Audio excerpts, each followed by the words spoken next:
Joe, am I a Zoomer? Yes.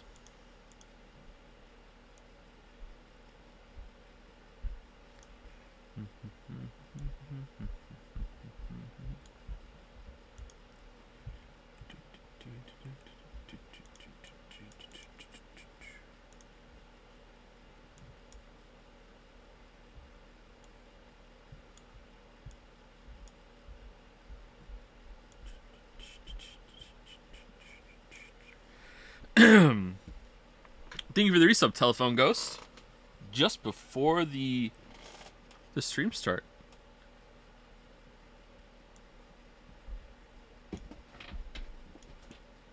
Hopefully you're still here. Zoomer is if I really like that video meeting thing, right? That's being Zoom pilled or a Zoom enjoyer.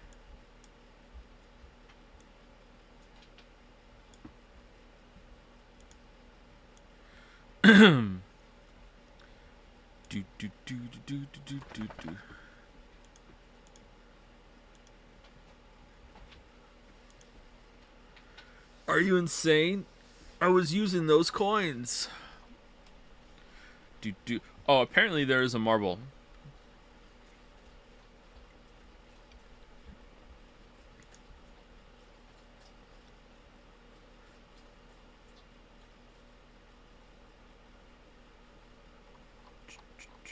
Maddie has cashed in his marble and has chosen. Why is Gordon Freeman eating a head crab? Oh God! Thank you, Shababra. Very cool. Keep your hands off Izoken.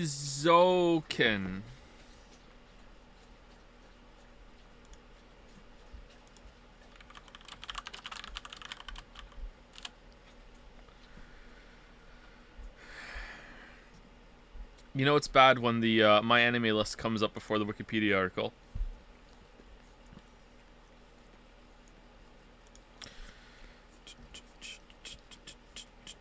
Plot. First-year high schooler Midori Asakusa loves anime so much, she insists that concept is everything in animation. While she spends her time doodling endless ideas and settings in her sketchbook, she has not taken the first step to creating anime, insisting that she cannot do it alone. After Asakusa's money-loving best friend, Sayaka Kanamori, notices her genius and drive, and when it becomes clear that their classmate and charismatic fashion model Tsubame Mizusaki wants to be an animator, the energetic trio start an animation club. Together, the three aim to realize the ultimate world that exists in their minds and come to see the power that fiction and imagination have on their lives and the world around them. I don't know if I'm off today or if that was just a bizarrely paced paragraph, but okay.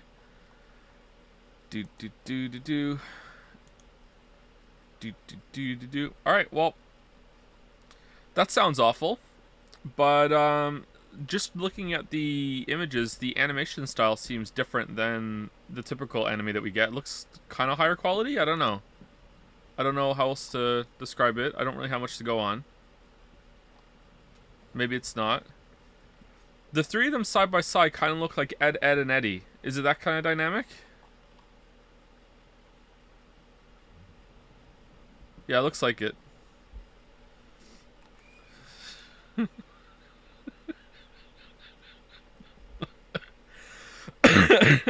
Yeah, it is. Okay, cool.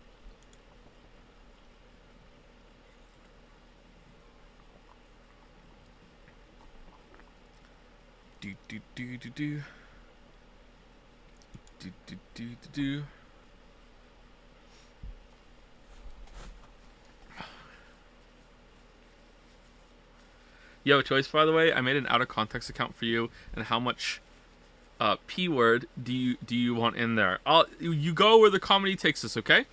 You go where the comedy takes us.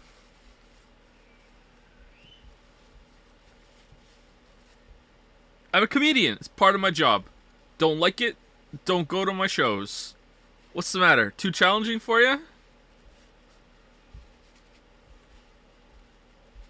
If they can't take the out of context jokes, then that's it.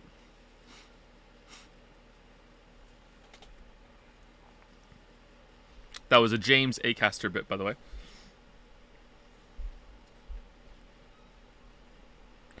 Alright. Are we 5 minutes in? We are 5 minutes in. We can start. Alright, let's go. Let's go quick.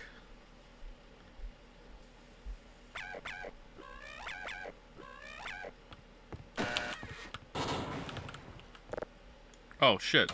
What?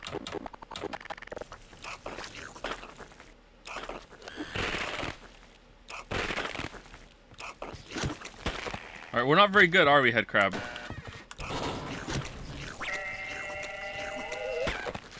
Alright. Knife versus bat versus crowbar. What wins? Alright, so...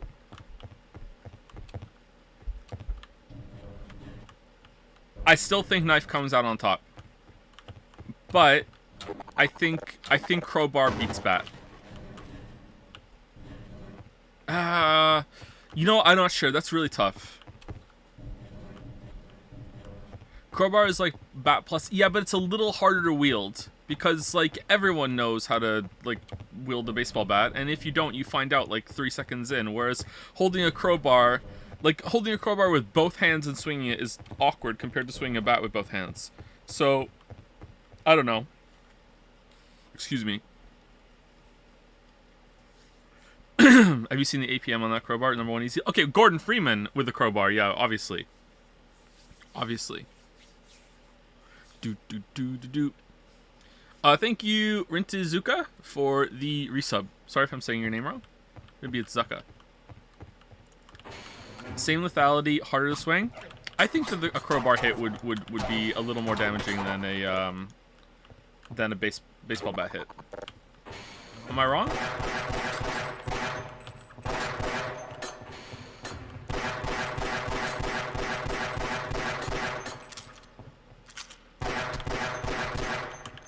I was starting to think it was invincible because you have to use the head crab thing to get around.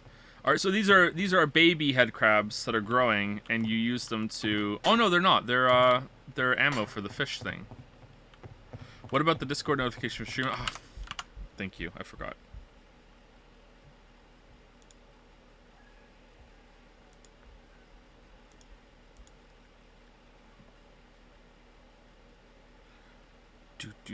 Do.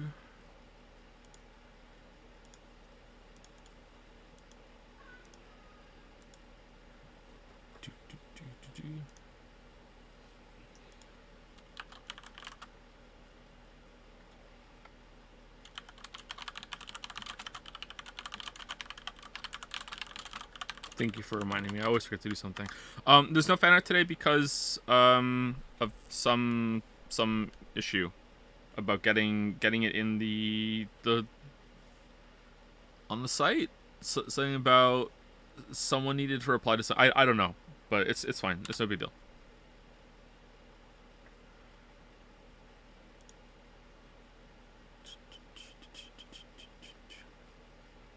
What is this bet? Joe beats opposing force before blue shift. Basically, am I going to give up on opposing force, I guess? And then still go through.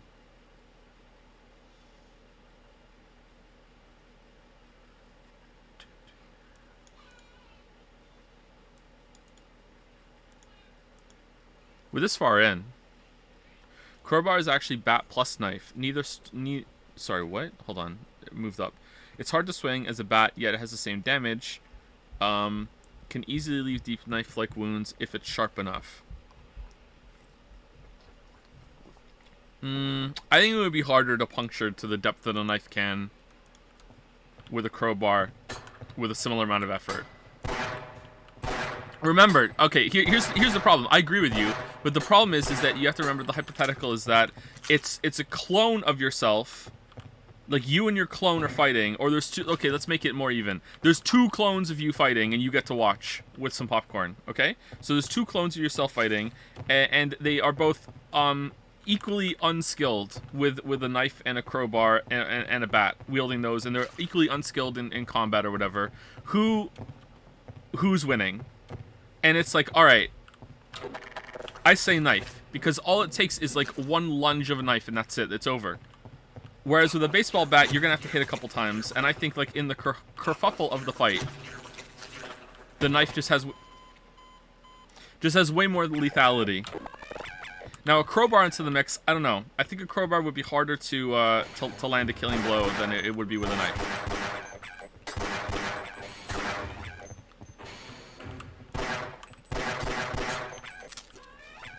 I thought you were Team Bat. I've never been on Team Bat.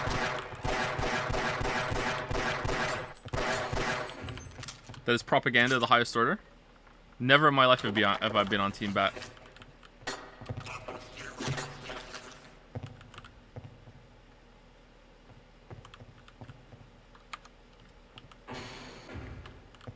You were always Bat. This is false.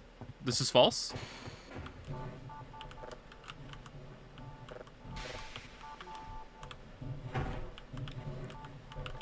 You can go on Twitter if you would like and see me interacting with the hit YouTuber Internet Historian, where he says and agrees that knife would win, and I say based and knife killed. I don't say that actually. I say something to that extent.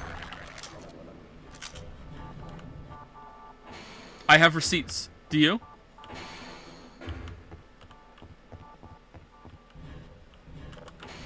Do you and Joseph Anderson have different opinions? No.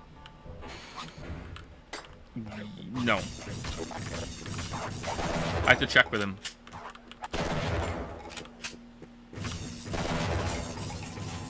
Wow.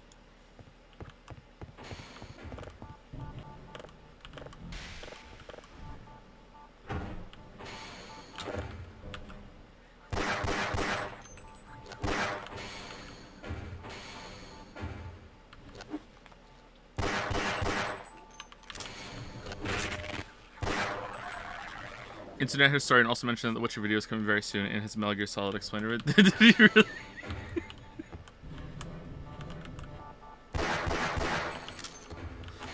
Man, I'm so bad at talking to other YouTubers. I wish there was two of me.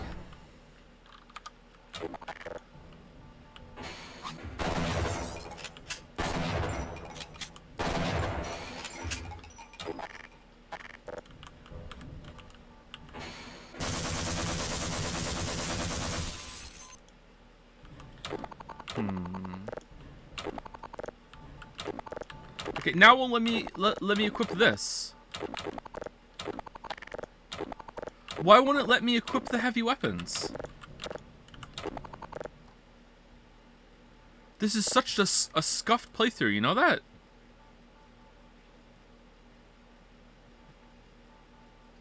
Out of ammo? No, I have ammo. Look, it's green.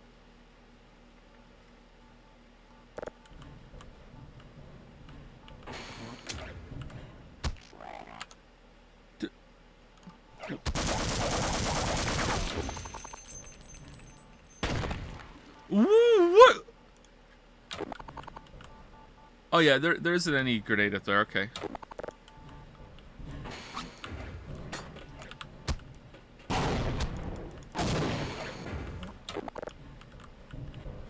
Mouse wheels filter. I've tried both and they don't work. Look, I hit 4, right? And it won't let me switch. All right, so now I use the mouse wheel. See it's moving? And nothing.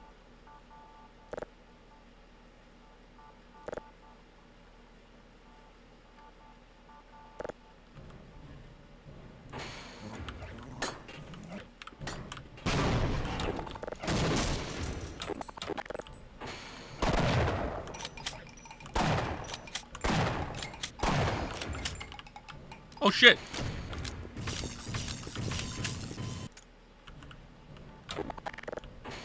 Not enough space.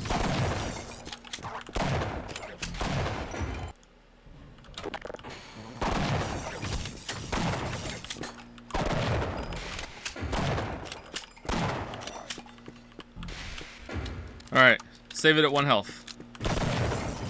Nice. Okay, don't think we're killing this.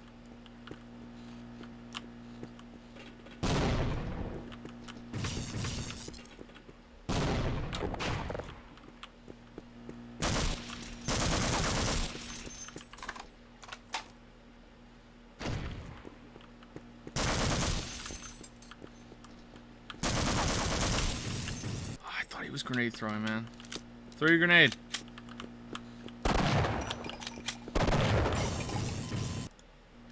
Throw your grenade.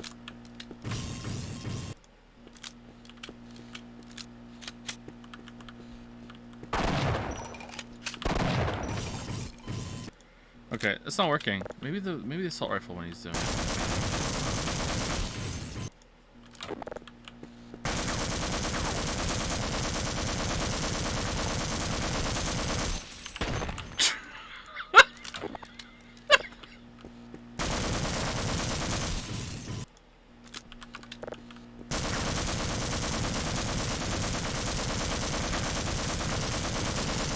How are you not dead?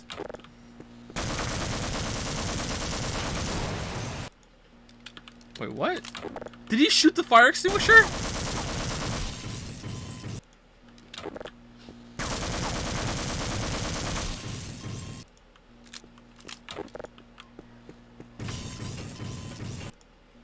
Okay, apparently you strafe faster when you don't have a grenade in your hand.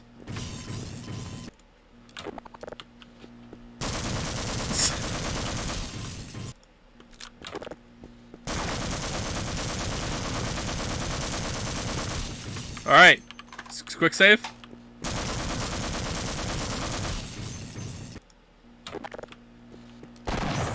Yeah! We did it.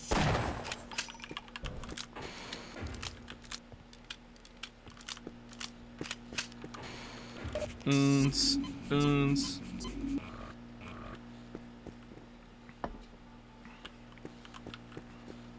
Seriously, why can't I use my weapons? This is bullshit. I would have used the weapon there.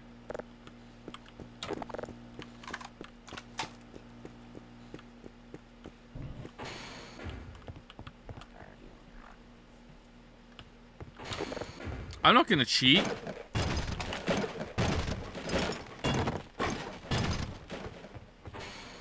Chat would never let me forget it. Wait, this is not the way?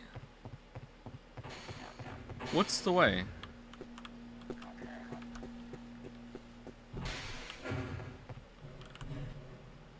This has to be the way, right? Like, it's an elevator.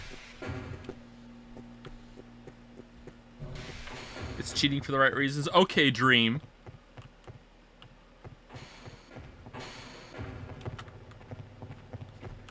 Oh, crap. Maybe this is the way.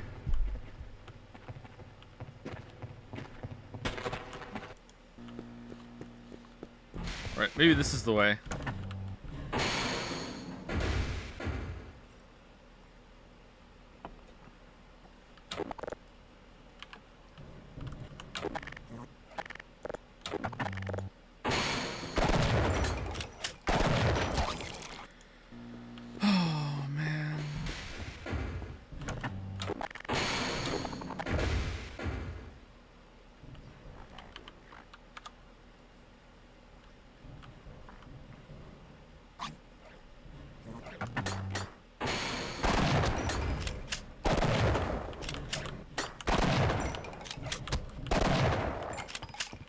Terrible. Oh, for fuck's...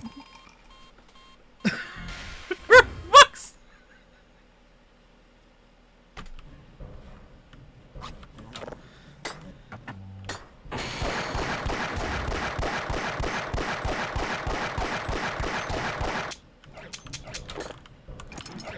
For Birger!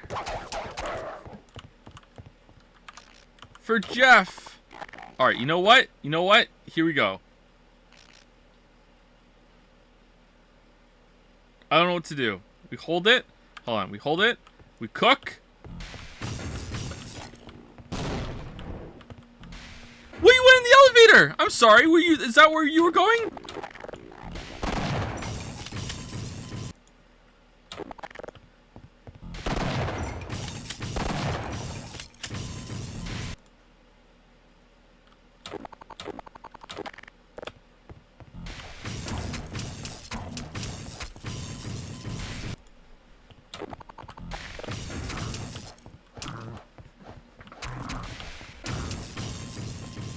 Okay, it's working. It's working. It's working. Just need to keep strafing. Keep straight. Why is it sometimes like it's like super slow at following me, and other times he's really fast?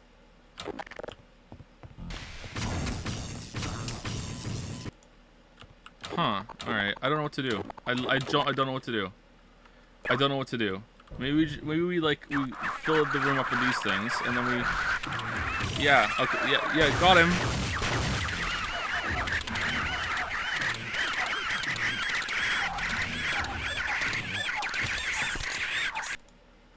Oh, you know what we do? You know what we do? He runs to the elevator. All right. Here's what we're gonna do. We're gonna throw them all in here. Okay. And then grenade. And then he runs in. What the f-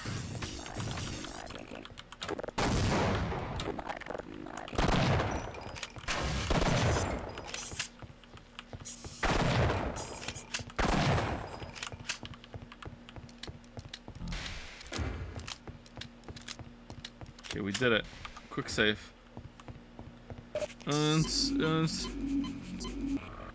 He ran to the elevator to get away from the nade show, and I threw a grenade this time too!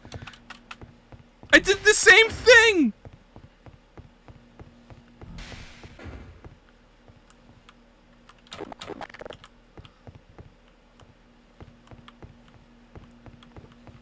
He must have known that the guys were in there.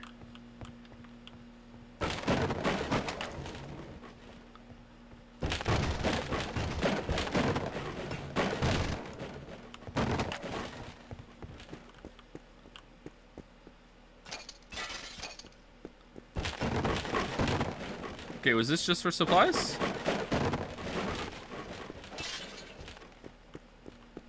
Look at all this ammo we're getting for a gun that we can't fucking use.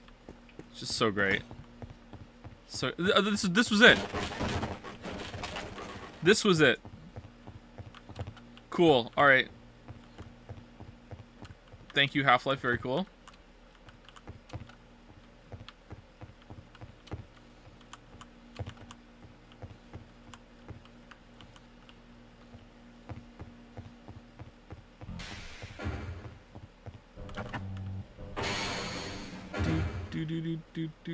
Do.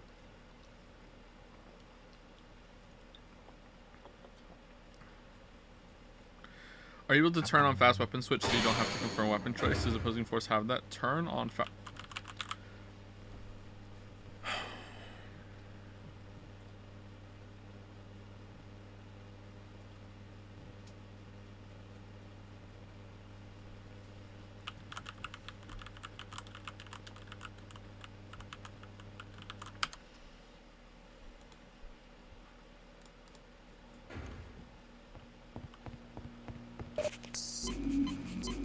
What happened? There's a glitch in the game that if you don't jump at the end of elevator rides when they're going down, you can get stuck to the floor and you can't move and you have to reload.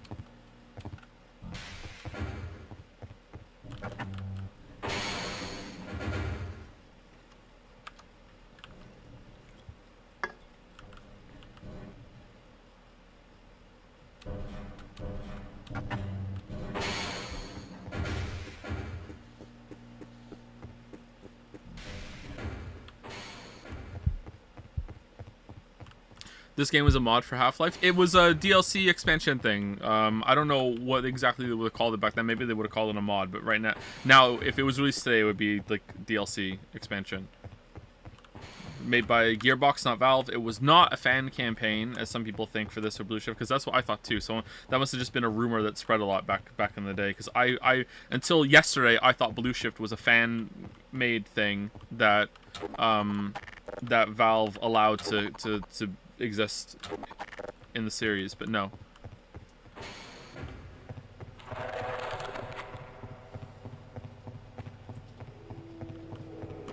Is there anything in here? Oh, looks like it. I'm going over to get it.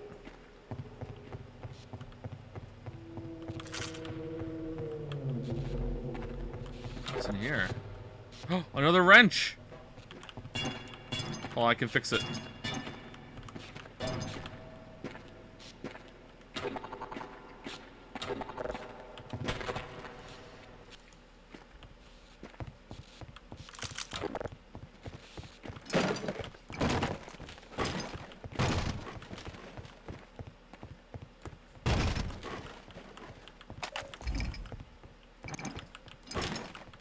What's going on with your nose?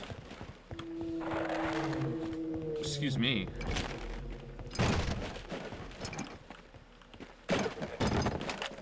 Alright, that's for me. Alright, how do I get up here? Can we climb these?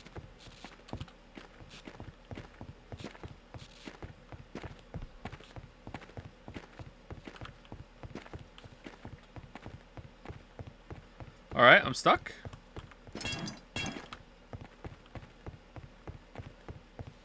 Barnacle, are those in range? It doesn't look like it. I guess they must be.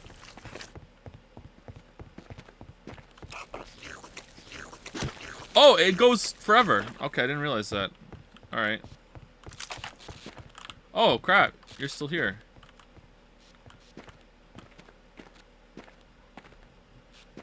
You're kidding, right?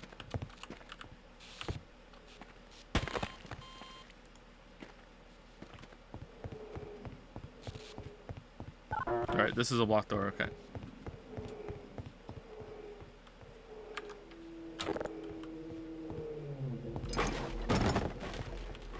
Is a popular opinion that opposing force is great, but blue shift is meh? That was the opinion that I heard a lot back in the day when this was like, you know, contemporary.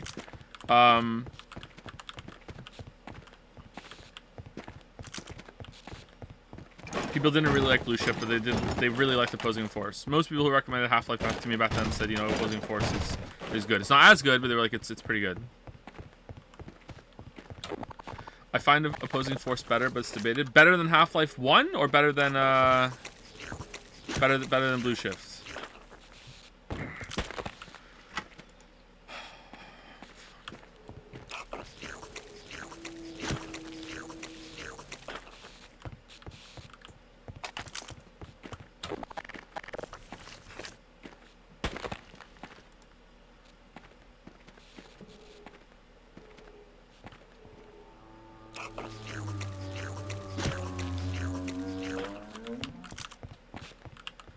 Haha!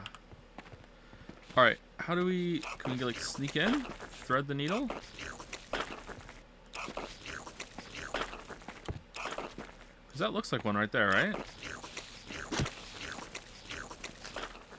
Got it. Calculated. Just as Kojima intended. Apparently Blue Shift was priced too high at its release for its length, so it might have affected perception, aka Ground Zeroes. Okay, yeah, that would make sense. Yep. Okay. Although I gotta say, I'm really enjoying this game for the context of seeing different parts of the facility and like someone else doing something at the same timeline as the base game, because I really enjoy storytelling like that shows you different things at from different perspectives.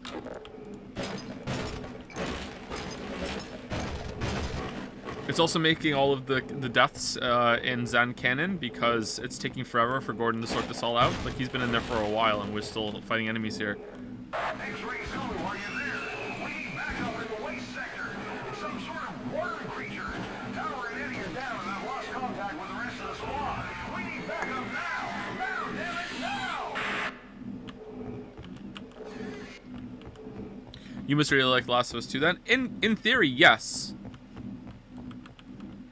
But it just didn't tell an interesting story, unfortunately. Okay, I want to see... Someone said I just got ammo. I got pistol ammo.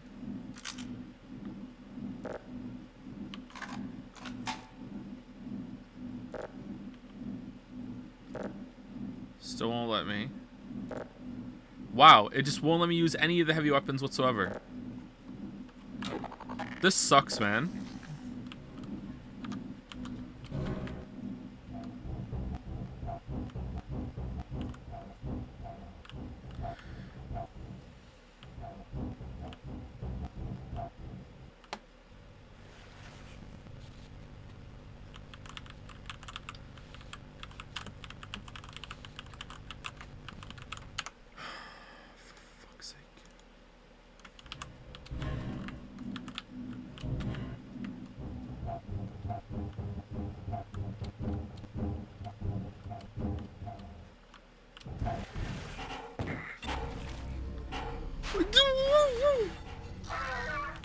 the damage?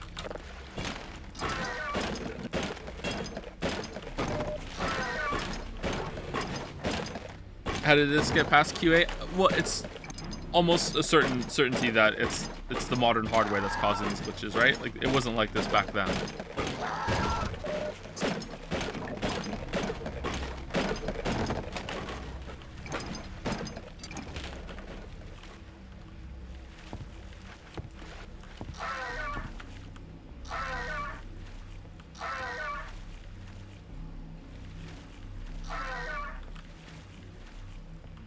Jeff?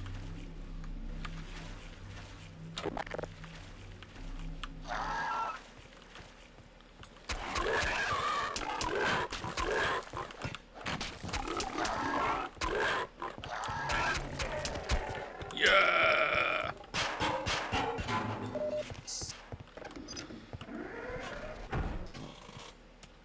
What's your take on the moving portal debate, Joe? Does the cube fall out slowly or does it shoot out super fast?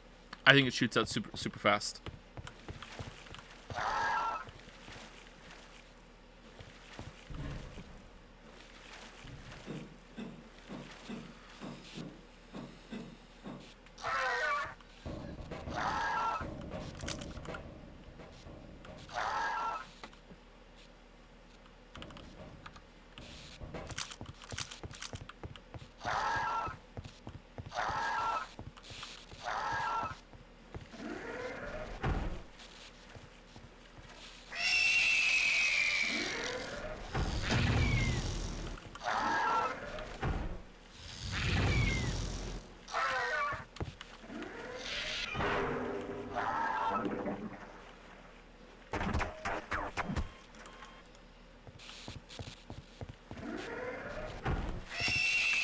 Oh, there's a thing in the way. Okay, that way makes sense. All right, can I? There's no way I can kill this thing, right?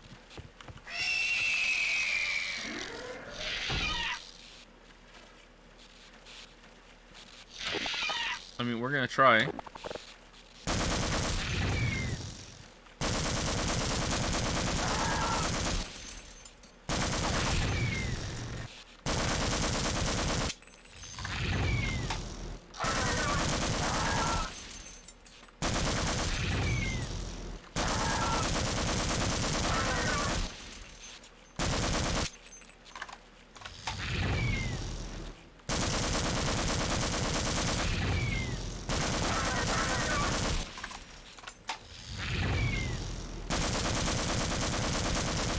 Yeah, it doesn't look like we can kill it with gunfire.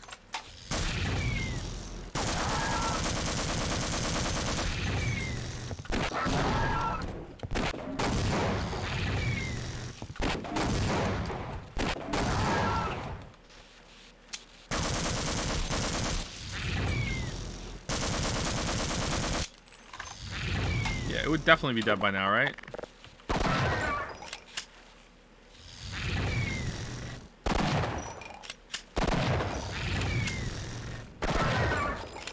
Yeah, it would definitely be dead by now. Okay, let's...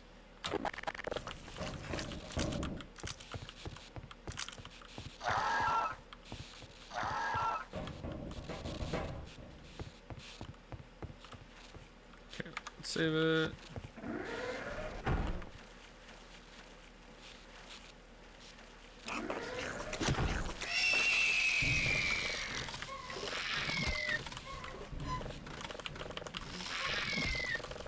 Did I turn it?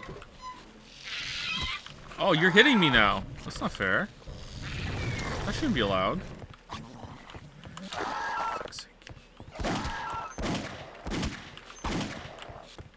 Remember yesterday when like the laser would make it less accurate and now it's like super accurate with the laser on? What was that all about?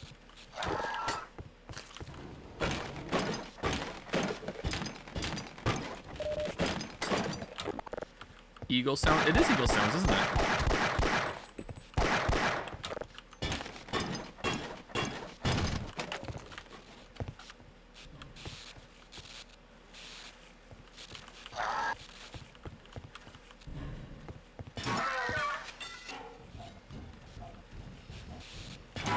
It's only accurate when fired at an enemy with a laser. It's got the tracking. It's like the rocket launcher, only for bullets. All right.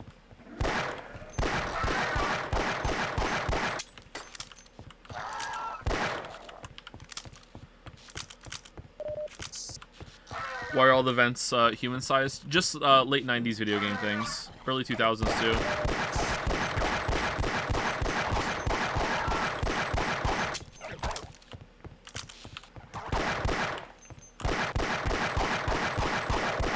It's just the worst enemies.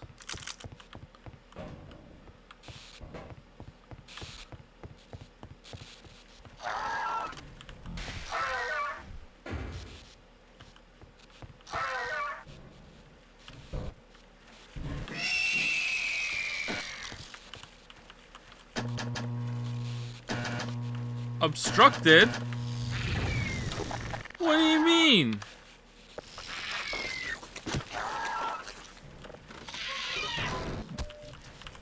What's the deal with the obstruction? Alright, how about now?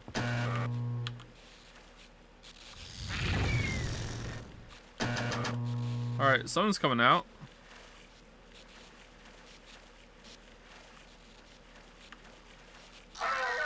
How's the game so far? It's okay.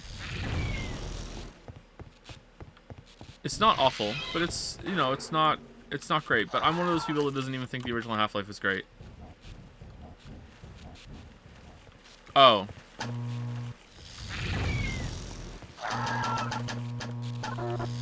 Gearbox, Valve. Very nice. I just think that the computer nerds just wanted to have a killer app, so they just all decided collectively to just say that Half-Life is the greatest game ever. And then PC has the glorious PC Master Race exclusive game that the console peasants don't get to have. That's basically what happened. Like, it's a good game, don't get me wrong, but, you know. Where's the Half-Life Defense Force at? I've decided that, you know how when a bunch of crows are together, they form a murder? When a bunch of stands are together, they form a defense force. That's what it is. It's the group name of stands.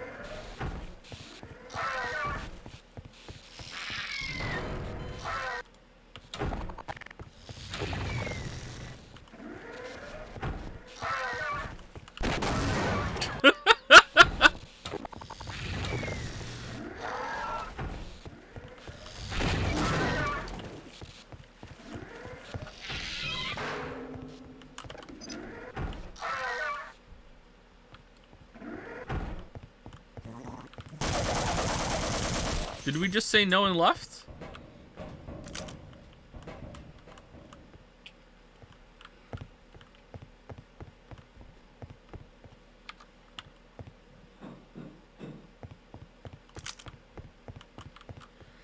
Don't know what show I was talking about. Half-Life was the best FPS of its time. That could be true, but at the same time, just because it's the best of something doesn't mean that it was particularly fantastic. I know that may sound kind of weird, but I played it at the time, and I liked it. Like, I really did. I really liked it. But I wasn't, like blown away like I was when I played, like, Mario 64 for the first time, Ocarina of Time, you know, like, Total Annihilation, you know, like, even some PC games I thought were better. Some other PC games. Like, it's good, don't get me wrong. It really is good. It's not a, like a masterpiece or like a classic to me.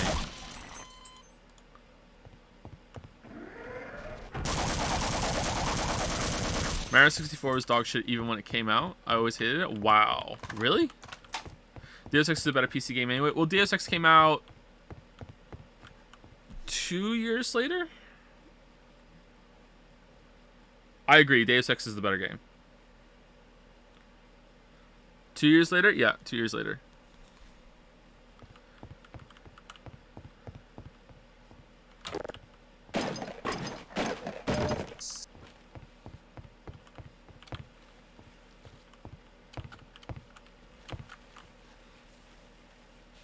In one country at a time, there's no such thing as console wars, and Half-Life 1 was considered one of the best. Okay, you guys know I was like kidding, right? Like, I'm sure some people were like that, but I don't actually think that's the only reason people like the game. Sorry, I should have made that clear. That's not like an actual theory. I'm sorry. Oh man.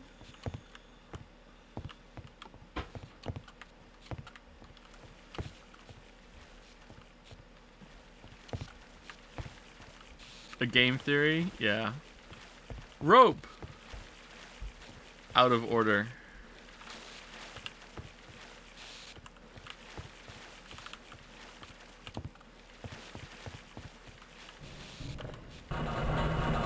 When you playing Half-Life Deathmatch Source on Jazz? I don't think I am. I'm not gonna go that far.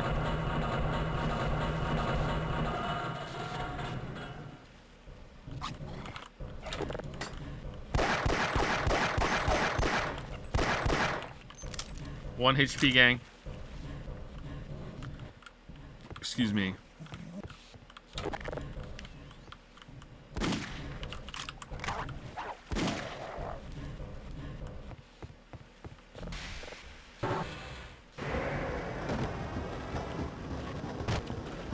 Oh.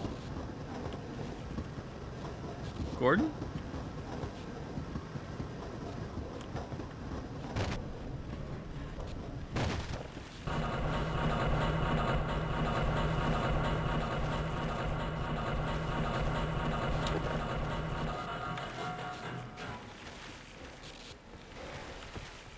Joe, can you test the pistol's alt fire just to prove you know about it? This pistol? I don't think it has an alt fire. Isn't it just regular fire?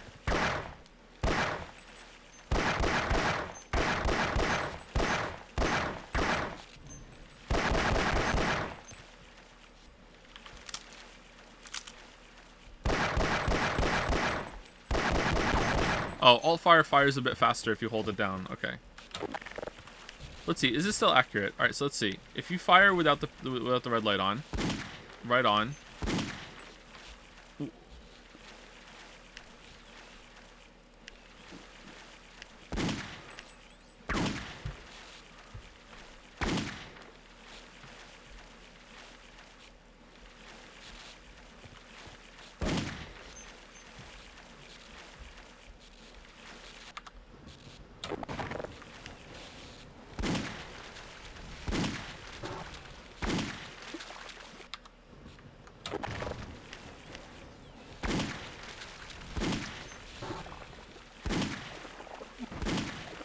That.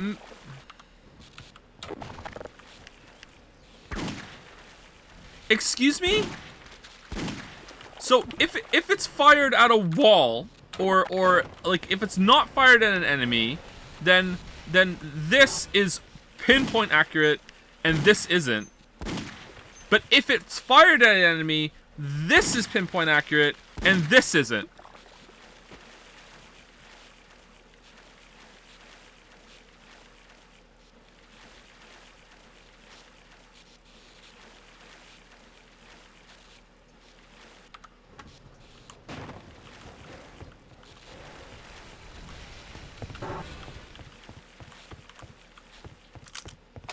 Critic mode activated. You have no idea how true that is.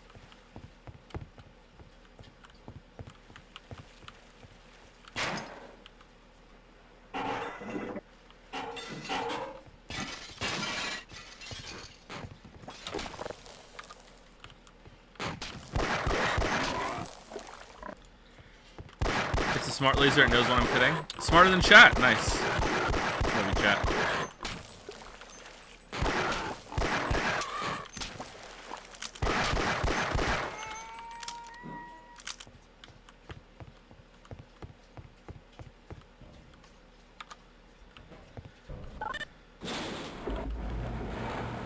Oh, it's a gearbox. Oh, shit.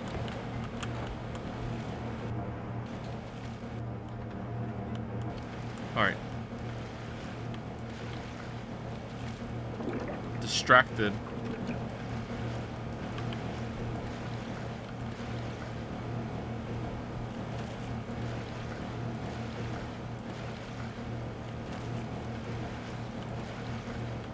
We never know when you're hitting because it happens so rarely. Do you mean kidding? Did you mistype something? Who said hitting? What a thrill. Yeah.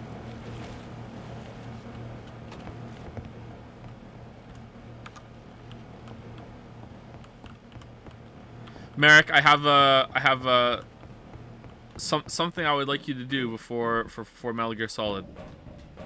It's gonna be a hard task. I think you can pull it off. It's gonna. I'm gonna be the guy from John Wick, and you're gonna be John Wick, and this is your impossible task. I gave him an impossible task.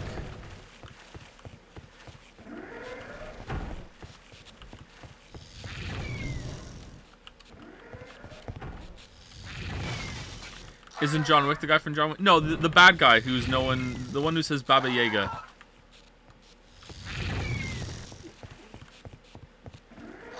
Who's, like, kind of old and inexplicably can, like, hold his own in a fistfight against John Wick? Like, what the fuck's that all about? Hot take, John Wick kind of falls apart at the end. What the fuck?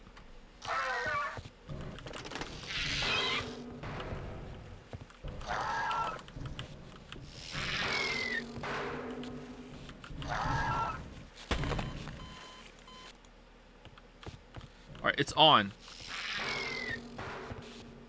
That's tepid at best? What do you mean it's tepid at best? There's people disagreeing with it right now in the chat.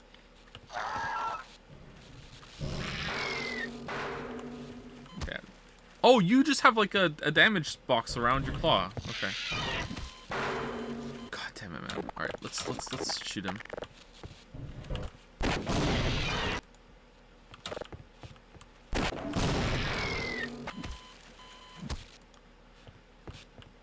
Can I get, like, down there and do it? Because this is not working. Because I have 1 health. And hit point. That's to go back the way we came. Oh, we have to jump up here. I don't think we can do it. What about the vent? Nope.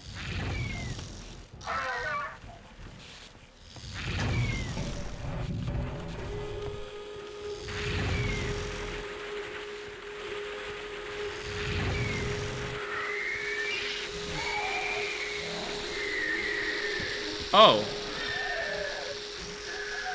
Oh, I thought I did the thing up there.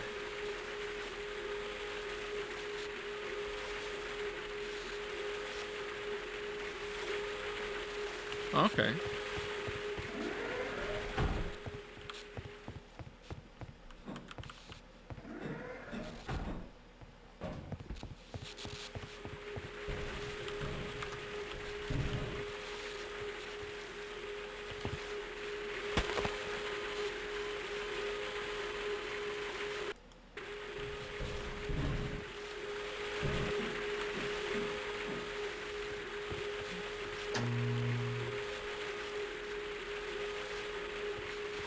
Oh, this was for the thing. I thought maybe it would kill him or something, but no, it's not. It's something else that does that.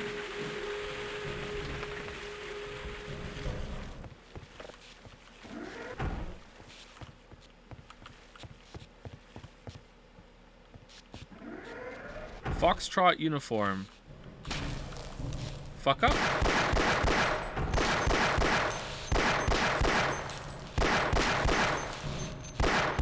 What are these guiding lights?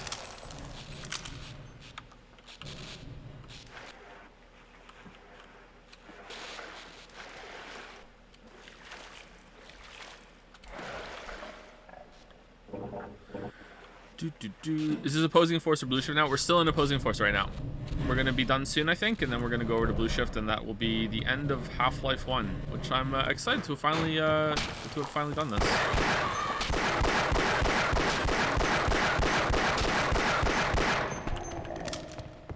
I've wanted to play this game for years and years and years, and for some reason I just couldn't be bothered.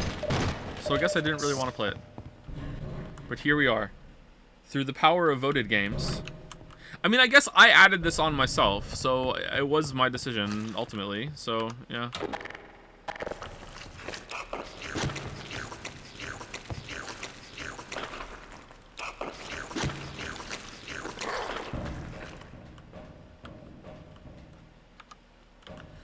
Dude, Alan, would you give me a marble for our friendship sake? You don't even know my real name, and you're asking for a marble for friendship sake. What the hell? What the hell? Thank you, Mitchell256 for the resub.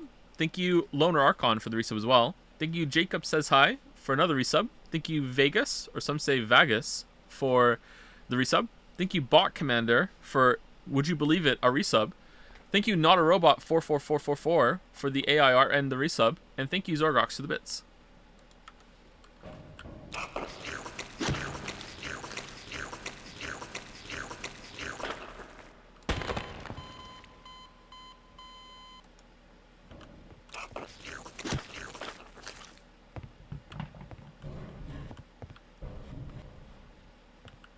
Would it be more concerning if they did not? Yeah, probably. I am tempted to say my real name, because if I said my real name, then maybe I would stop having to worry about accidentally slipping up on it, and also I could stop having this, like, dissociation episodes where I'm like, am I Joe? Or am I Horatio? Like, who am I? For Birger?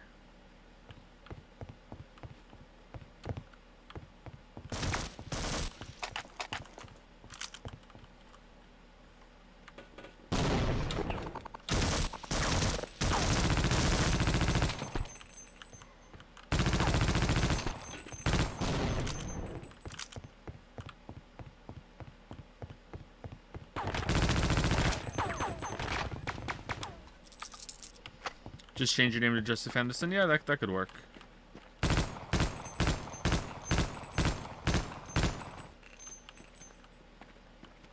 Oh, I could have shot the explosives. Alright, can I switch to the weapons now?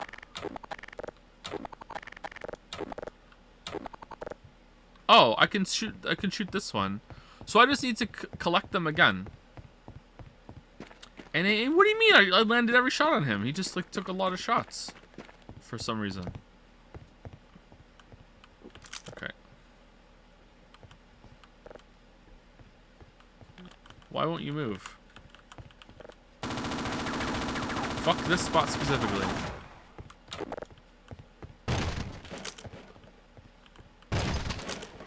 Stinkgate was ultimately your decision too? What do you mean? To stop playing it? Steins Gate was a voted game.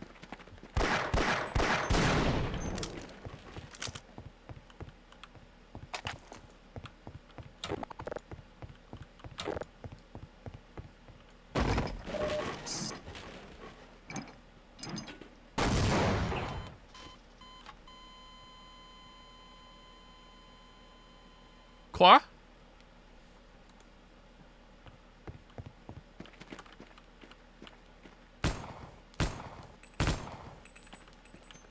Oh, maybe I was missing. What the hell?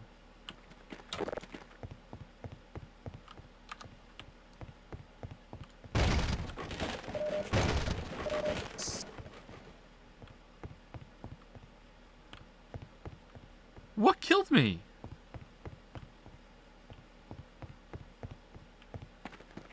Joe, what did you ask Merritt to do? I haven't asked Merritt to do anything yet. I have to DM him.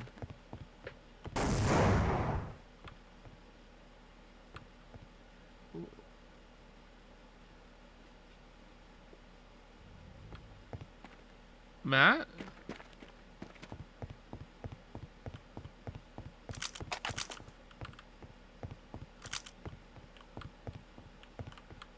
Oh, they're throwing grenades over. Okay.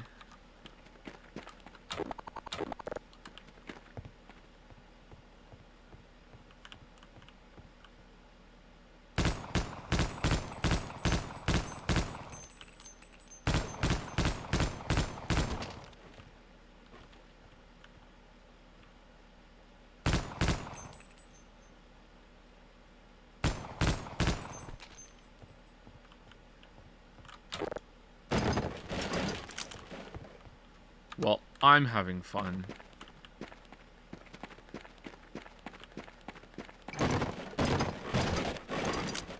How many of you say that when you're playing a game and you're not having fun now? Because I say that even when I'm not streaming.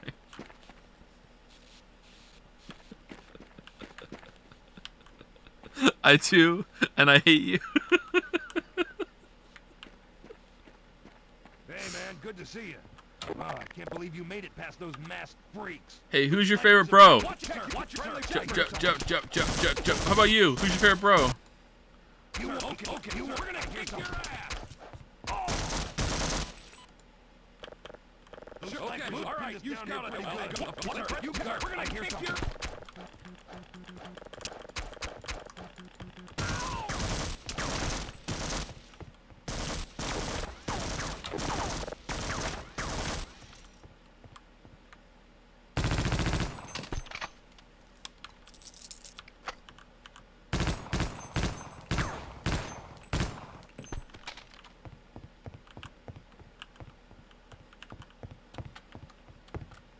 Not as much as I laugh hearing the word useless. Wait.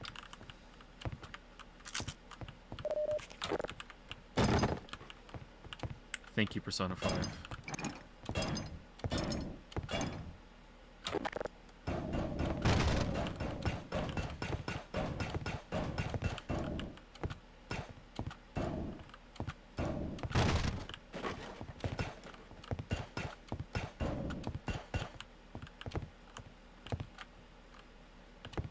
Try that mystery gun now at my work. I already tried. Now that I have this open, you think the other ones would work, right? But it doesn't. It's like they forgot I have it. And I have to get it again. I have to pick it up again somewhere. It's lame. Is it an OP gun? It probably is an OP gun. It's probably the beam, like the equivalent of the beam cannon that we used all the time in Half-Life 1. That was the best gun. Should just use my ammo more freely in Half-Life 1. Alright, so... Oh, crap! Okay.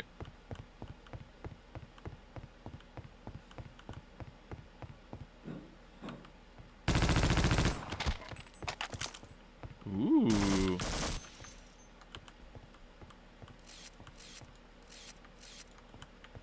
Where?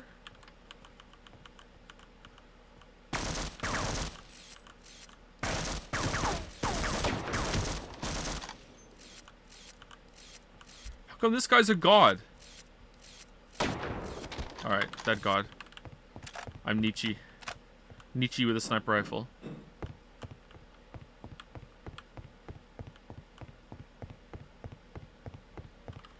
Alright, is this the equivalent part of the game where if I blow up one of these, it's just game over?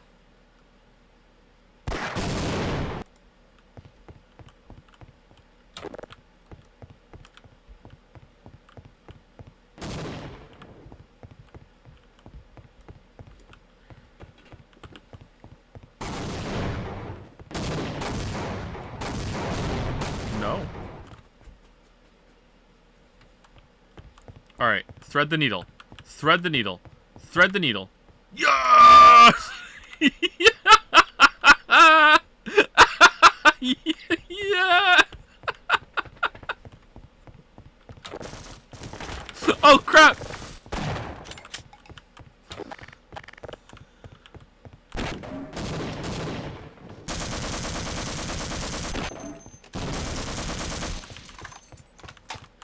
Save? Okay.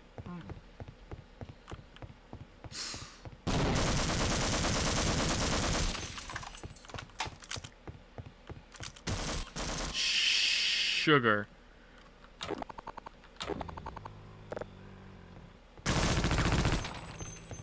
What are you guys doing?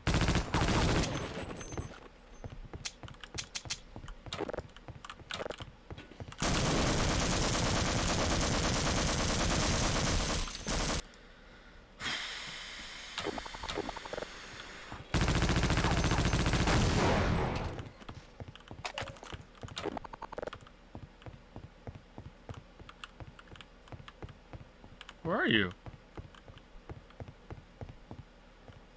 Family-friendly stream? Oh yeah, for sure. Did the explosion kill that guy? I guess so.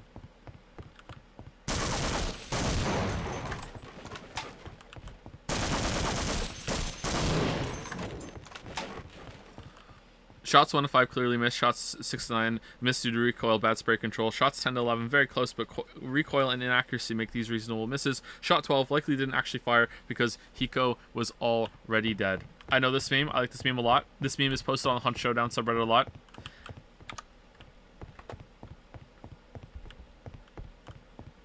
People who play Hunt Showdown on the subreddit are like just convinced that cheats do just not exist for their game, that only uses easy anti-cheat.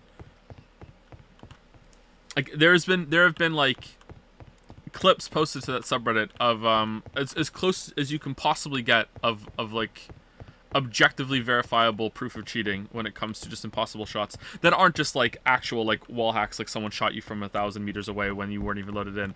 And there will still be people in the comments like saying no, this is a reasonable shot. Someone could have just known that you were there and shot through 3 layers of wall and a barrel and hit you in the head exactly at that right moment while you were sprinting across the field. And just like, oh no, what the fuck?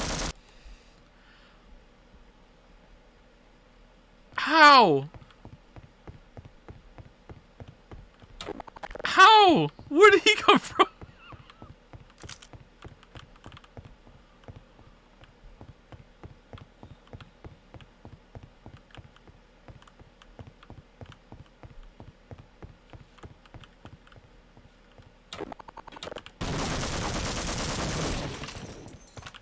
Just been biding this time. Oh, there's another one! What? Where'd they all come from?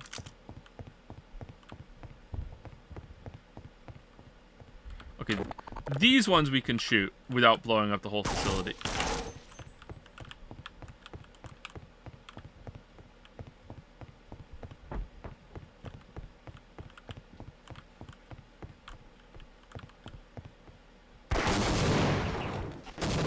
Nope.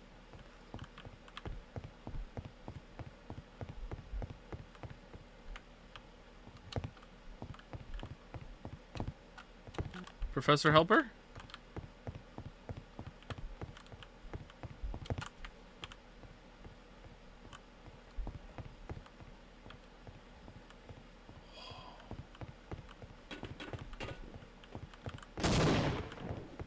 Can you please stop throwing grenades in the place that will explode and kill us all? No grenades. Alright, let's just casually do it again.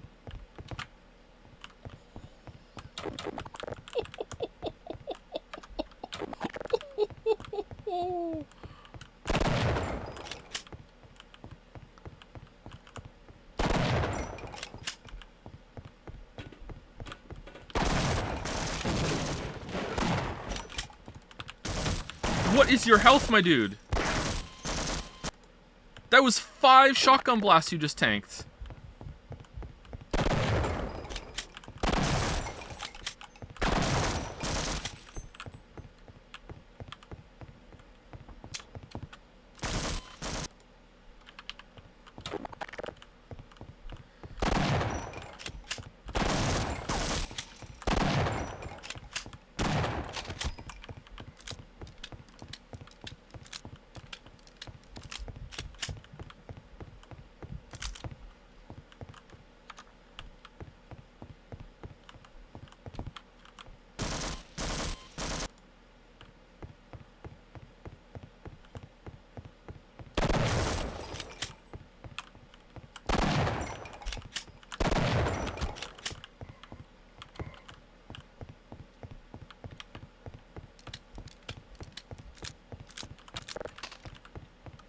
The other fun thing they found out in Hunt Showdown recently was that I can't show it because the crosshair's so small. But imagine a typical crosshair, right? That is like, you know, make I don't know, like 4 inches between your thumb and your middle finger on the screen right now. That's like a vertical, and then like 4 inches on a horizontal axis, right, in the center of your screen. And that's the for hip firing shotguns. That's where the bullets are supposed to go, right? And they found out that that's actually a complete lie, and it's actually a lot smaller than that. Like, the spread of the pellets of the shotgun are actually like half the size of where the reticule is on the screen. So, like, if you've been playing the game for a long time like I have, using shotguns and thinking they're super inconsistent because there's so many times where the guy is in your crosshair and you fired it and he's not taking any damage, well, it's because he's literally out of the crosshair because the crosshair is lying to you. And you have to aim your shot better than you think. I love the game, but it's just like, it's put together so crappily in some ways. There's also the I don't know if I think this is in quite a lot of games. There's like, so there's Peeker's advantage in multiplayer, where Peeker's advantage is because you can peek out. Say like you're firing a shot and you peek out and you fire. Well, because the other person has to get the update that you moved from the server, you could get your shot off before the guy really knows that you're out. You know, when you get shot in a multiplayer game, like it's kind of like, you know, looking at the sunset. The sun is already set. It's just the light is finally getting to you. When you get shot in a multiplayer game, you know, like, because of latency and everything, you actually got shot, you know, a moment before and you don't know it. Well, it's a little bit different than that in Hunt Showdown, because not only is there Peeker's advantage because it's a multiplayer game, but the camera in the character's head is not in their head. The camera that you so right now you're viewing the character's eyes, right, and it's just miming that there's an arm and a gun in the bottom of the screen, right, and where the character's like camera might be in their chest for all we know, right, like who knows where the camera is in this game. People probably know. So in Hunt Showdown, the camera, like your head, is actually in the right shoulder of the character model, okay, in the right shoulder. So you think it's in your head, but it's not. It's in the right shoulder. So you can poke out like this, right? And so it's right peek advantage, right side advantage. So you could peek out like this, right? And I could see, but on the other like say there was an enemy player in front of me right now, the other player is only seeing like a tiny little sliver of the right side of my head and my shoulder. And that's it. Whereas I can see them completely. And the same thing is true on the other side. So if I went on the left side here, right, and I went out like this, by the time my head is poking out, not only is my head out, my whole entire body is out to get my right shoulder to be out to be able to see. So like way more of my body is being stuck out in order to be able to see and shoot than if I went from the right hand side. So if you know this, you should always approach. I think it's either right or left. I think it's definitely one of the shoulders. So if you know this, whenever you're fighting someone or you're moving around cover in the game, you should always move from left to right when it comes out of cover to have like a absolutely gigantic advantage when it comes to to shooting people. There have been like clips of this where like the other person like can has full visibility, like they can see the other person, and the other person on the other side can't even see them at all. So as much as I love the game, it's full of like little shit like that. I'm also convinced, and this is probably not true, I'm also convinced that if you ever were using dual wield pistols and you fired anyone at all, it just rolls a dice to see if you get a headshot.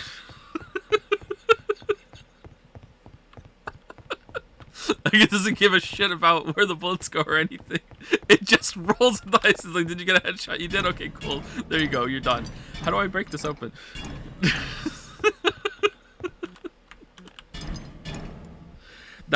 That fight peak advantage is also true in games like CS:GO. Okay, so, but in my understanding of in games like that, that is for just peeker's advantage, because the first person to peek out gets to move first, basically. In terms of chest, they're white and the other person is black.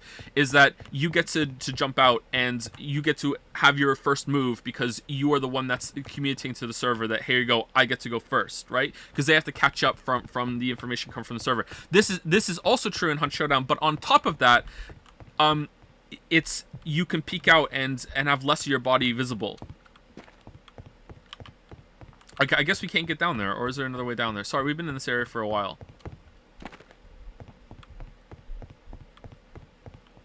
I thought for sure we could get down there, but I guess not. Is there a way to open it? Like there's a skeleton down there. Is this just decorative?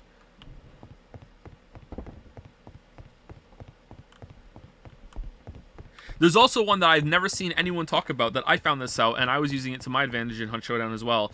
If you're sprinting and you're dual wielding pistols, and so sprinting is like left shift, if you double tap fire coming out of sprint while you're using dual pistols, you will fire both of your pistols at the same time for double damage. And in all of my like tips videos that I've watched on YouTube and all the discussions I've read, I have never seen anyone talk about this. And like I kill people like that all the time.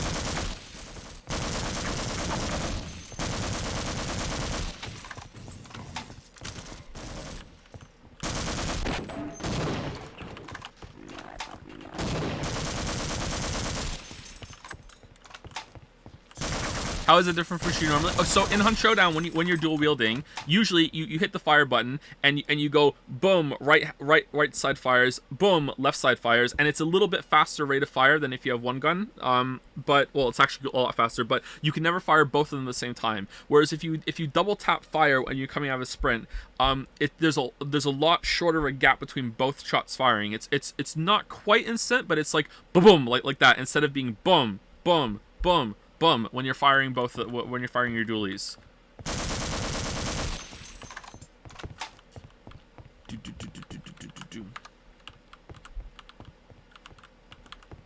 Just straight up stream Hunt sounds fun. Yeah, but I saw.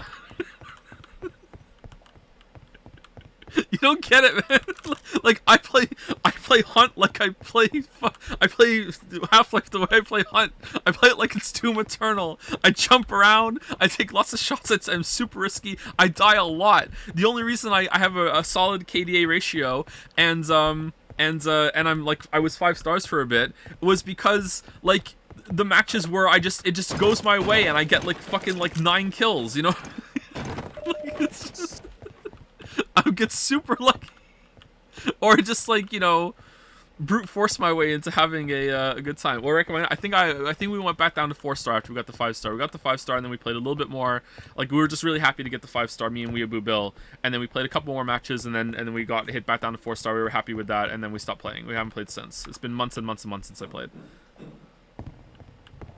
I think my KDA is 1.3. Which I'm really happy with, because at one point my KDA in Hunt Showdown was like legitimately 0.5. Like legit, I clawed that back up. And I'm really happy about that. Alright. Green screen warning.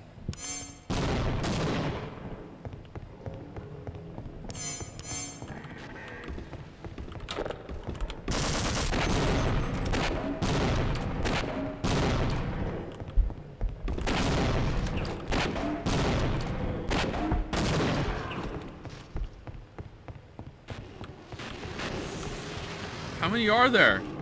Alright, I'm just going.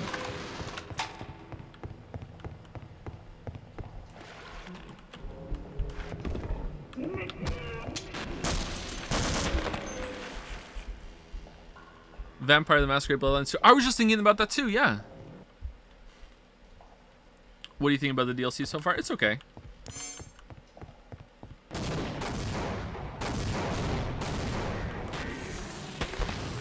Nice.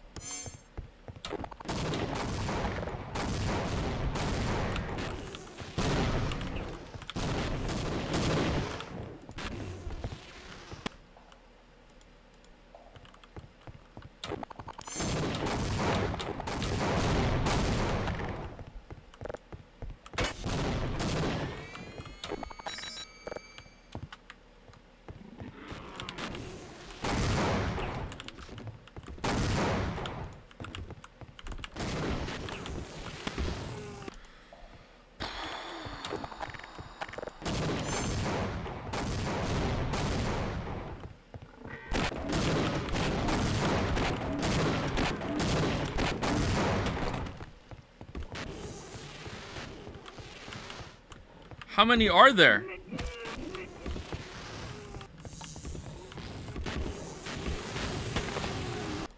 Oh my god, what the hell? There's no way you're meant to kill all these, right? There's no way. Thank you, Drew Caramore, for the resub. Thank you, Envor, for gifting a sub. Thank you very much. Thank you, Paramo Nata, for the resub as well. And for gifting out 2 subs right afterward. Thank you so much. I think you're supposed to... I think so too. But this one's blocking me, so I need to kill one at least.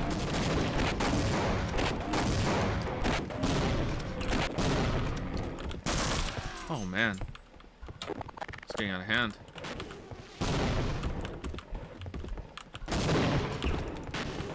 Uh-oh. Uh-oh. Yeah, okay.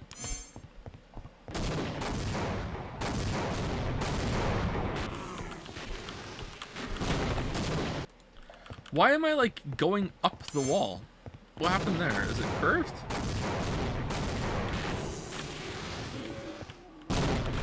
Yeah, what the... Oh, it's this thing. I'm on that thing. Okay. Maybe I need to lure them, like, down here.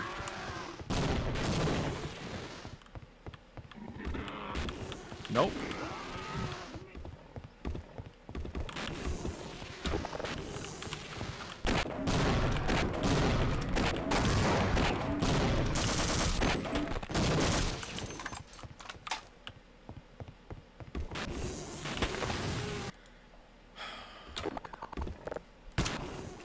Yeah!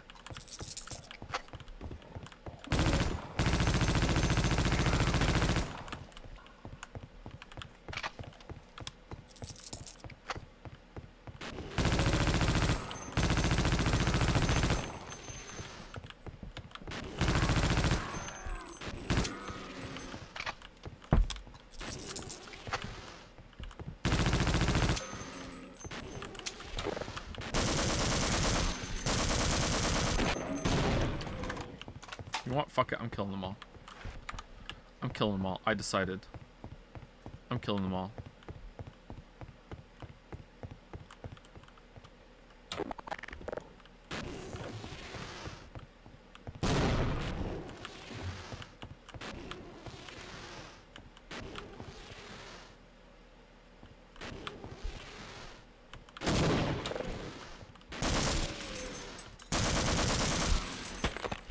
Whoa, you cheeky.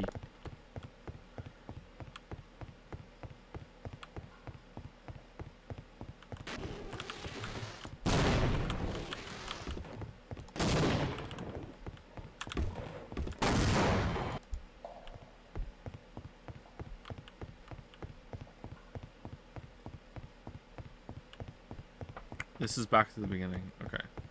Alright, let's save it here.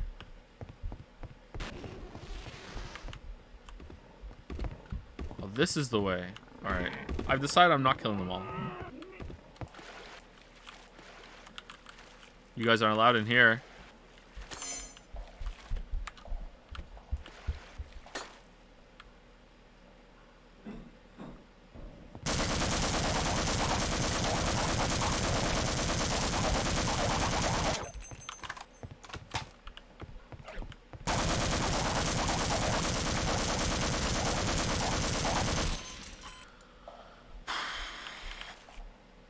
Sometimes I think that the game that we're making doesn't have enough enemy variety, and then I play Opposing Force, and I'm like, you know what?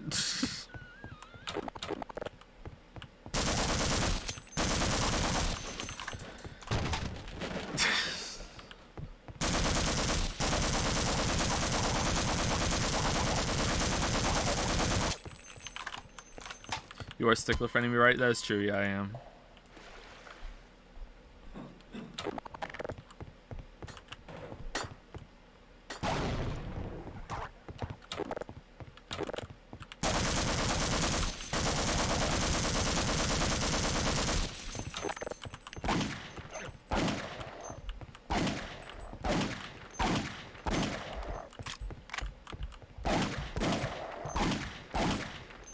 Alright, time to turn on not accurate mode. It really is.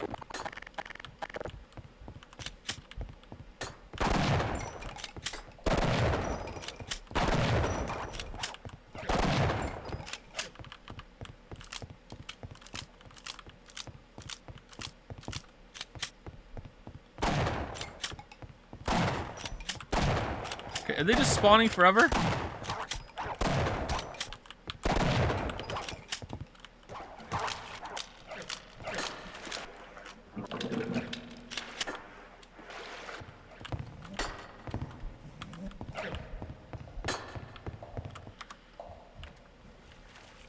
Fair to the rules and I hit the ground running.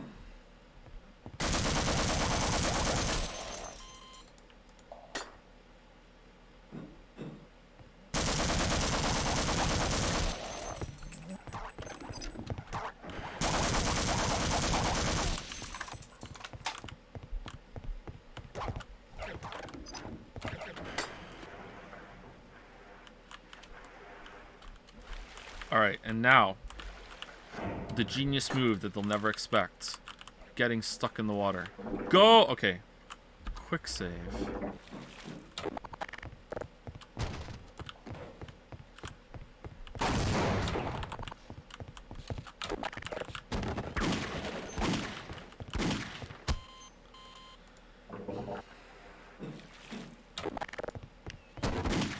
Whoops. What the you guys just waiting? Yo, all of you at the same time! Coordinated! What the fuck?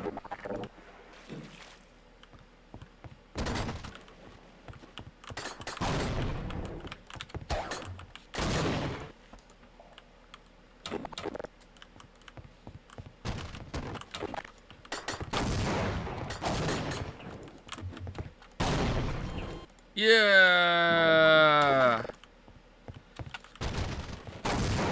I feel like they don't give you enough health in this game.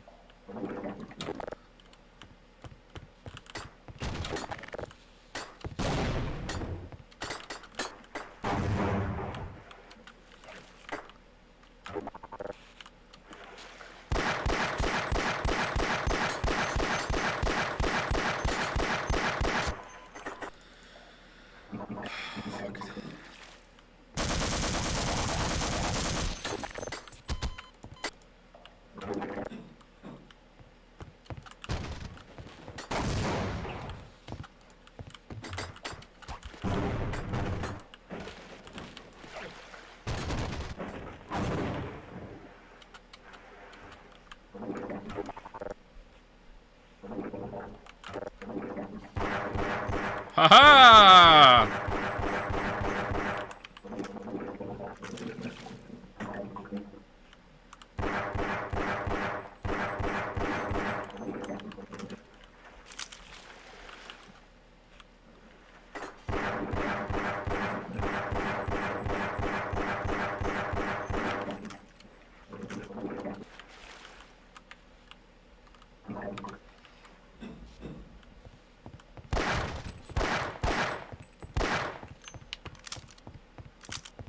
All right.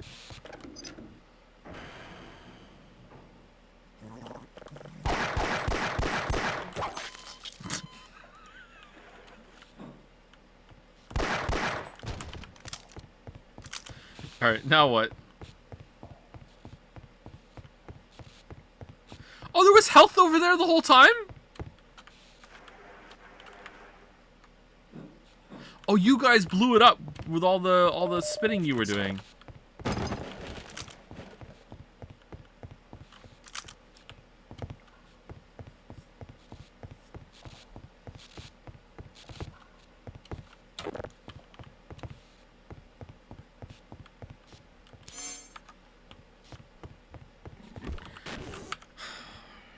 Wait, what? Hold on.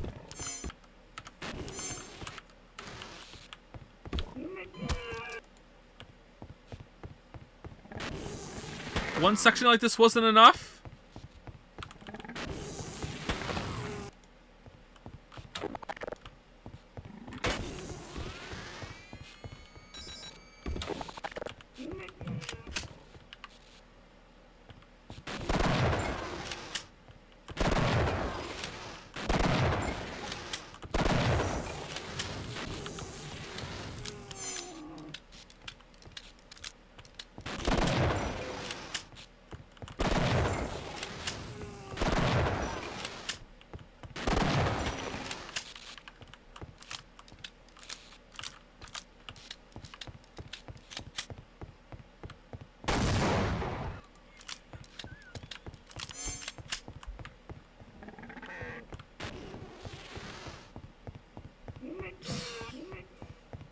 I did it on purpose. I thought it would be funny. Oh, they're baby ones.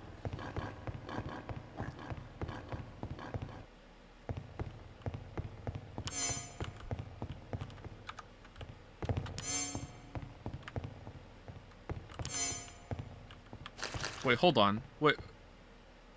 No. It's Shepard. Hey, stand back and I'll cut it. We're gonna need your help.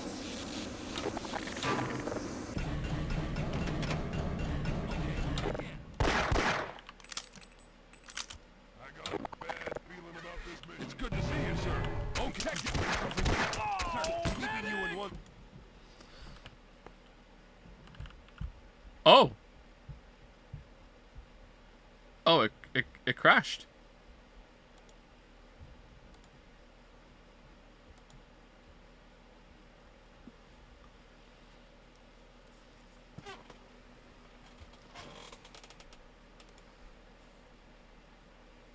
it crashed. All right. I found the thing left peak shoulder camera position and peak for in showdown is pretty big too. Yeah, there you go. It's on Jed's. There you go. Did I get the directions right? I couldn't remember if it was right or left.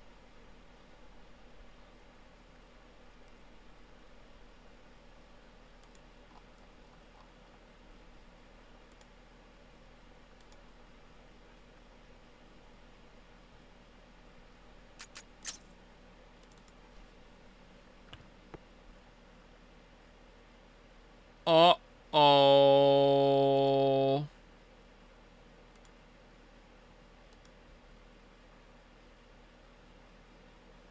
It crashed again instantly at the same spot. Hold on, let's see if it updates. Let me know when you can see the game. Can you see the game? Check your zone.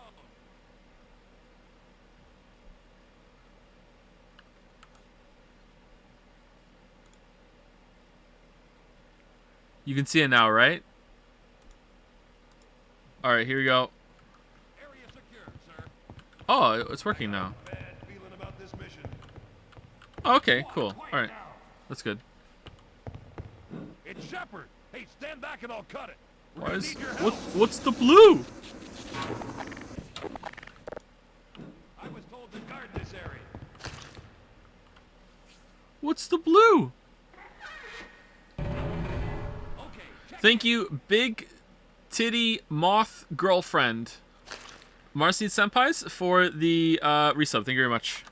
Thank you for saying me that again. Clear this Making me say area. that again. Good to see you, sir. It's a real mess out there. I mean, these things are coming out of the damn walls. Ain't no way around them either. They just keep... What? Friendly check. What? We're gonna kick your ass. Proving to be quite a... Alright, I don't think I can knife these guys. It's good to see you, sir. It's a real mess out there. I mean, these things are coming out of the damn walls. Ain't no way around them either. They just keep coming. Heard about some kind of big standoff at the dam up ahead.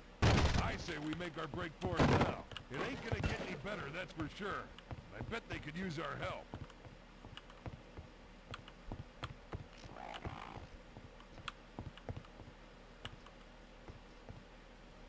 Okay, I got your six.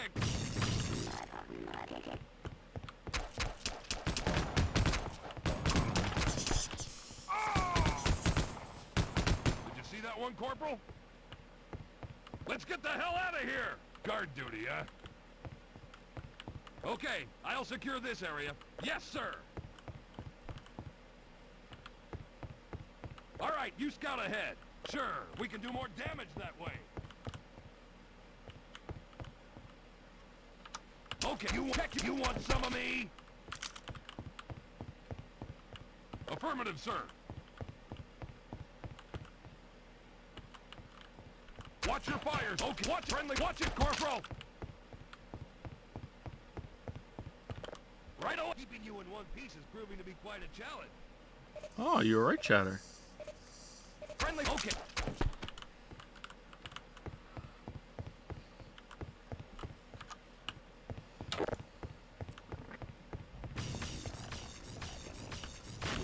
Uh-oh. Uh-oh. Uh-oh!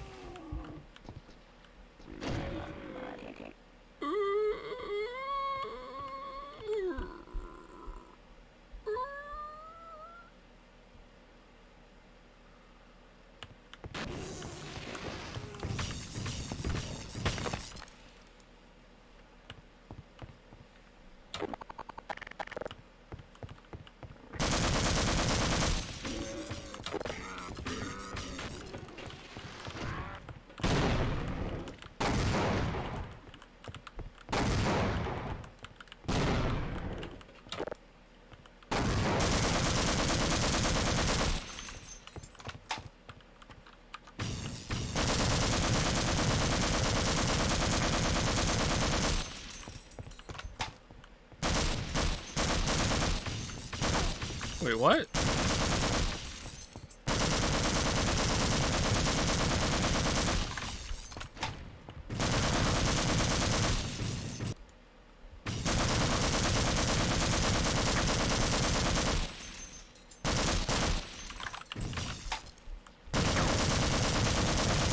See, he can't see me because the camera's in my shoulder. See? See, I could see him, but he couldn't see me there. See? That's what I'm talking about.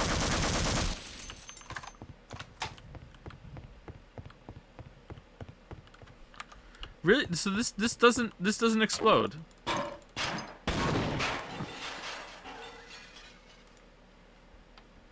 It doesn't explode from bullets though? Oh, it just takes a lot more bullets. Okay. It took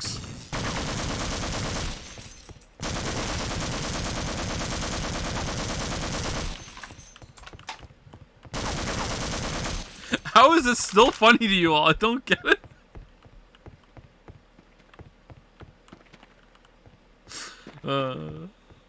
All of comedy is timing, and the 3 taps afterwards that lead to the explosion. Just boom, boom, boom.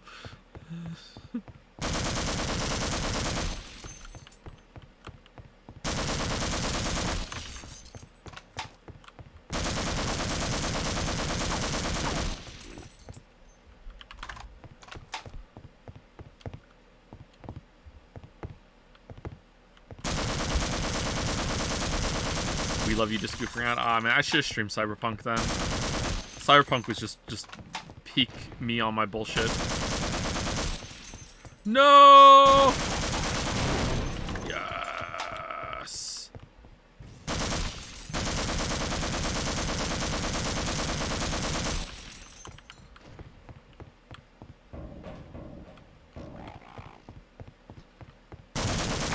Joe's least favorite class is the sniper. Yeah, you want to talk about that? Let's talk about snipers in Hunt Showdown. I don't even think there should be snipers in Hunt Showdown.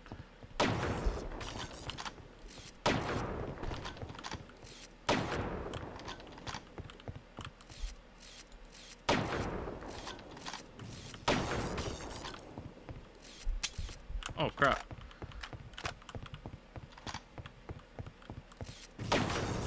Just walking across the field, and all of a sudden, oh, some guy that you didn't realize has been sitting in the bush with a fucking piss bottle for the past 30 minutes, both in game and out of game, just domes you in the head because you just happen to walk by their favorite bush. Bushwookies just ruined that game, man. You mad? Yeah, I'm so mad. Domes you is it when they hit you in the head.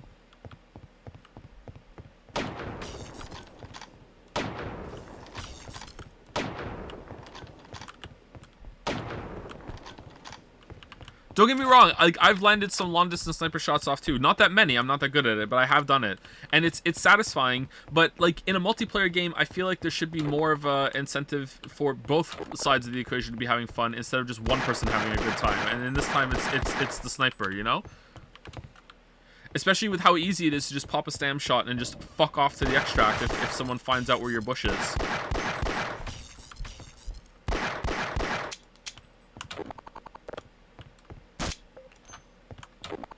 You should try PUBG. I have tried PUBG and it's even worse.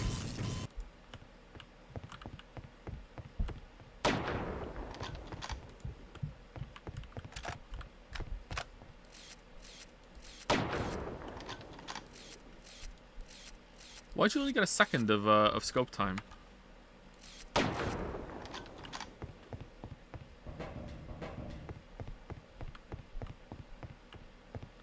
In Splatoon, snipers have a laser to show where they're firing, and it makes counterplay more fun. Yeah, that could be interesting, but the problem with that in, I assume it's easier to land shots in Splatoon. The problem with that in a game like Hunt Showdown is that it's actually really hard to snipe. Like, these are, because of the bullet travel time and everything, it's like, it's actually really hard, so I feel like that would make it too impossible for snipers, but, I don't know.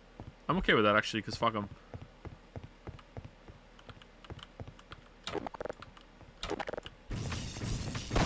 Why'd I do this? Why did I think this would work? Why did I think this would work? You know what I should use? I should use the heavy machine gun. That's got the highest DPS in the whole entire game, it feels like.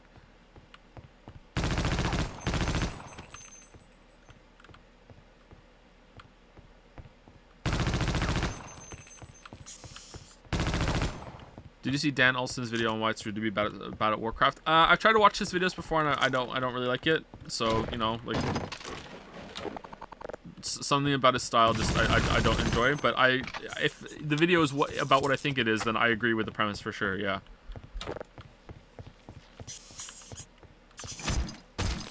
Like you think I'm a psychopath now? when I played World of Warcraft and I was a tank.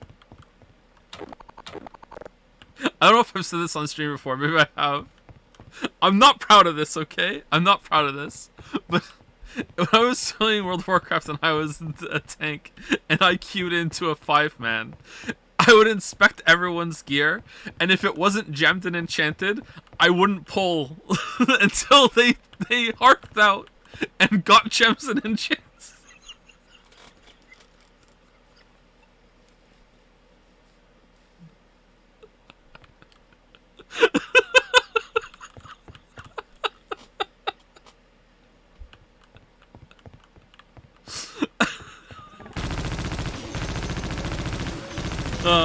And if you were AFK, you got vote kicked. You know, I don't think that's dick behavior though. Go get gems and enchants is dick behavior. I'm not proud of it. I mean, it's funny, but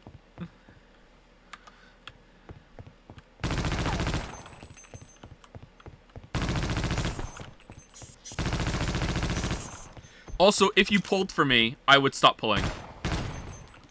Like, I'm the tank, I get to dictate the pace of the run, which would be like blazing fast. I would pull the run like a maniac if the healer had mana. So it's like you're not waiting for me. But if you start pulling mobs, I stop pulling. Like that's the end of that.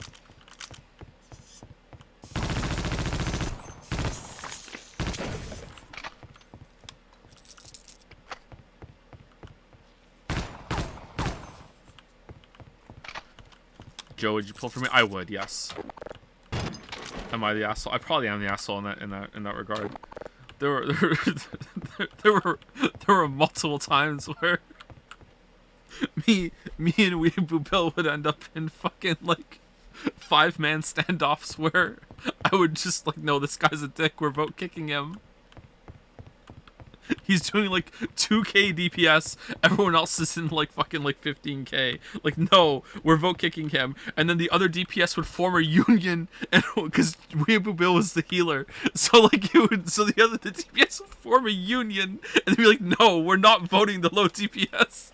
And me and Bill were the tank and the healer, so you needed 4 people to vote someone off. So I swear to God, there were multiple times we would sit in an instance for like an hour. Just an hour sitting in front of the boss being like, well, I'm not tanking until you vote this guy off. Just things you could do when you didn't have kids. Just like... Oh man, it's so petty and stupid.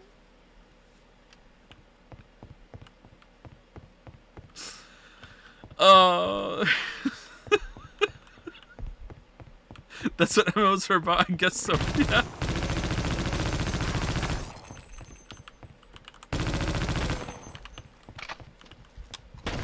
What the hell? God damn it. Where is he? Let's kill him first. Okay, never mind. This is why games have regenerating health now, by the way, you know that? Because of players like me. It's not true, actually. I mean pulling, by the way? What do you mean? What? Can you explain what this means for a Zoomer like me who doesn't play MMOs? Pulling? Okay, so when you're in a 5-man, it's like a dungeon, okay? Well, it's not like a dungeon, it's exactly like a dungeon.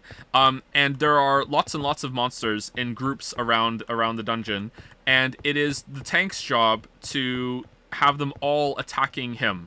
Now, the monsters may have different abilities that target the rest of the group or target like the floor and you need to move. But for the most part, the tank is keeping all of the attention and the aggro and and is taking all the damage. while the healer heals the tank. And if there's any like residual damage from the DPS that are dealing the damage, the healer will top them up. But most of the time, it's the tank that's taking all the damage. So since it's the job of the tank to keep all the monsters on him, usually physically on him too, like actually around him in a circle, it is also the job of the tank to pull the monsters, which means engaging with the monsters and positioning them in a good way. So let's say that the monsters have some sort of frontal conal AoE that will damage themselves and all the rest of the DPS. Well, it's a really good policy for the tank to pull the monster like into a corner somewhere, so or facing away from the rest of the group, so the conal AoE will only hit the tank, that sort of thing. Or if there's a knockback effect that the monster has, well, it's a good policy to not have the knockback knock you back into like down a pit and you die. So put your back against the wall, so when you get knocked back, you just like get hit back against the wall. That's the end of it. So pulling in this context means that you are going to be engaging with the mobs and starting the fight while they stand there waiting for you to come. So if DPS does that, what happens is sometimes DPS will run ahead, hit the monster, and then run back to the tank and be like, oh, tank here, I bought the monsters from you, get aggro on them. And it's really, really annoying as a tank for that to happen unless the DPS knows what they're doing, or if they're a hunter that can misdirect. So if a DPS ever did that, I would just shut the whole thing fucking down. Like if usually I would give them like multiple chances. My policy was if you pulled it, you tank it. So, and I would type that out while tanking because I was amazing at World of Warcraft, so I was able to multitask a lot. Okay, I don't brag often when it comes to gameplay skills, but I was amazing at World of Warcraft. So like I would just type you pull it, you tank it, and I would just sit there and I would purposefully not tank the monster that they had pulled, and they would just die. Especially considering I usually queued in with the healer too, and the healer wouldn't even heal them. So.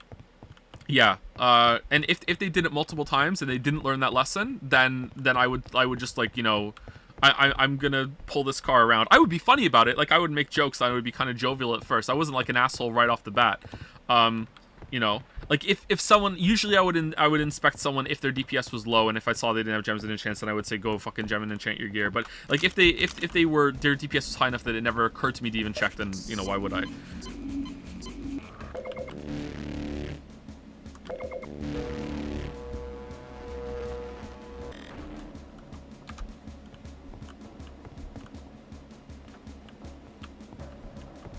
Oh, is this the same dam? Hey G-Man, how's it going? I know there's a ladder over here. And I know I killed the guy last time. Oh, despawned ladder?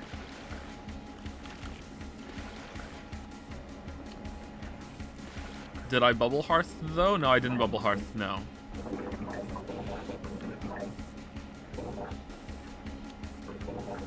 Oh. No, Joe, you are the one guy. How am I the one guy? Just instituting standards for DPS and tanks. The tank is the glue that holds the whole group together. That's true for raids for the most part too. Almost everyone who raided in World of Warcraft like knew a tank that was like the backbone of the whole entire group, and if they didn't show up, that's it, you're not raiding that night.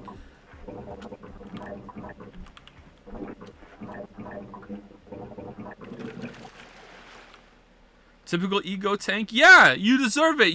Everything's riding on you. You need to know your shit. It's the most important role in the raid.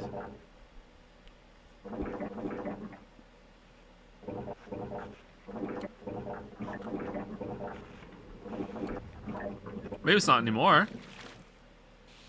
Okay, am I stuck? Am I soft locked?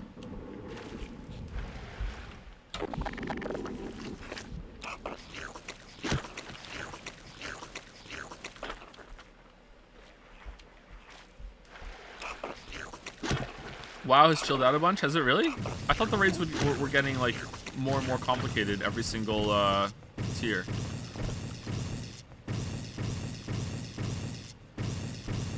Are we friends? No, we're not. We're not friends.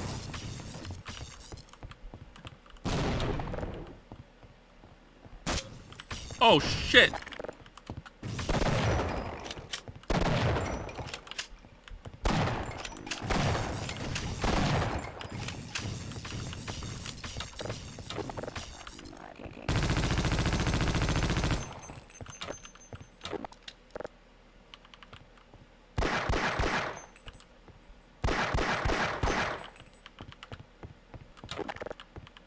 I agree you're conceited because you earned the right to be. Kinda, yeah.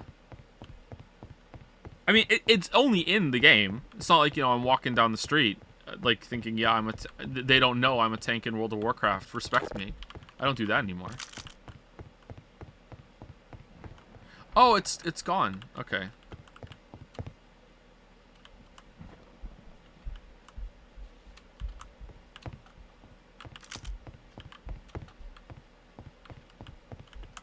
Arguably, I don't know, like, it's difficult to nail down which is the most vital role in that kind of dynamic, because so many of them are like kind of binary. Like, if you don't have a tank that can tank the boss, then you can't even engage the boss. But after that point, once that's a solved problem, like, DPS is by far and away the most important resource that you have.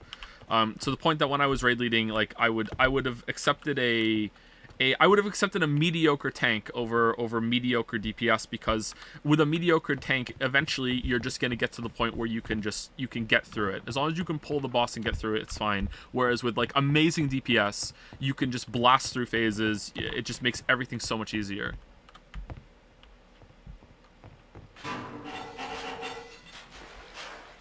No DPS, so yeah, and that's the same thing. It's like, if you can't keep the raid alive, then you can't fight. However, in larger groups, that becomes less important. Whereas in a 10-man group, if you have two incredible, amazing healers, then that counts for so much, because you can 2-heal fights. And if you can 2-heal a fight, that means you can bring another DPS. Just like there were some fights where you could solo tank it if the tank was really, really, really, really good.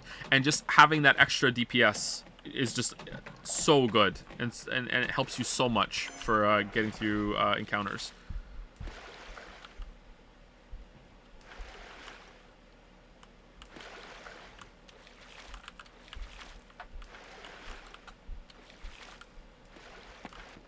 As time went on, though, tanks became DPS as well, which was a really cool change, I thought.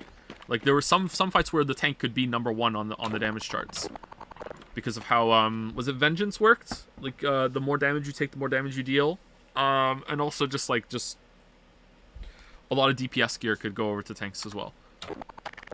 Excuse me. Yeah, that's gone.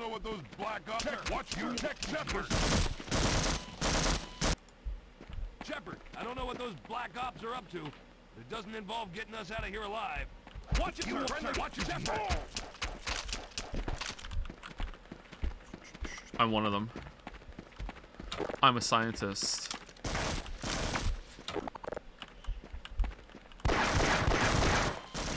That was only a mop. They removed Vengeance because Blizzard hates fun. Was it? I raided in what was the one after mop? I raided a little bit in that tier, but I was a mage DPS for that one in another guild that wasn't mine. Our guild fell apart after mop.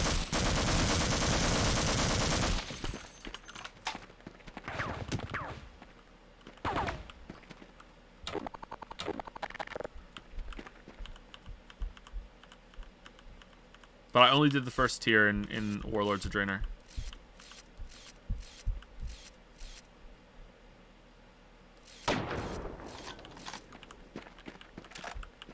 Is this toxic?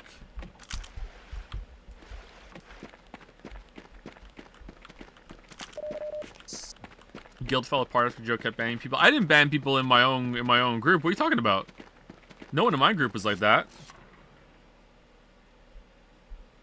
Okay, line it up. Line it up. Yes.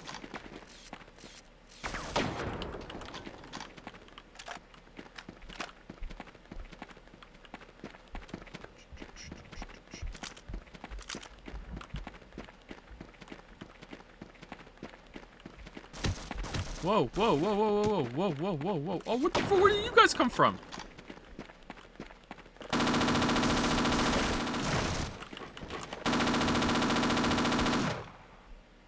There's one more, isn't there?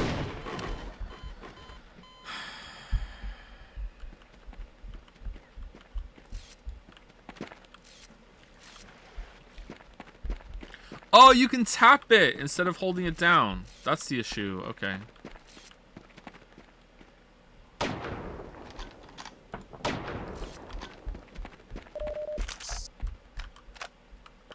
Joe, do we have to play Blue Shift? We don't have to, but I want to because I want to see what it's all about. It's really short, apparently. It's only 3 hours.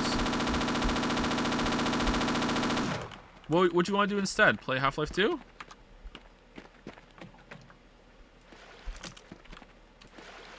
Oh, come on, you stopped the Wild Talk already. I was having so much fun. Were you, like, legit, or are you making fun of me? Because, like, who gives a shit about World of Warcraft? I think I owe a lot to World of Warcraft. I feel like I got really lucky with my progression path to what I do today. I feel like the reason why I can engage with chat on stream and also how I learned how to explain things in terms of game mechanics was because of raid leading in World of Warcraft. Like it's very difficult to stream, especially with all the talking. But like I regularly used to like raid for like 5 hours, multiple times a week, and I would just not stop talking the whole entire time doing raid callouts and all that other shit. So I think that's why.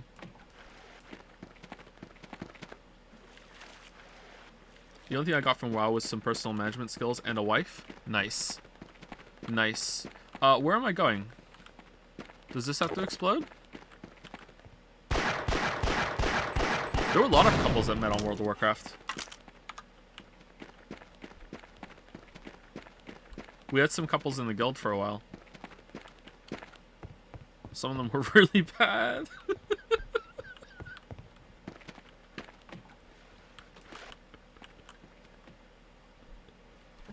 There was this, in Wrath of the Lich King, there was this holy priest. Holy was the spec. This holy priest. And I don't know how she possibly did this, but, like, I don't know if like, she just would like to go AFK sometimes during fights, and she had, like, a suicide command or whatever, but I swear to God, there were some fights where it'd be, like the boss has been, I pull the boss, and the boss has been on me for, like, I don't know, like, less than a second, and I look up, and when Holy Priest died, they would turn into a huge angel, and they would have like 10-15 seconds of grace period where they could still do healing before they were dead for sure. And for some reason, like, sometimes in the fight, there's no damage mechanics. They're going to go out. Like, the boss has been on for a second, and I look up, and there's the angel standing in the rain, like, how did you die? How did you die? Like, it's 1 second. My health is full. I haven't been healed once. How did you die? Just like, what the fuck? Just had so many horrible people in the guild. And when you were a guildie, like I would like, you know, make sure your gear is gemmed and enchanted and shit. But I would be really patient with teaching people, and I got people to endgame content that had never raided before in their whole entire life. And I would even do, because I was obsessed with the game, I would even do weekend like pickup groups where I would take a pickup group with some guild alts from my guild that was like a progression guild, like top 2 on the server, and I would take some alts, like maybe, I don't know, 10 11 alts of people in my guild on Friday, and the rest would be pickup group, and I would get them to kill Lich King. Like, in Wrath of the Lich King, and some of them had never raided before, and they were like, oh my god, I can't believe I got to kill the Lich King. Like, I would do that every weekend. It was one of my favorite things to do. You know, you have to have gems and enchants, though. But there was so many bad players, and I don't know, I kind of enjoyed doing the best with some subpar players, you know, like how far can we push progression and shit, and like can we still get this done? It was really interesting and fun.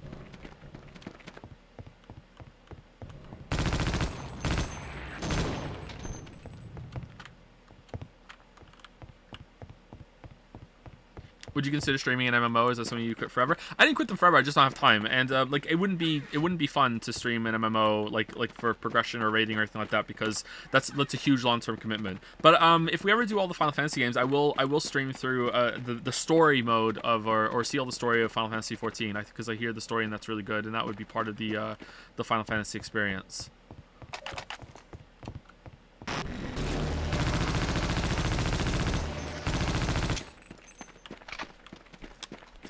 It's super mid, to be honest. I hear different things from different people. I hear it takes too long to get going, but once it does get going, it does have some legitimate good stuff in it. But that doesn't excuse the fact that it takes so long to get going.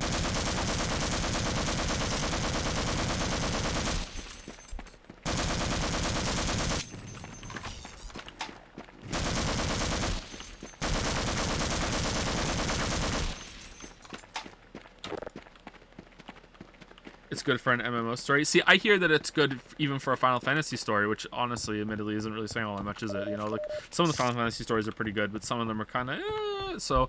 But I hear it's pretty good even amongst those. Progression rating with chat went. Should we make a guild in World of Warcraft and see if we can get to Mythic rating? That's my whole life now. Can this explode? Wonder if I can, like, use that. How do I even get up there?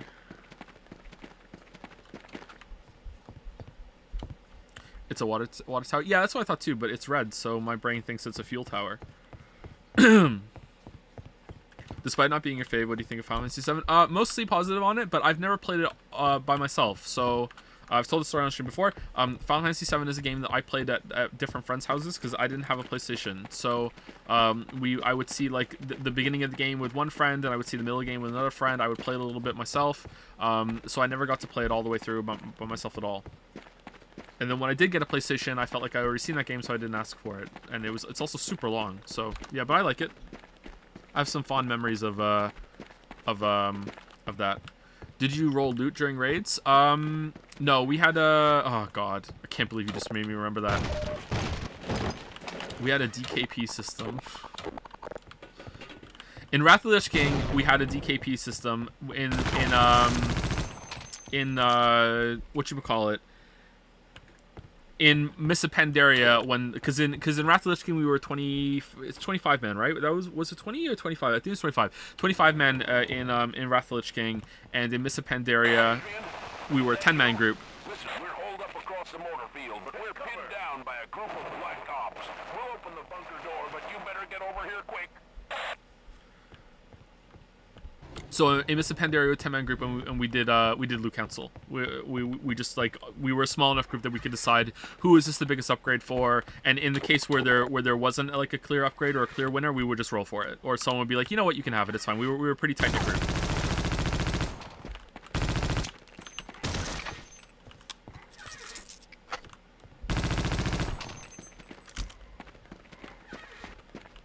Did you skip Kata? Oh yeah, we did raid in Kata for a little bit. So the guild that I had in Wrath of the Lich King continued in Cataclysm, or as we call it, Casterclysm. I say that in the Witcher video as well. The Witcher 3 video, I do the Casterclysm joke. We continued with DKP for a little bit in that one, I think, or maybe we tried Loot Council for a little bit at the beginning of Casterclysm. But that guild disbanded in the first tier of Casterclysm because it just wasn't good. It sucked, and you know. I lost my mojo for that shit. So then after that I went over for the rest of the first 2 tiers of Cataclysm. I became a mage, and I transferred over to a top US 100 guild, and I ended up becoming an officer in that guild for a little while, and then my mom died and I stopped playing. And that was around the same time that Witcher 2 came out, if I got my timelines right. I might be getting some of the expansions mixed up, but I'm pretty sure it was Cataclysm is when my mom died. So that was that. You don't have to be sad. My mom was awful. But still, it's still your mom. So and that was it. And I didn't play again until Warlords, I think, and I did a little bit of raiding in the first year.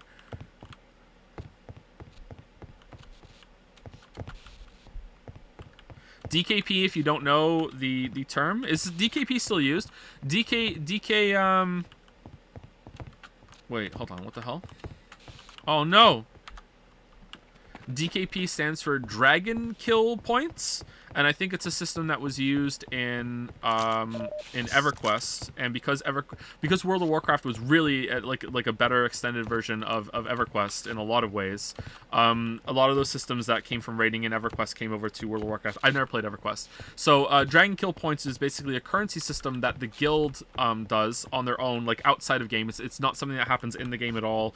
You don't have it in your inventory. It's not in your UI, anything like that. It's kept by the guild management, and basically if you show up to a raid, you get some DKP. If you're there for a boss kill, you get some DKP. If you're there for the first time you kill a boss, you get a bonus DKP. You know, like, and it's basically just a reward system that promotes engagement. That's actually kind of manipulative and toxic when you really get down to it, but a lot of guilds used it back then. And there were add-ons and mods that would allow you to track it better. So, and then items that drop from the boss would have a cost, and you would spend the DKP on the cost. And sometimes some guilds would have bidding wars, that if you want to like the starting cost is here and how much do you want to spend on it to get it. And for other people, which is what we did, whoever had the most DKP would be able to spend on it. And we also had a decay on it. You would lose 10%. It was stupidly complicated, and like I hated it, but you know, it's hard to get people to show up sometimes to the raid, so it was a useful tool.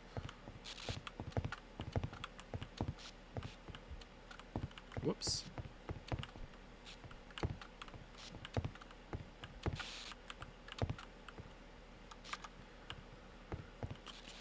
Any funny drama stories that happened during raids? Not really. There wasn't that much drama that happened, actually.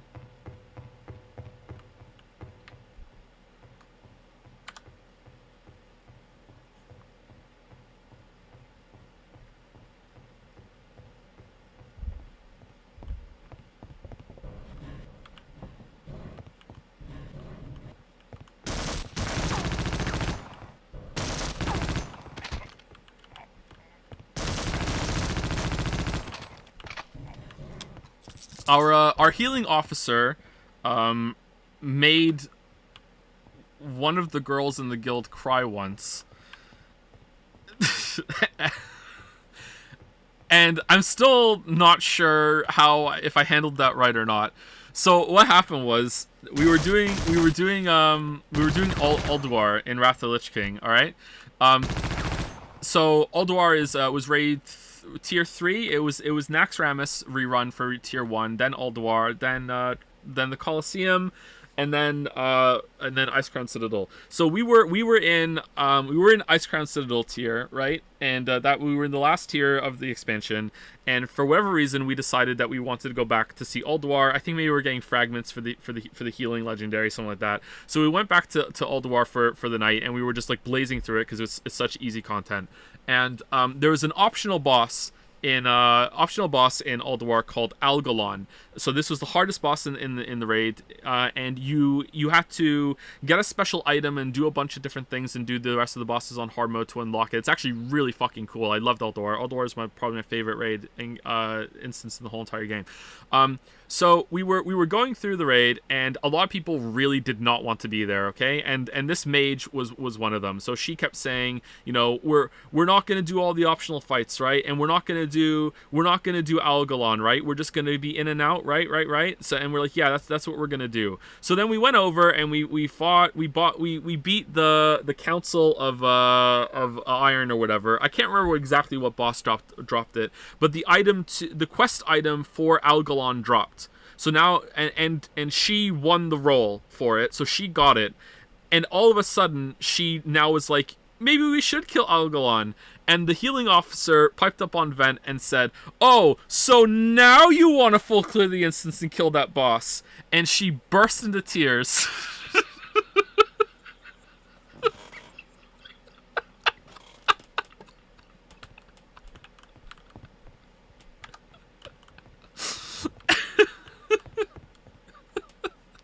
And I was the guild leader, and she messages me, and she's like, "This is the first time I've cried in the world of Warcraft." That was the line she said to me, and I've never forgotten it, cause it was so funny, the wording. She said the whole game title.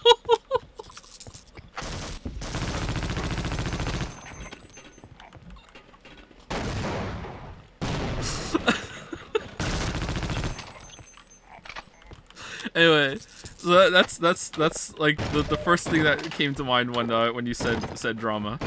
There's lots of shit that happen. You spend enough time with people, and shit's gonna happen. But like I've probably forgotten more of it.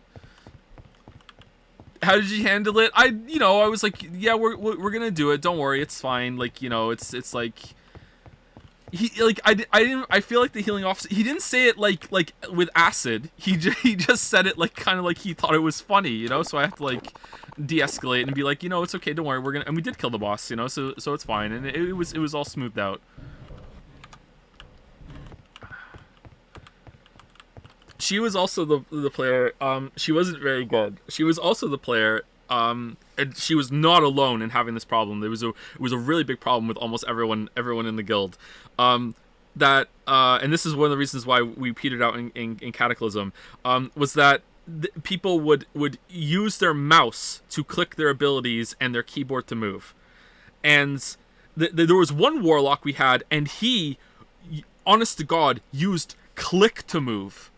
He used click to move, and it was a really awkward, like, crickets chirping moment one night when he was like, yeah, but I know it's using click to move is like, it's not efficient, but like I'm constantly doing more damage than most people in here, so like it's fine. And this was clearly a player that does not run parsing meters and everything, and just assumed that he was really good at the game because he was constantly hitting buttons when he was one of our worst DPSers in the whole entire guild. Okay, like, and he's just like, okay, I wonder why, because he used fucking click to move. Like, no fucking wonder.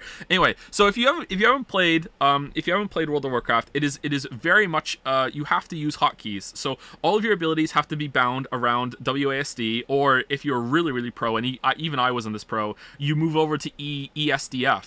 And you use those as your movement keys, and then you have Q, W, RT, and then all the rest of the keys around that as your movement keys, right?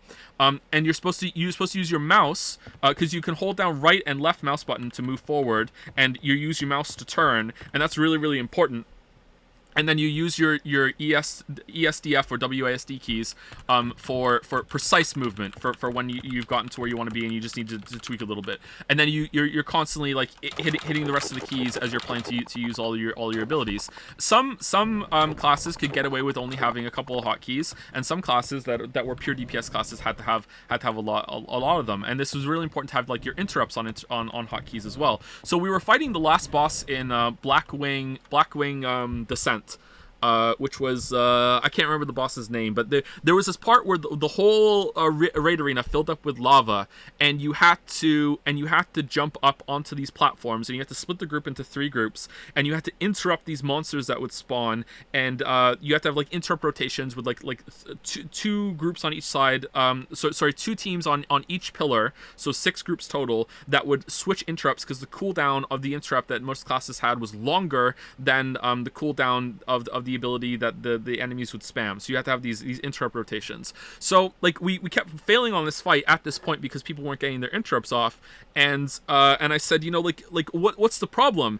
And this mage popped up on Vent and said, like I don't have enough hotkeys to put my interrupt on a hotkey. And I was like, okay. And there's like this weird pause, and I'm like, how many hotkeys do you have? And she's like, 6. And I'm like, are they 1, 2, 3, 4, 5, and 6? And there's this huge, long, pregnant pause. And then, yes.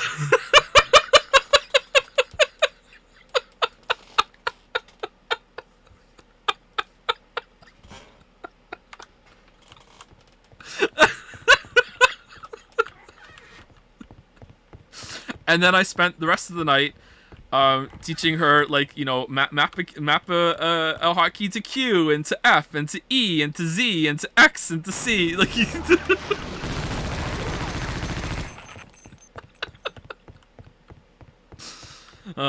pregnant pause is a term. You guys don't know pregnant pause?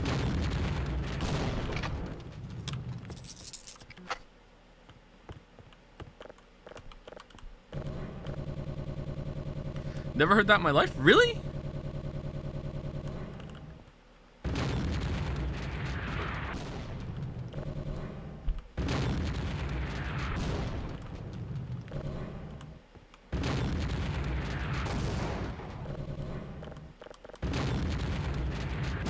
Yeah. Wait, what?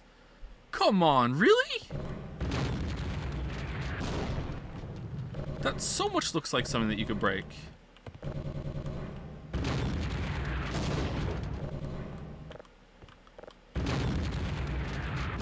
Did she learn and improve after? A little bit, yeah. But the guild didn't make it to the next raid tier of that expansion. For shit like that, I was getting pretty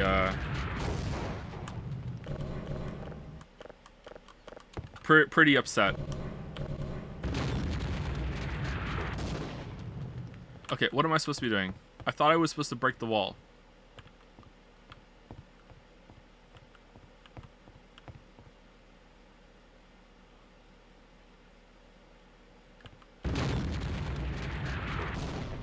Really?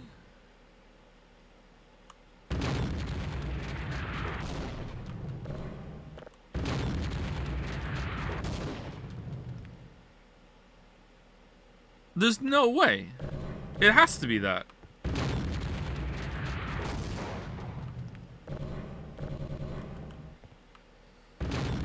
I thought it was the water tower. I hit the water tower and it didn't do anything. It didn't fall over. It looks like it's ready to break. See the texture on it? It looks like it. The bigger tower. I hit it already and it didn't work.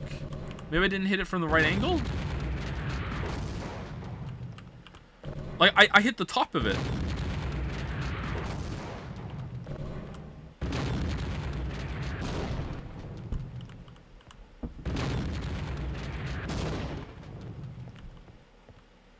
Try hitting the door?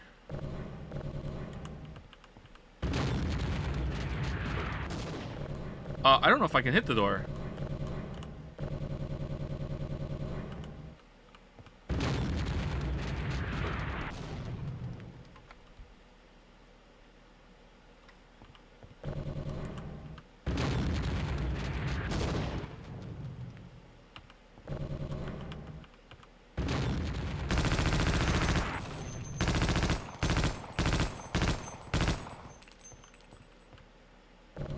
Why was that so hard? I don't know.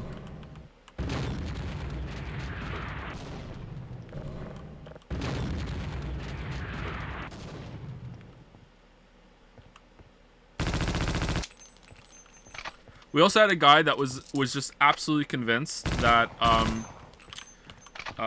so in the early game in World of Warcraft, you had hit ratings, and the hit rating was like you have to manage this in order to not miss the target if you were a damage dealer, and it was based on level. So the higher level the monster was from you, the more hit rating you needed to be able to do damage to them, and also like there was different resistances and shit that would calculate. I can't remember exactly if that's the right terminology, but it was something along those lines. Okay, so the higher the monster level was from you, the more hit rating you needed, the more stats you needed to be able to do damage to them to actually like land your hits.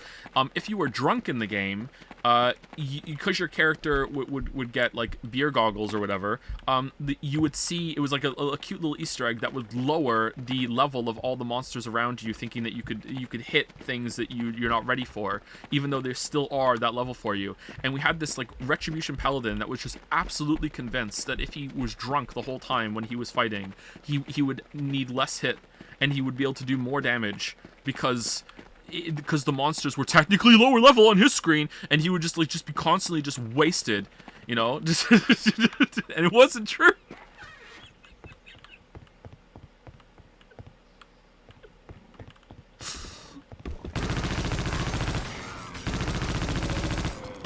Cutting edge tech that even the world leader raids haven't caught on to yet.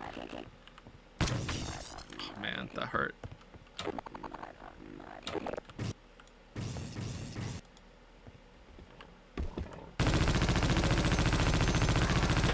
Oh, you know what? We're overdue for break. Hold on, let me go back outside in here, and we'll take break. Let's look at the water tower that just would not break for some reason. What if I fired a rocket at it?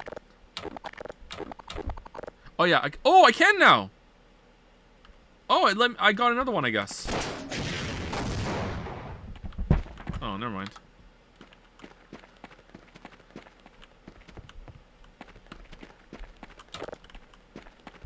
Overdue for a pregnant. You guys have never heard Pregnant Pause? Damn. All right. Sorry.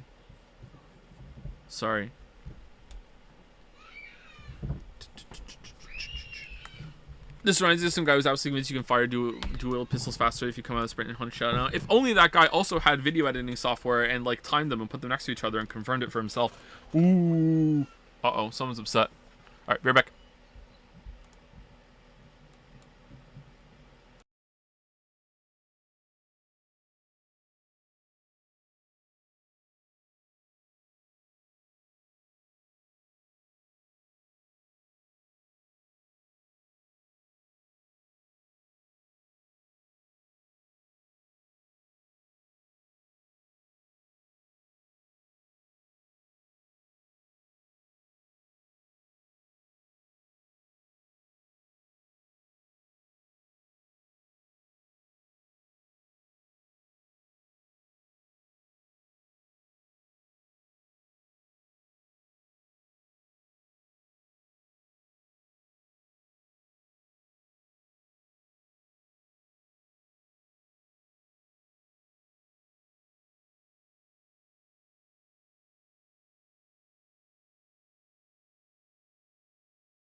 Alright, I'm back. Sorry about that.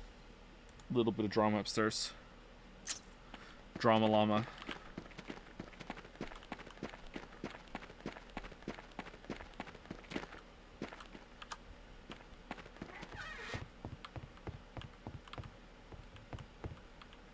How many coins for a growl? What do you mean?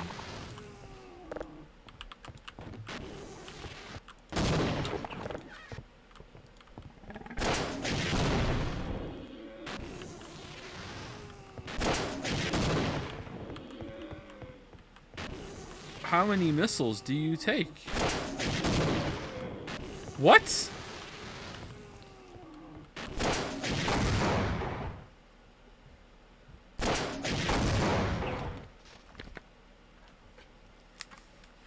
That was not worth it at all. 1 second. Sorry, Yoshi. Here you go. Eat your food, buddy. Why aren't you eating your food? Come on.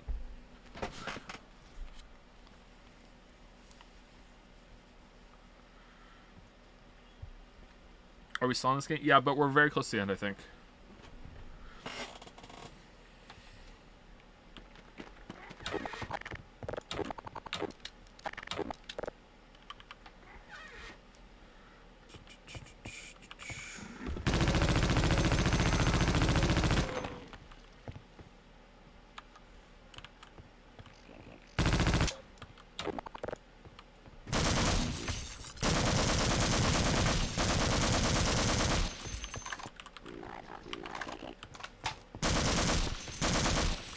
Shoot through a loading screen? How does that work?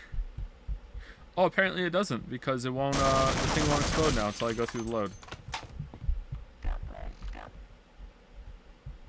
Oh, it's just busted. Okay. God damn it.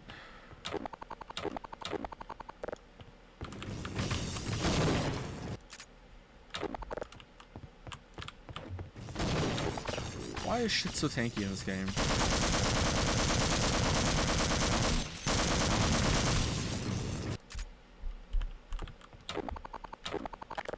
This now.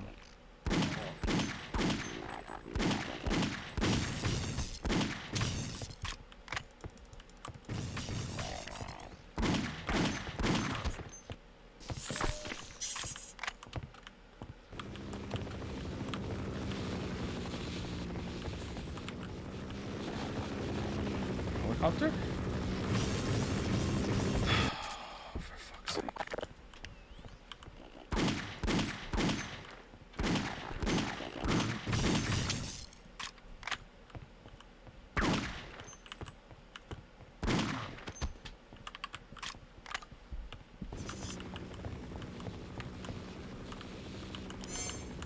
Where is he?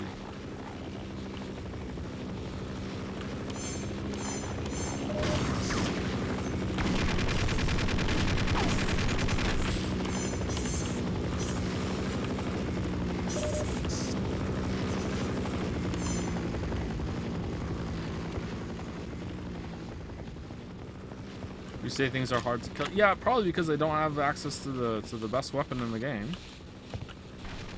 Kind of sucks, to be honest. If only there was some sort of console code I could enter to fix it. Alas.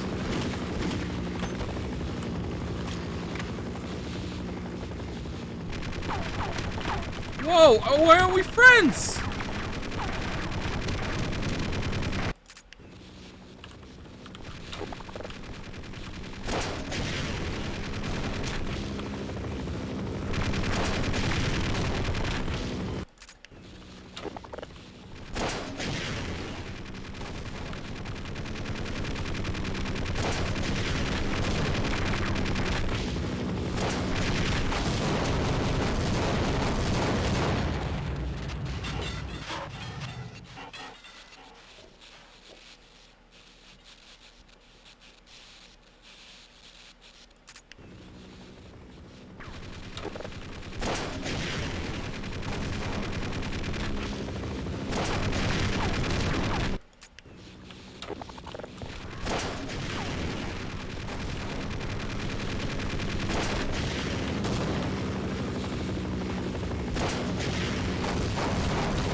Every single person is an enemy. It really makes you feel like you're a scientist.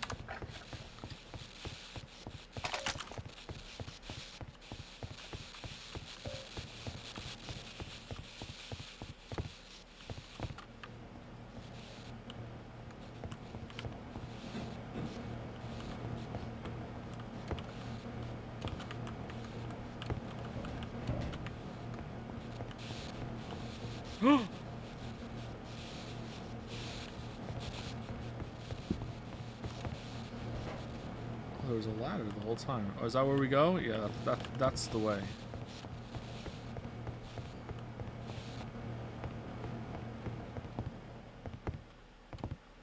Are you gonna play stream Dishonored 2 at some point? I think it'd be a great time. No plans, but that does sound like it would be a good time. Yeah. I've seen the kind of stuff you can do in that game, and it seems like a good fuck around game. Alright, I guess I can't get over there. How was I supposed to get over there? Jumping through there, maybe?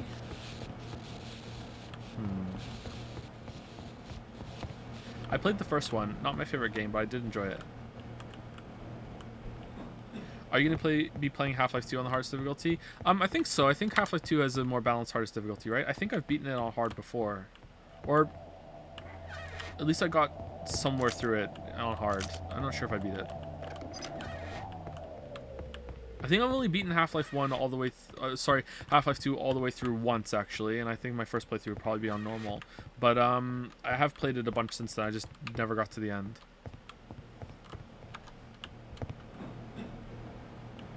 Okay, what did that do? Oh, okay.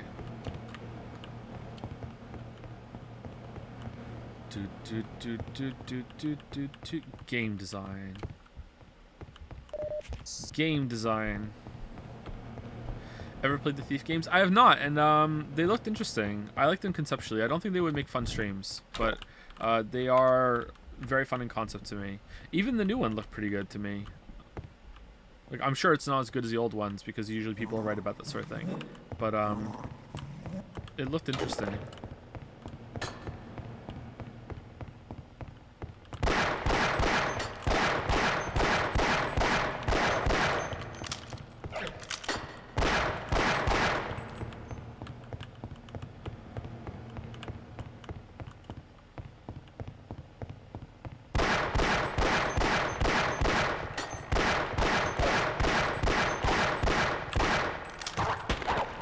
Aim.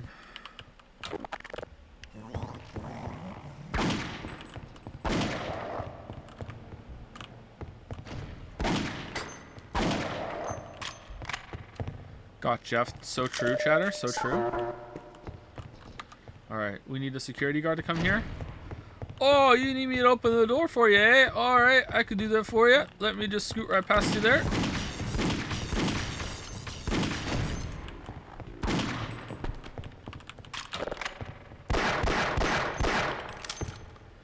Will you ever stream the Metal Gear Solid games? Not only am I going to stream it, it was voted on and it's on the list. I think the current schedule, I'm going to guess we're going to be streaming them in April? April? I don't think I'm going to play them all in a row. I'll probably play Metal Gear Solid 1, 2, and 3 in a row. Maybe a short break between 1 and 2, especially if we do Twin Snakes as well as the original PlayStation, depending on if I can get it hooked up. Because I think playing Twin Snakes as well as the original is a really fun experience, and those games are super short. But yeah, we'll be playing them all soon. This year for sure. Unless something awful happens.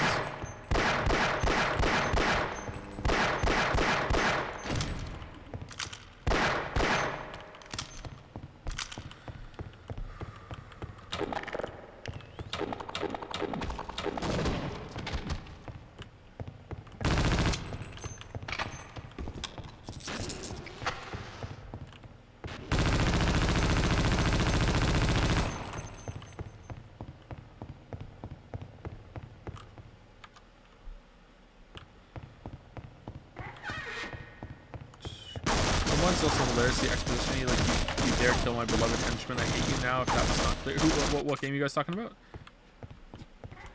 Because this is really funny.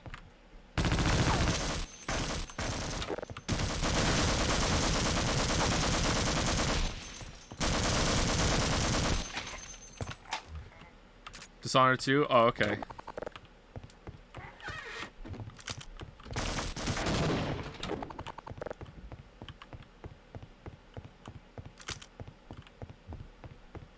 Oh, hey, dude.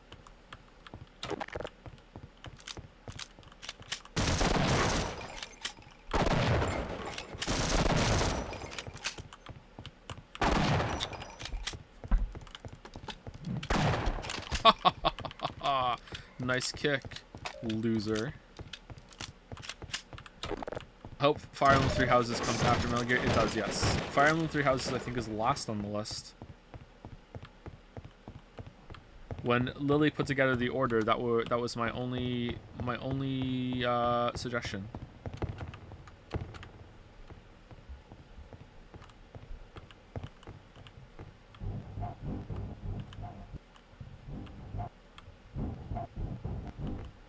Now, don't hurt me, and I'll tell you a secret. I've been hiding up here listening. These black ops have some sort of bomb. I think they're planning on blowing up the base. Now, why do you think they would do such a thing? I'll just wait here. Okay.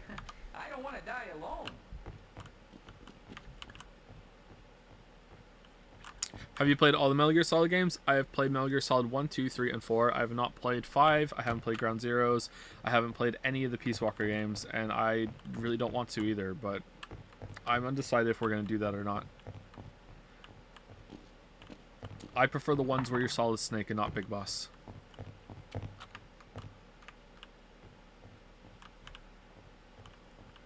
Also, sorry if this spoils anything for you, but like I know the twist of Metal Gear Solid 5. Or at least I think I know the twist of Metal Gear Solid 5. I won't say it because I don't want to spoil it for anybody else, but I think I know it. When it happens in the game, I will say this is what I knew. Okay, what? I can't get him down to open this door? I thought for sure that that's what we're going to be doing. Oh well, okay.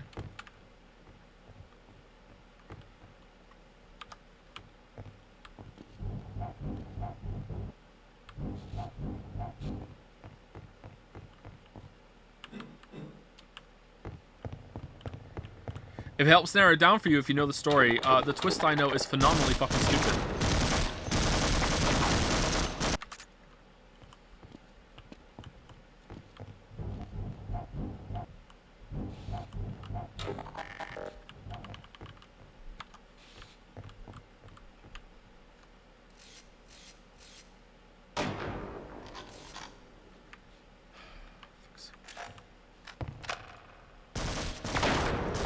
What?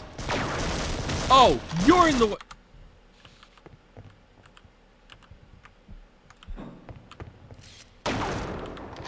Ducked. Goosed.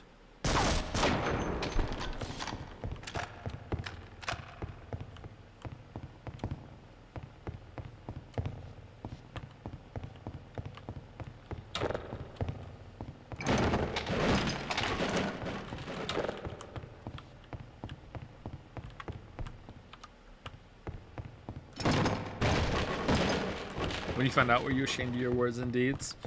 Do you think he was being legit when he did that tweet? Or was that a joke?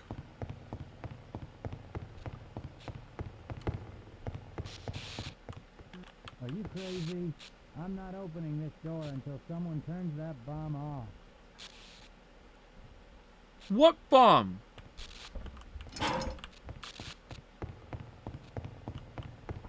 Be careful with that thing.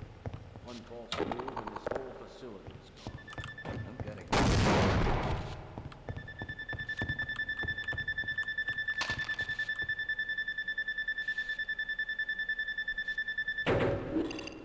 All right.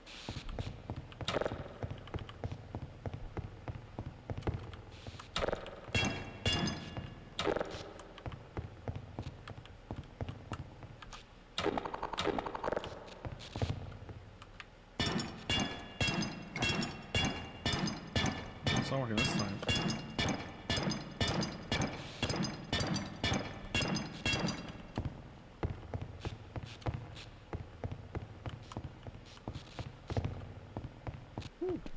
That was a close one. How do you know? Get in here. It's not going.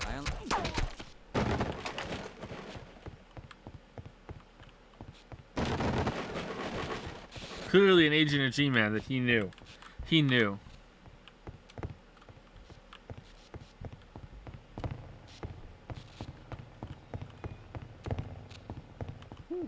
That was a close one.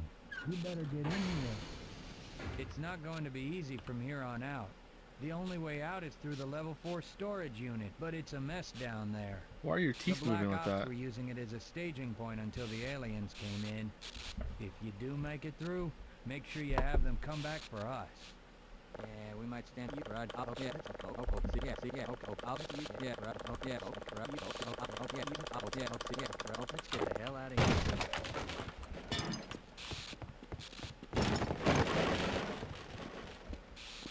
What? What?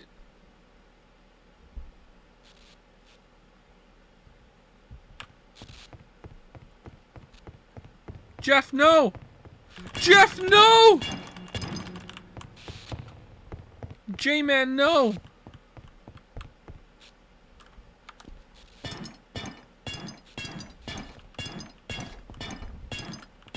Only 6 minutes, Insomnium! Only 6 minutes, Insomnium!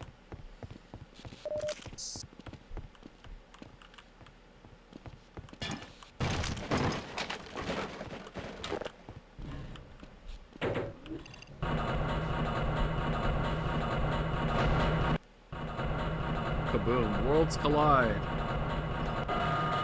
This is what it's like when worlds collide. Oh, for fuck's sake! God fucking damn it.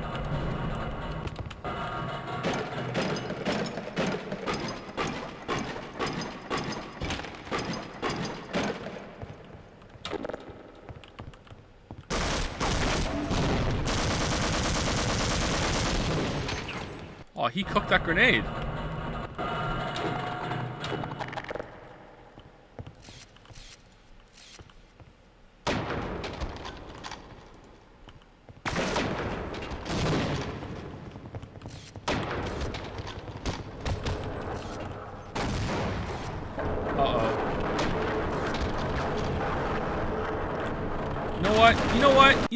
You know what? Let me just scoot right past you there. I don't care anymore. I don't care anymore.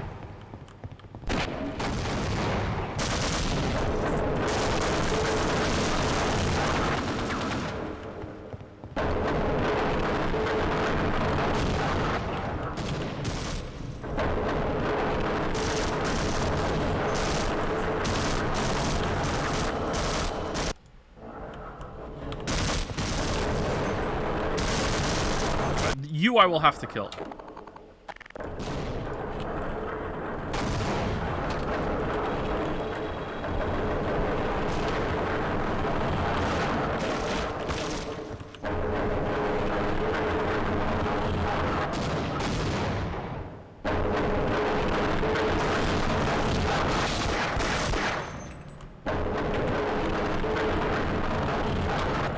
It's so loud.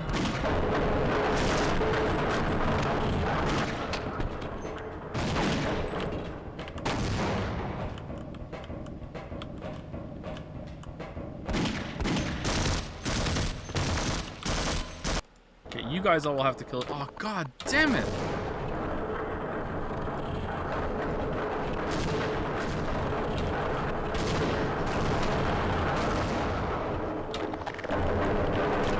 I can't hear you. I'm sorry.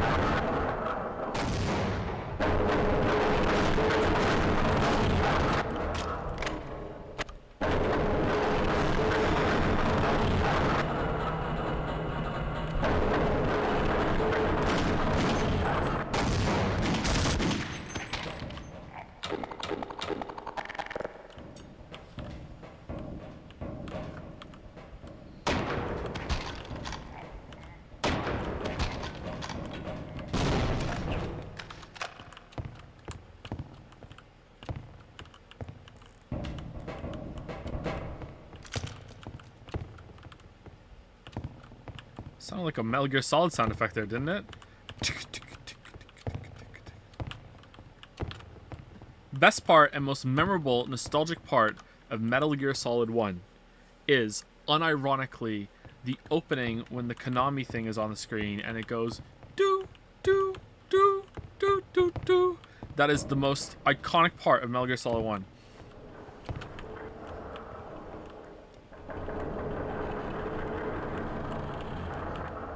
Alright, where are we going?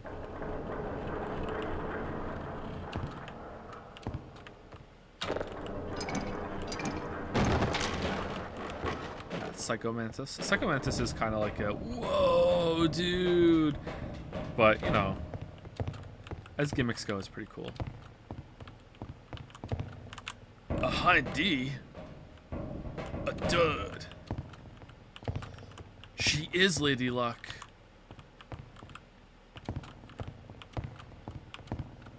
Jack, would you like to save?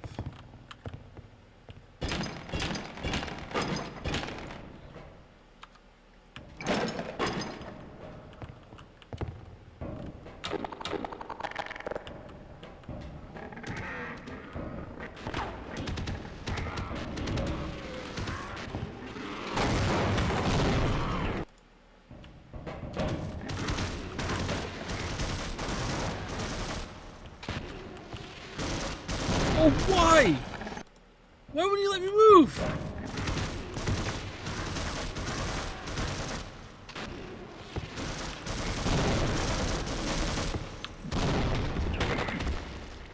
This is so awkward.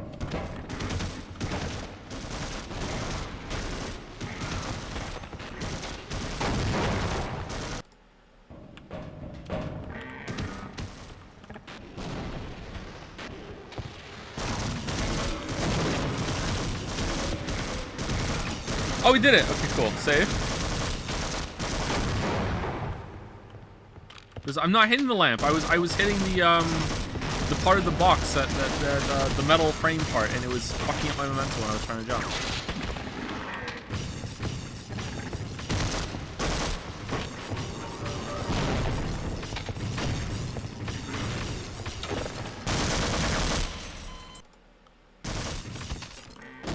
You hit the lamp twice. What? I'm talking about here when I was jumping off.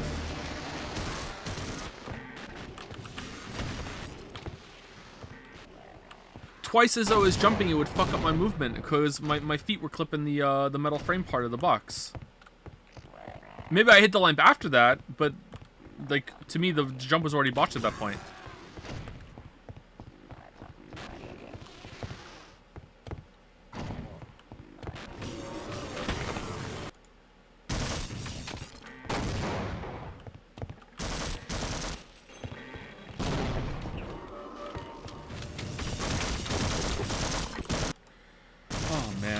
Can I just let them kill each other?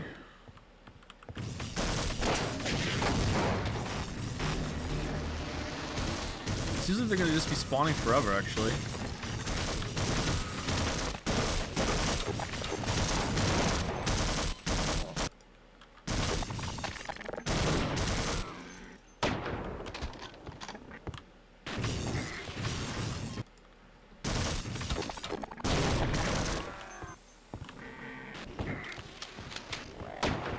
Oh no! Let me out! Let me out! Let me out! Let me out! Let me out! Let me out! Let me out! Let me out! I guess you're a good guy, Corporal. Listen, you've got to get down below. There's something coming through, and it's the nastiest looking thing yet. Some of your buddies went down there a while ago, and I haven't seen them since.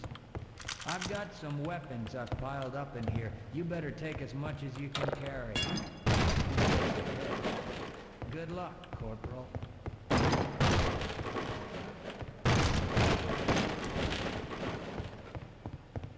Just let them kill each other. My read on this was that they're just spawning endlessly and they're fighting in this room, but maybe I was wrong. Alright, this seems like the time to be done.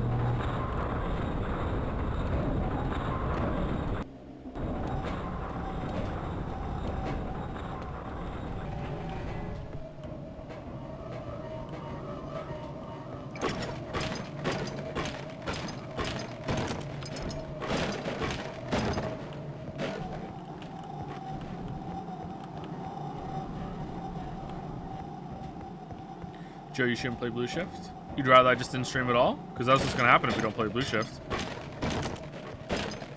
I'll just sit here and put you all through more World of Warcraft war stories on a black screen.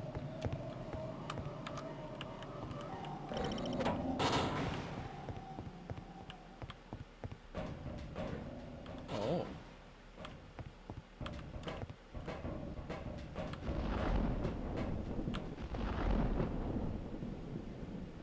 Burning Crusade? Where'd this come from? How do they just have a whole other portal that they're getting the samples from?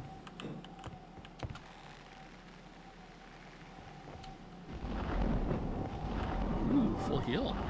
They're not messing around.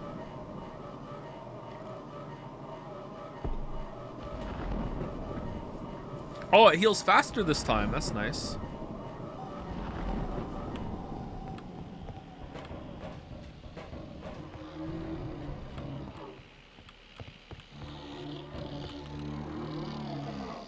Oh, we weren't supposed to go in it. Something comes out. Oh. Oh, okay.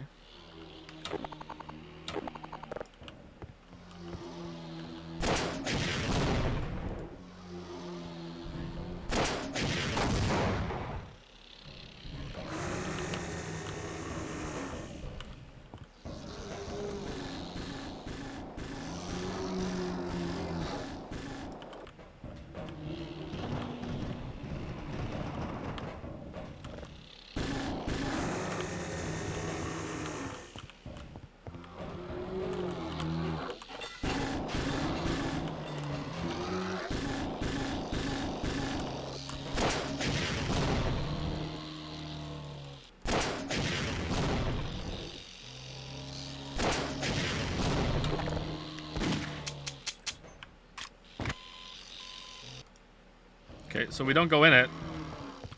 We shoot it?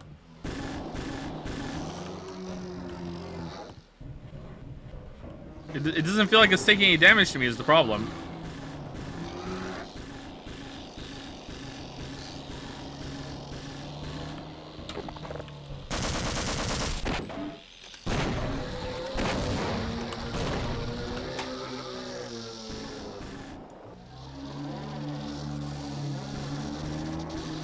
Again? No, no, not teleporter.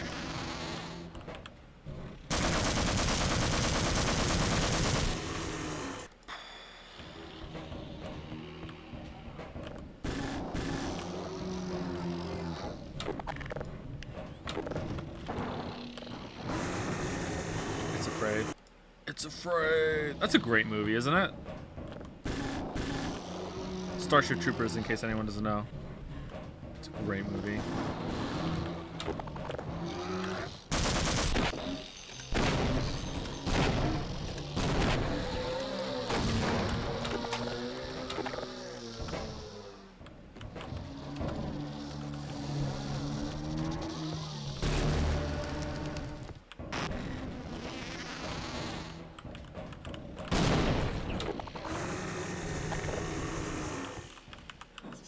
Whoops.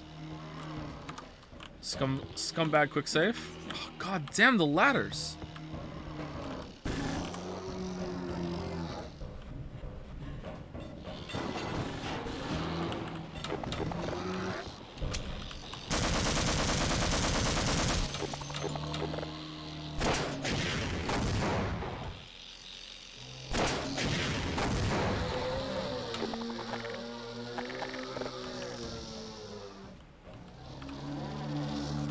How do I get back over there to shoot the other one?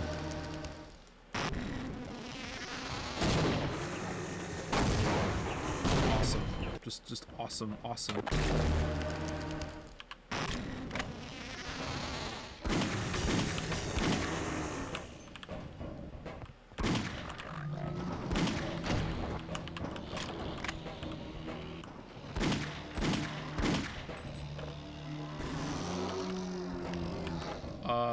Ladder's broken, right?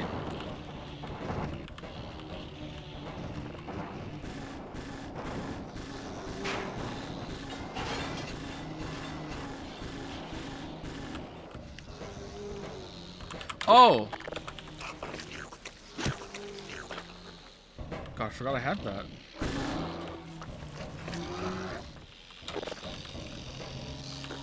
Oh shit! Well.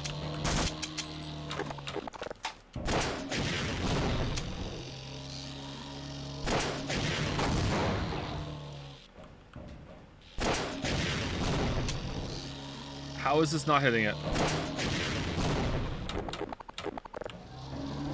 Grenade! For Bearder!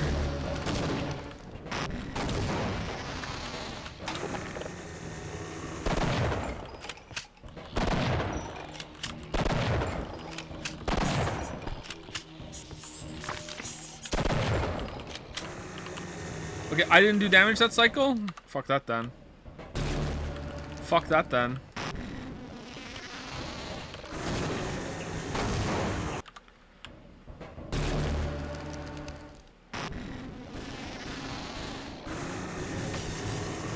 Oh, I can't hit his eyes even though he's ready.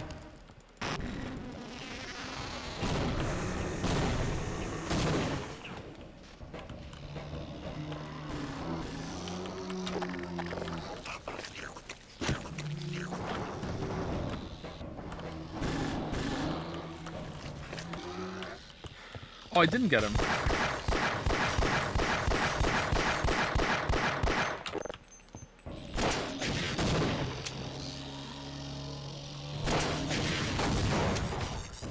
What am I doing wrong here, chat?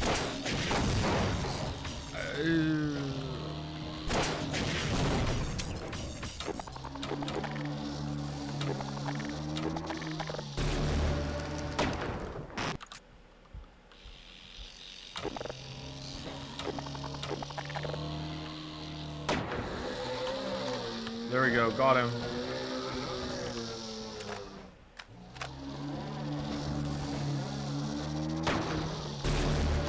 Still somehow not dead.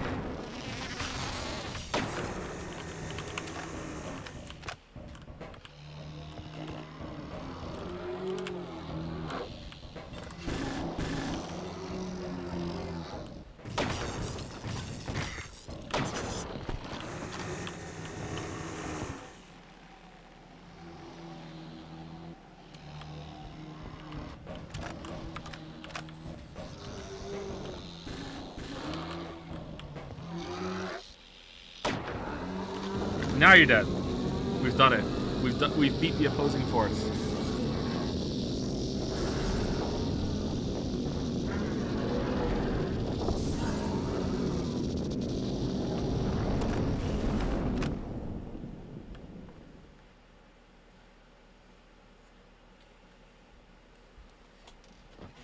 Better or worse than Half-Life 1 boss?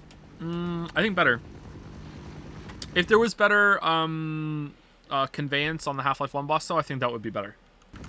So, Corporal Shepard, we meet at last.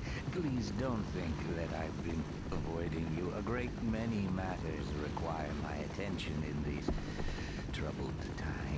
I do hope you understand. And now I require a further indulgence on your part. I cannot close my report until every loose end has been tied up.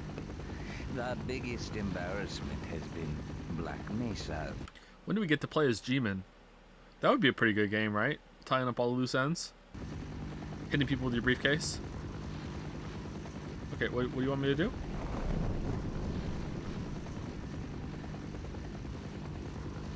Quite so.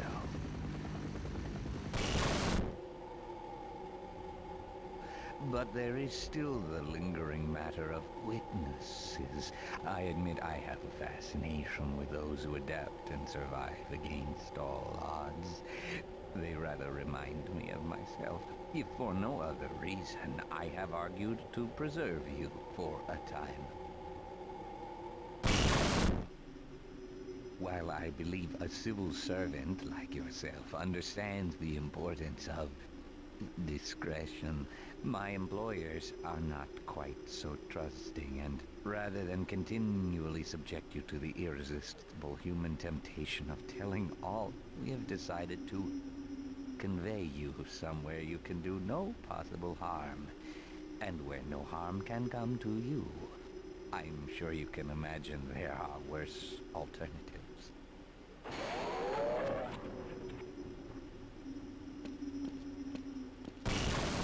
Curfew approaches. Oh, we don't get a choice on this one. Okay, that tracks. Shepard detained. Further evaluation pending.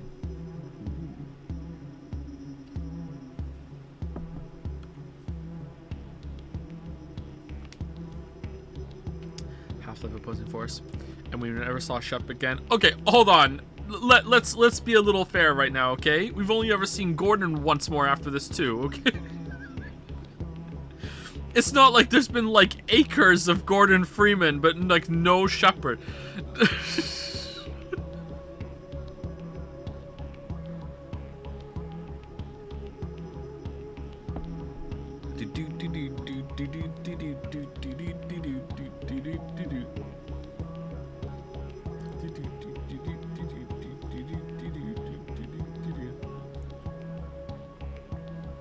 We've seen Gordon 4 times since this. What do you mean? It's Half-Life 1 and then Half-Life 2, and that's it. The Gordon's only had 2 games. Unless you're counting the episodes separately.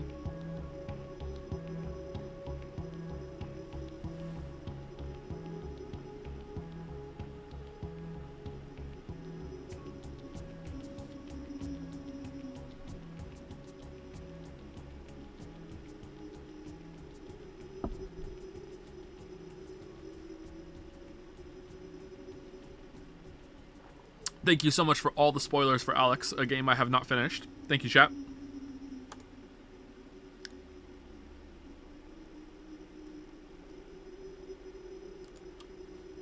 Or is chat confused? You don't play as Gordon Freeman in Half-Life Alex. You play as Alex. That's why it's called Half-Life Alex. Alright, I think we've, I think it crashed again. Yep. Okay. That's what happens. Alright, cool. Alright, so that was, Half-Life Opposing Force. Honestly, I gotta say, not bad. It was alright. It was definitely more Half-Life. I'll give it that. Judging it from modern standards is not really fair, just like judging Half-Life 1 from modern standards isn't fair. Like, it was still a pretty okay time. Like, it was good. When it came out, it was probably pretty great. Excuse me.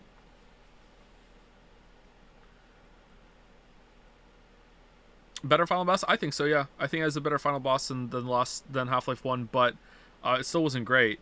But if like it doesn't need to be like as blatant as like a health bar, but if there was just better ways to know if you're even doing the right thing on the last boss in Half-Life 1, that would definitely be the better boss.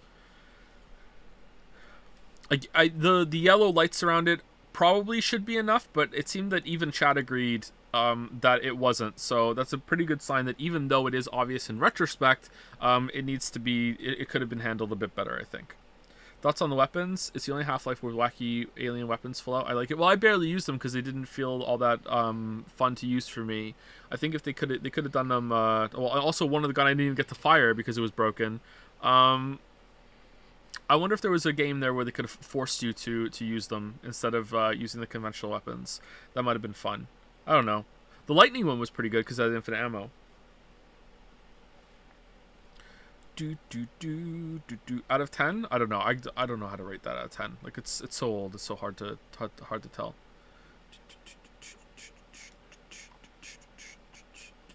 Thank you, Jonathan Peary, for the 18-month resub. Thank you, Cahill555, for the 51-month resub. Holy shit.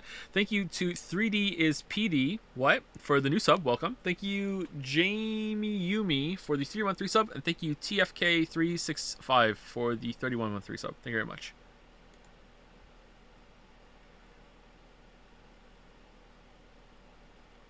Let us move over to Blue Shift, which I hear is pretty short. Have you played Giant Citizen Kabuto? I'm playing this little gem from 2001 again. I think you mentioned it some streams ago. Yeah, I played that quite a bit when I was a teenager. I don't think I ever finished it, though. I think some part of it was bugged and I couldn't do the giant phase. My favorite part of that game is when you're playing as the mercenary group and you're like building your base and stuff. It was pretty fun. Really funny too, but like I don't know if the humor holds up. Like it was funny as a kid, you know, fart joke funny. All right, I think we're over to Blue Shift now. It was really a really good looking game too when it came out, and now it's probably looks like vomit. The rope jumping mechanic in this game made me remember Dark Messiah. Are there any plans on playing it on stream? I think it would be an extremely fun game on stream. I've never played Dark Messiah. Is that the kicking game? The melee first person combat game? Excuse me. Are you gonna try Half-Life Decay at some point? There's mods to make it online co-op. Probably not. I've never heard of that game before. Well, I heard it yesterday, and that was the first time I heard it. Has the best combat next to Sekiro. Ooh. What about Elden Ring, chatter? Did you forget about Elden Ring? All right, this time, we are using enable HD models. This time we're doing that. All right. This is the one. This is the one. All right, that's there. Let me switch the game. Oh, you guys can already see it. Oh wow, it just automatically updated it. All right, you can see the mouse right now, right? Mouse is moving. We're here. Half-Life.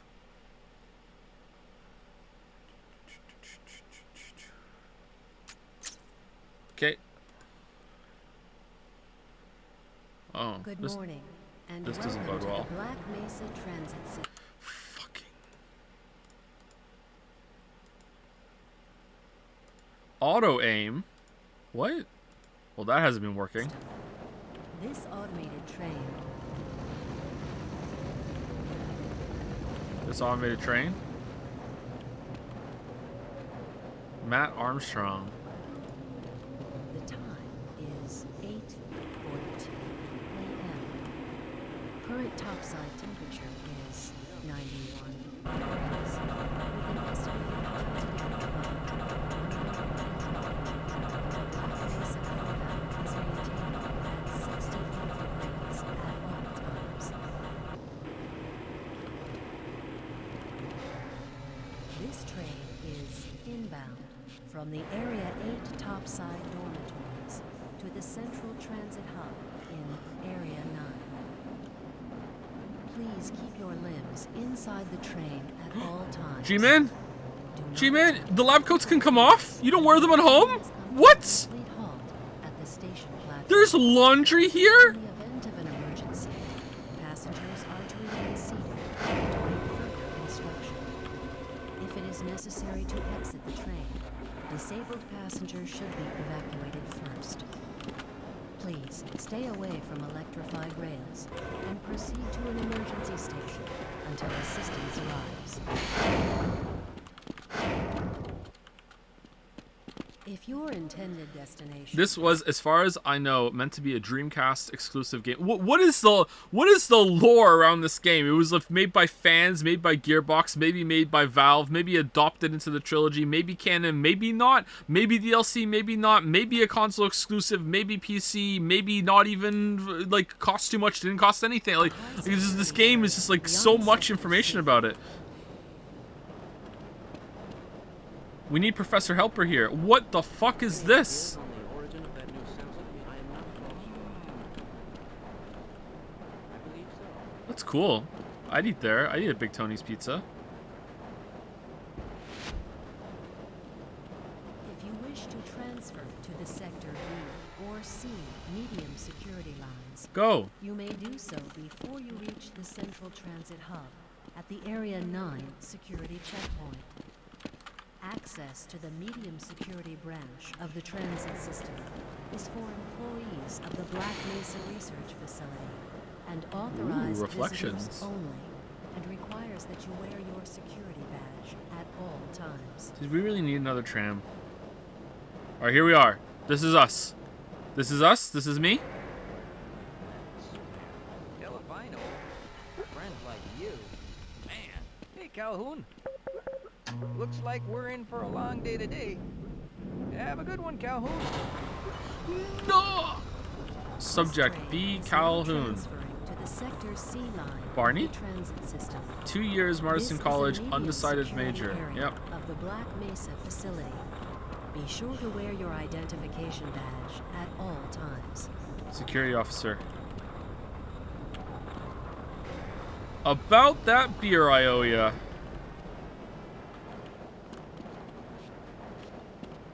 Clearance level 3. Oh, that's the same as Gordon. Disaster response priority, preservation of facility, equipment, and materials. Oh, new model just dropped. Welfare of research personnel. When do we play as one of the forklift drivers in the next game? Personal Now safety. arriving at it Area Gordon? 3 security facilities. We just missed Gordon? Gordon? There's only 3 minutes of Somnium. 6 minutes of Somnium.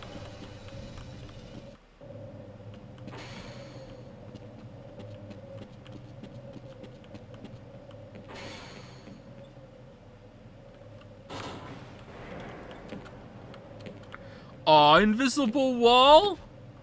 Aw, come on.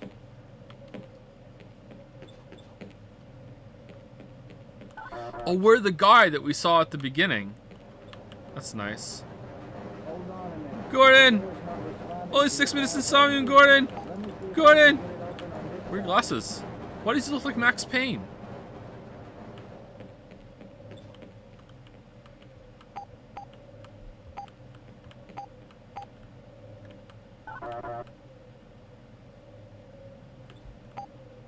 Okay, I think I got it.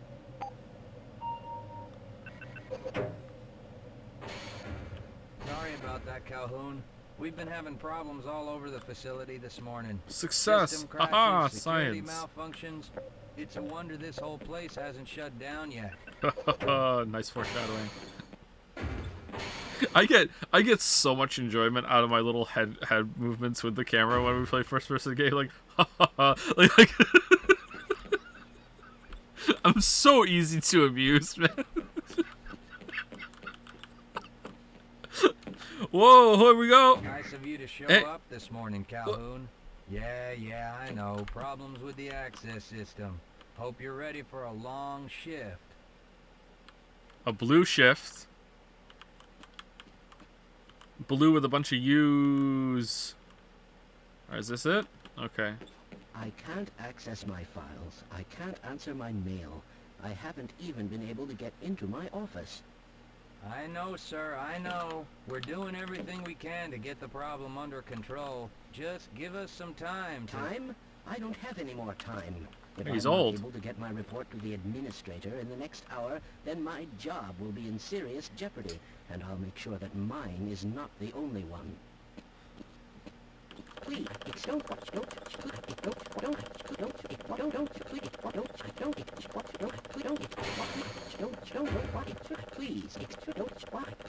shouldn't you be guarding some donuts and coffee right about now? Whoa! Yeah, where are they?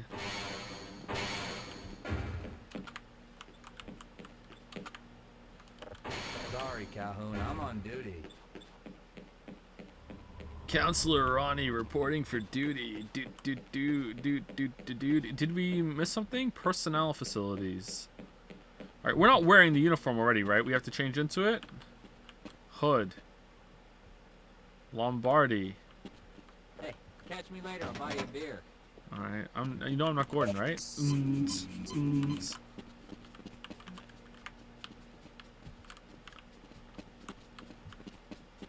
This is within theoretical limits. Yes. This will inexplicably use the recharge machines as we go in for armor.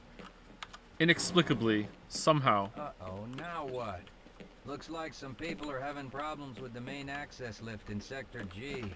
Why don't you go over there and see what you can do?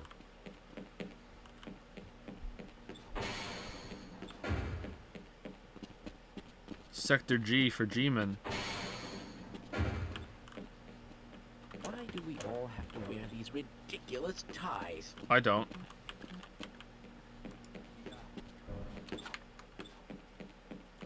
Calhoun, you know you can't go on duty without your sidearm and uniform.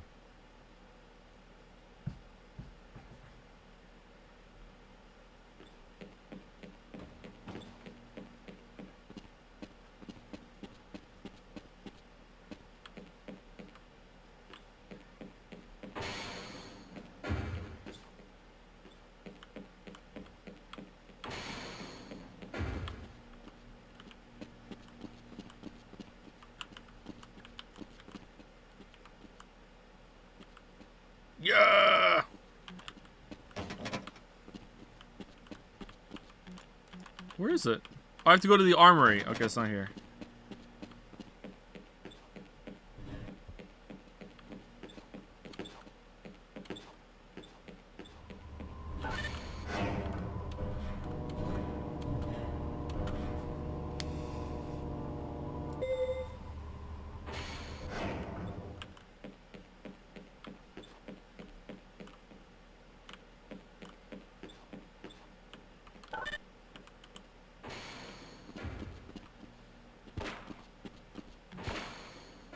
How's it going?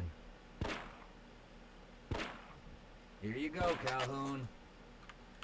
I know you're not on the schedule for a couple more days, but if you want to squeeze in a few shots in the range, there's plenty of room. How's it going? Here you go, Calhoun. I know you're not on the schedule for a couple more days, but if you want to squeeze in a few shots in the range, there's plenty of room. One on your tombstone. All right, so we're not allowed to kill anyone in this one. What is? What?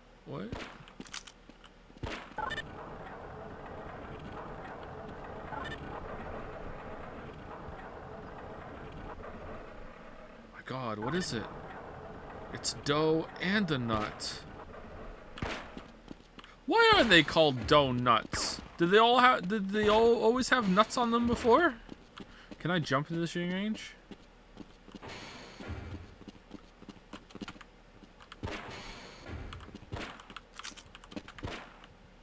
Are you crazy? Are you? Are you crazy?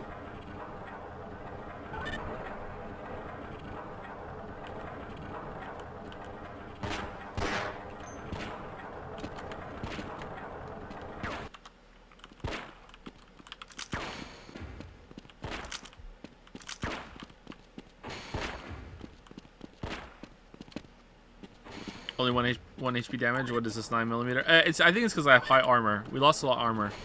Armor's weird in this game, right? It's like the higher armor you have, the more damage reduction you have from your health, but armor goes down just as it is. So if you have a lot of armor, you take practically no damage whatsoever. Something like that. It's not like it takes armor away first. It's some weird thing. Or maybe it's not. Maybe that is just how it is.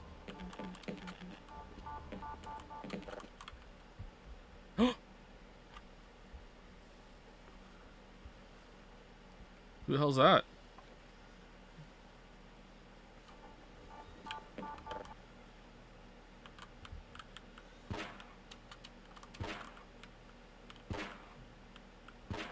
Gordon? What? That wasn't Gordon. Good morning, Gordon. Yeah, this is not how this went. This is not how this went at all. There's no bunny hopping. There's no jumping around.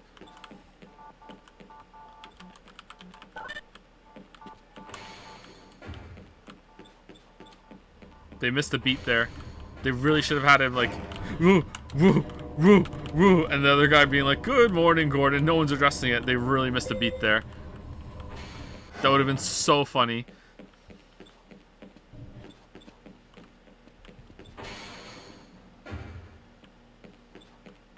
I'm a little busy right now, Calhoun.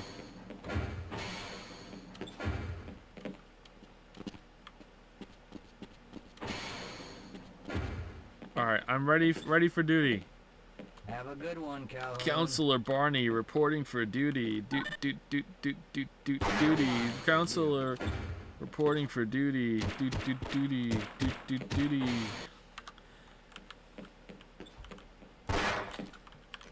Sorry, finger slip.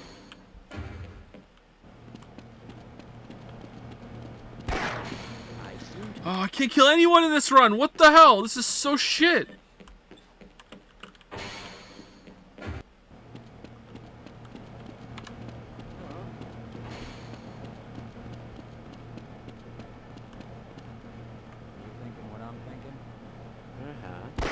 Oh, sorry. All right.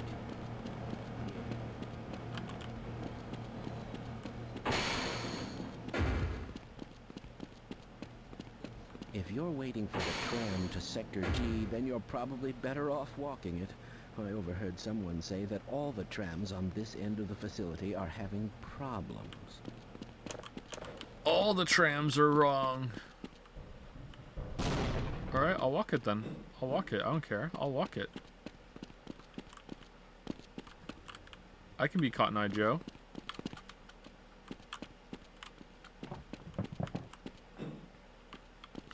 Portal or Half-Life? I prefer Portal. I think Portal 2 is, Portal 1's really, really good. I don't know if I prefer Portal 2 or Portal 1. I think maybe I prefer Portal 2. I can't remember. What was my take last time? Either way, I think Portal 1 and 2 are just some of the best games ever made. And Half-Life is good, but it's not that good to me. Half-Life 2 is better than Half-Life 1 though.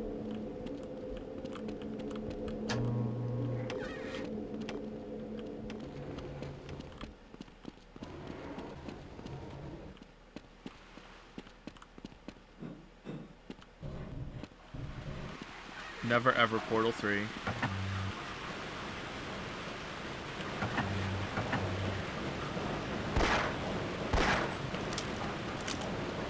Gordon?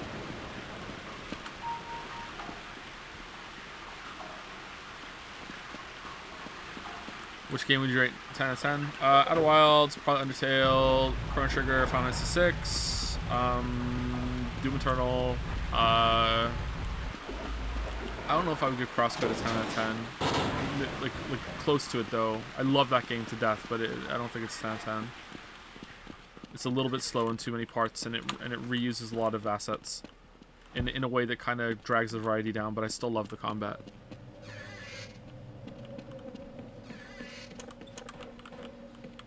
Joe, have you played Final Fantasy VIII? Yep. It's probably my second favorite Final Fantasy, I think, after Final Fantasy VI. Celeste is probably a 10 out of 10 as well, yeah. If we're just like spitballing like what are some of my favorite games, then I will give them 10 out of 10 then, sure.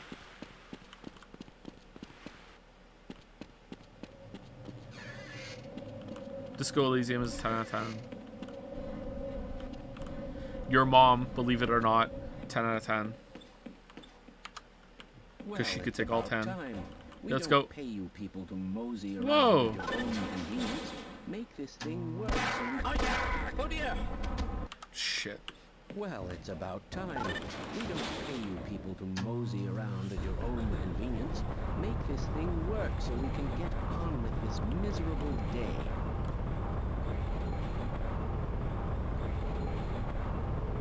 Jump when the elevator stops, by the way, or else you're gonna get your feet stuck to the floor.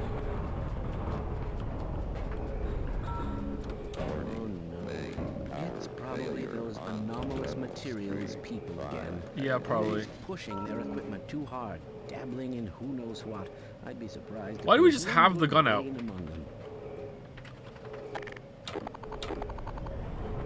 Oh, there we go.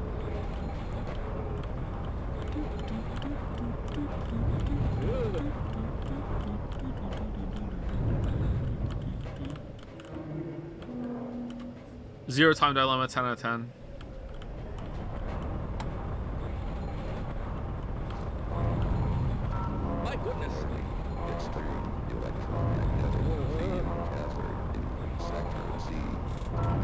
Dang it, Rompa V3, 5 out of 10, but a 10 out of 10 ending.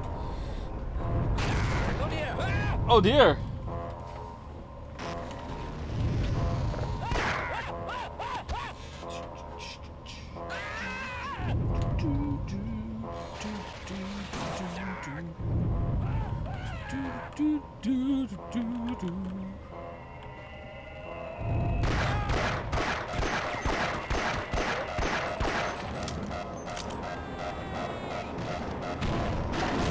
Oh no! This is pretty cool.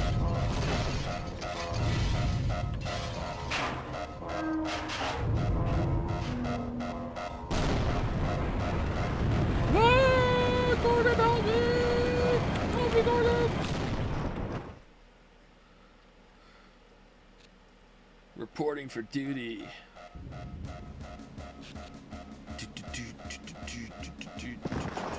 Oh, these things can eat.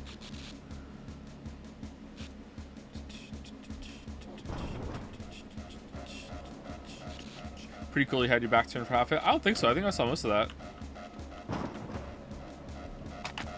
Yes! Oh, it wasn't the suit. It wasn't the suit.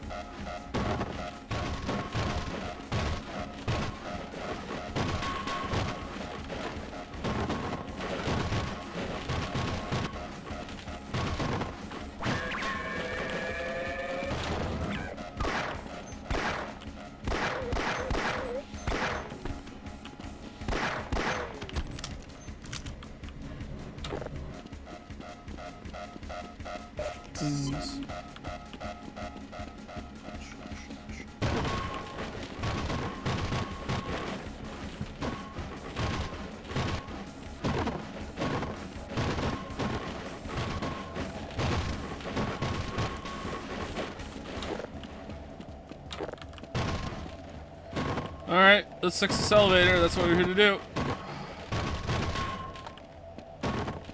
Nothing good in any of these boxes.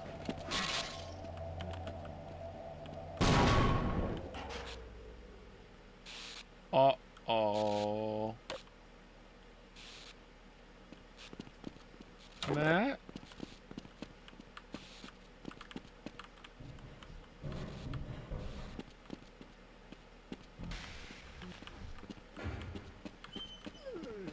I agree.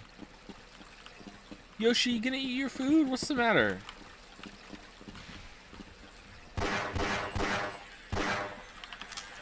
You're usually so food-pilled. Yeah, you're a food stan, Fatsby, I know.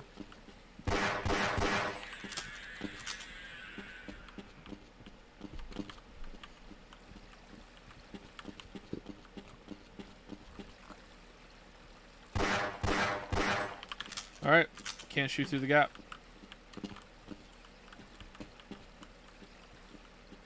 What am I supposed to do then? Can't just open it.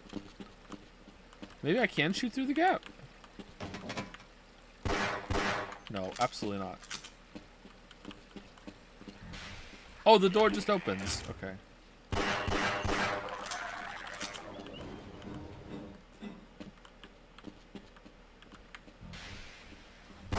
Calhoun! How did you get through the power lock? Well, it doesn't matter. The only other way out of here is through the canal. If you do make it to the surface, don't tell anyone I'm down here. I think they're trying to kill us all. Now get out of here. The canal is where you want to be.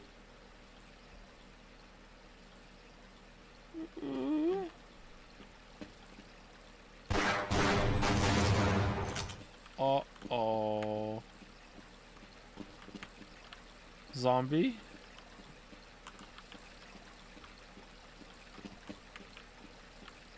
Man, if my game has any glitches, that's just fucking unacceptable, huh? Fucking hell. Do you know how much pressure that is?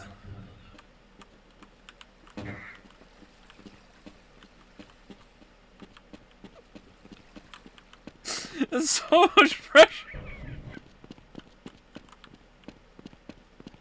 You find one single solitary glitch in the game, huh?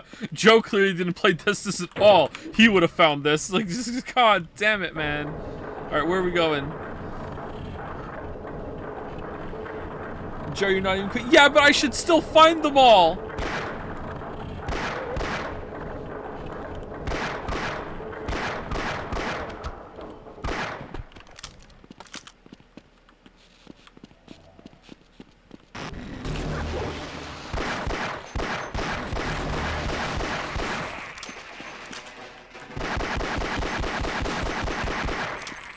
We're just eating shit here. Pistol's not very good at these guys, actually. What if I could have just like used this for cover?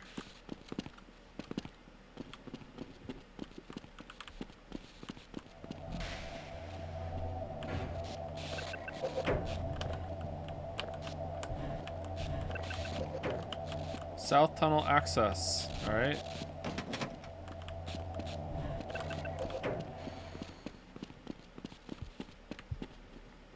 Yes.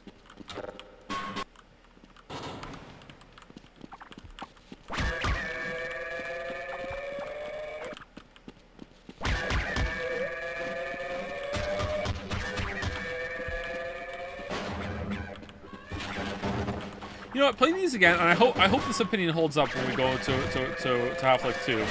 Playing these again, it made me realize how much I didn't appreciate Half-Life 2 and how much it improved on this. Because Half-Life 2 is just a banger, man. So much cool shit in Half-Life 2. Oh, we got some armor scraps and we put it together. A new helmet.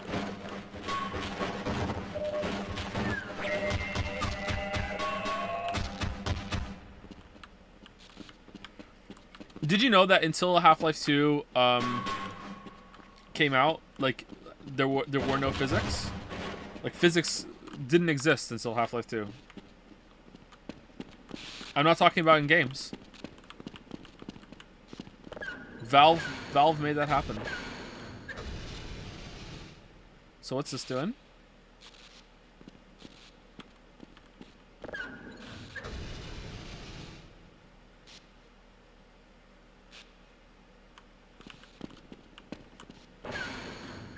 Oh. Okay. That could be a little lower then. And I jump onto it. Yeah, that's got to be it. Alright, so how do I get onto it now?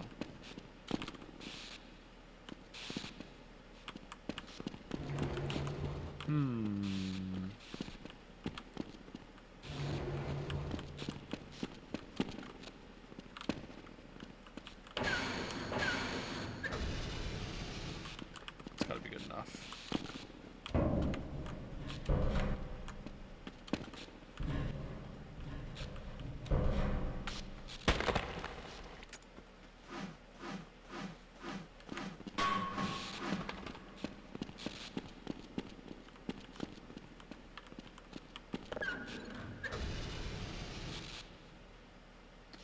It wasn't.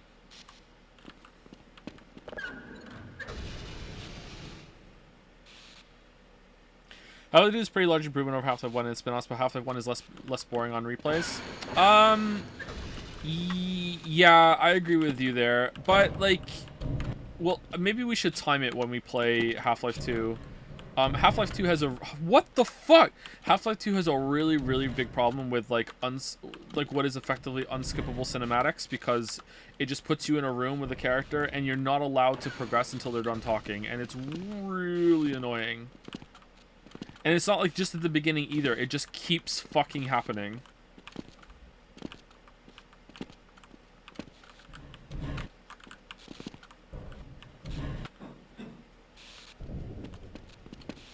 So yeah, I agree with that. It's really, really bad design there. And I should know because I'm a game designer. So as a game designer, I'm allowed to criticize it.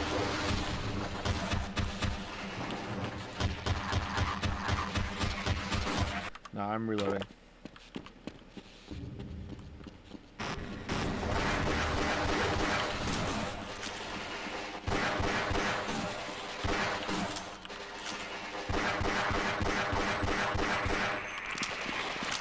I'm kidding, by the way. I don't consider myself a game designer.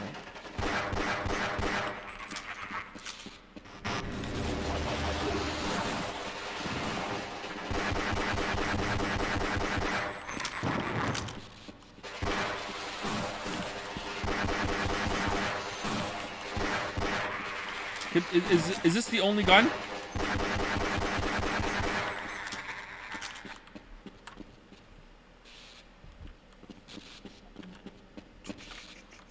You are, though. To me, it's the difference between being a writer and an author.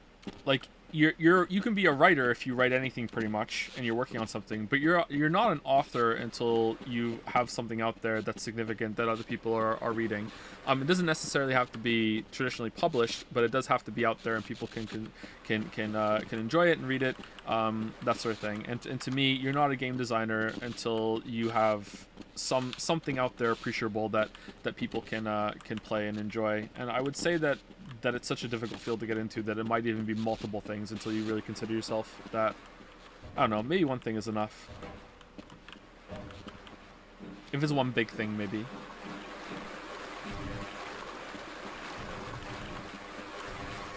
I thought author literally meant writer. It can, but to me, like, writing something is different than authoring something. So maybe it's a distinction that I'm making for myself here, and you can disagree with it if you like.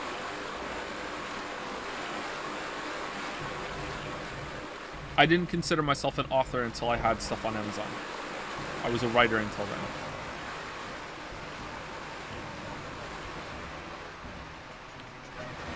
You're not an author or designer until you have something exposed to criticism, basically. Maybe. I'm not sure if I would say that in terms of all spaces of design, but to some extent, yeah.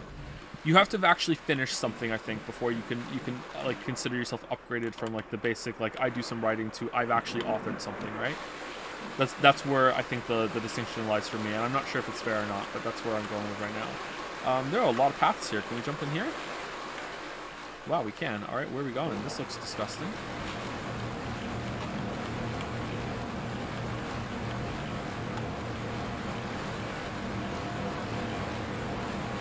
Oh, okay, cool. Shit. Why is it when I reload, we just fire the gun like crazy?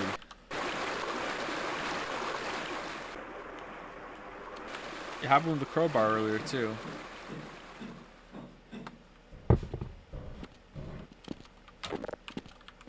I'm a game designer, said to be one. Yeah, I would say that Maddie is a game designer, and Maddie's game isn't out yet, but enough of it has been out and you can play it, that I think it counts. So, you know, the bar for like a big release is not that high in terms of like work done on it, but I'm not sure where it comes to writing. What would it be from is there a distinction between like in music? Is there one for musician, for like writer to author? I'm not sure. I don't know enough about music terminology. The ropes.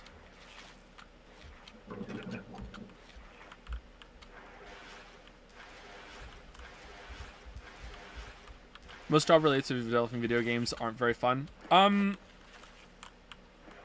I would say that most creative jobs aren't all that fun for the most part, and you get a lot more enjoyment in creative pursuits from finishing something rather than working on it. Although that's not always the case, and sometimes you can get into periods where you find just the act of creating very enjoyable. But I think for most people, especially when they've worked on something or worked on a craft for a long time, it starts to be about getting something finished and the fulfilling product. Now, in terms of something like maybe with drawing, maybe that's not the case.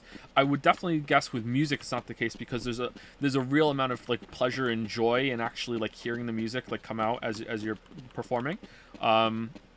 That in itself can be very, very enjoyable and a good thing. Whereas I don't feel that way for writing. Usually when I'm writing, I'm not really having a good time. Sometimes I am, but not really. And I prefer the end product. I prefer to have written than to be writing, if that makes sense. I'm not sure how it is for visual art. Ooh, the updated shotgun model is pretty good.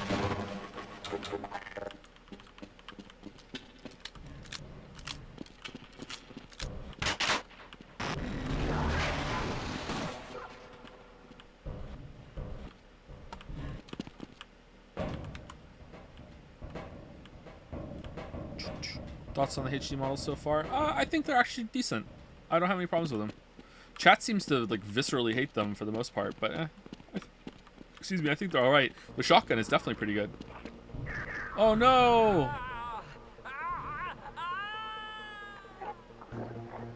What the hell was that?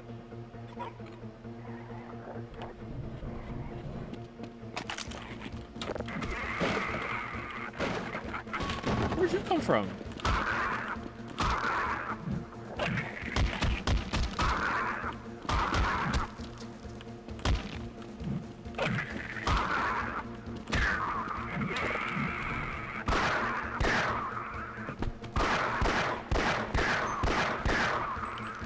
It's that scene from Friends when Joey has the turkey over his head.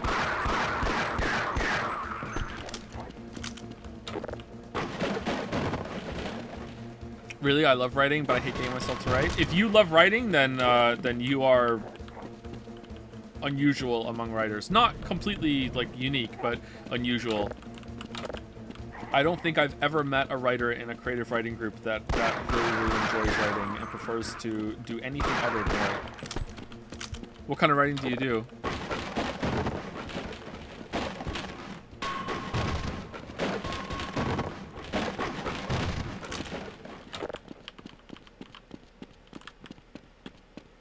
Lots of scriptwriters love it. Okay, maybe scriptwriting is different then. My theory is that the longer it is for you to be able to take a step back and look at something and like get a sense of how it's going, the less enjoyable the process is. And there is a just absolutely gigantic time between when you are writing something and when you can actually take a step back and see something formulating as a complete idea or product. Whereas with sketches, you can already kind of see it, although there is a delay there too. With music, you can hear how it's going. With coding, you can like start the program and see, does this little piece of it that I have going work? You can see progress and you can judge it. That doesn't mean there's no frustration in those areas either, don't get me wrong. But when it comes to writing, sometimes you have to finish the whole fucking owl before you can look at it and go, all right, is this even working, you know? I guess you could take it scene by scene. It depends on the kind of story, and maybe script is different. Script writing is different for that because you can slice it down into each scene by scene that has to be acted out, and you can have like a cut. All right, how does this work on its own? Now this is the grass is greener. Is it? Do you think so?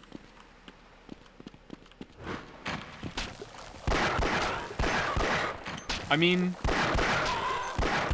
I don't just do writing, and I find writing is still way more frustrating and less enjoyable than video editing, for example, or audio editing is just tedious, and I don't really like it, but I can still see the progress is being made.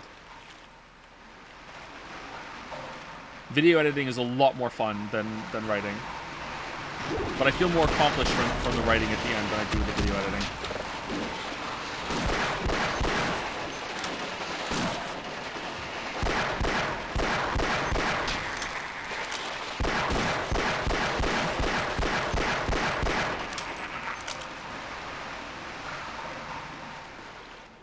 I don't like how I did this room. Let's restart. You probably hold yourself to a higher standard for your writing than editing? Yeah, probably.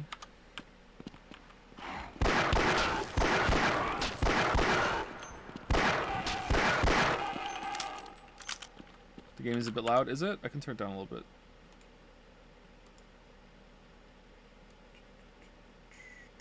MP3 volume.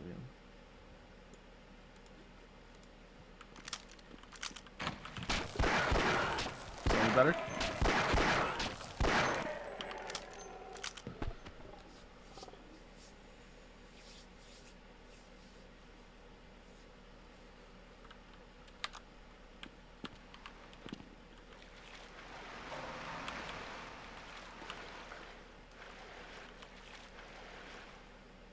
Coding is 2% fun, 98% frustration. Okay, well that might be true, but like, I didn't mean to say that coding was like didn't have any amount of frustration in it. Sorry if I did say that, because that's not what I think.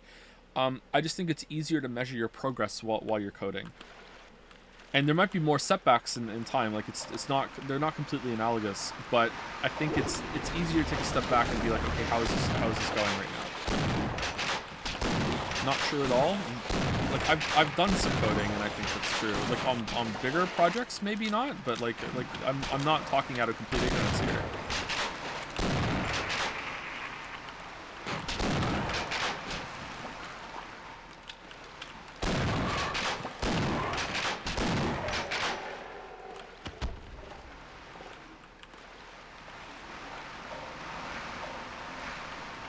Like if you're doing if you're trying to get something to work and then you know hit play or whatever and it doesn't work, then you know it doesn't work. Whereas when it comes to writing, you might have to write like 10,000 words, and then only after the 10,000 words are done, you get to read it back and be like, all right, is this working? That's what I mean. Like just because saying it's easier to judge doesn't mean it's easier to get success.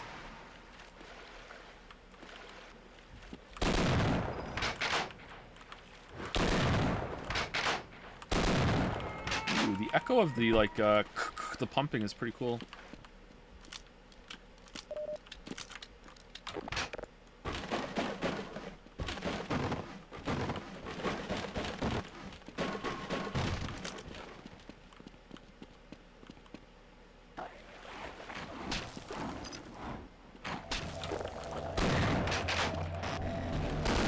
Uh-oh, he's teleporting in. This thing's do so much damage on hard mode. Are you dead? You're dead. Good. All right.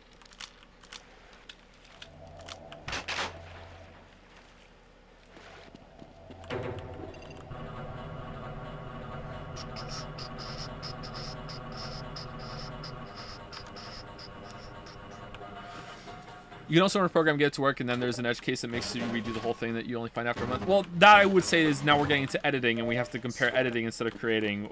But editing is a much larger process when it comes to coding, I think, because you have to add things to it, and that can break previous things that didn't work before. Now that can happen in writing, sure, but I think that happens more often in coding, or at least coders have to fix it, whereas writers can just be like, who cares? That can just not make sense.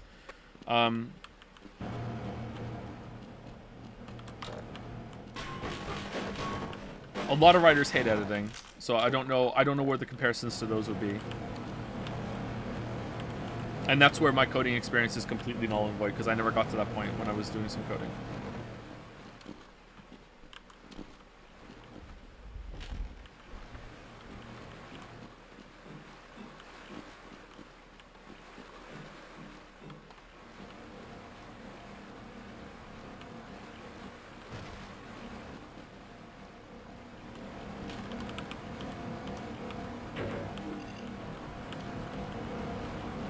Isn't this where we were earlier?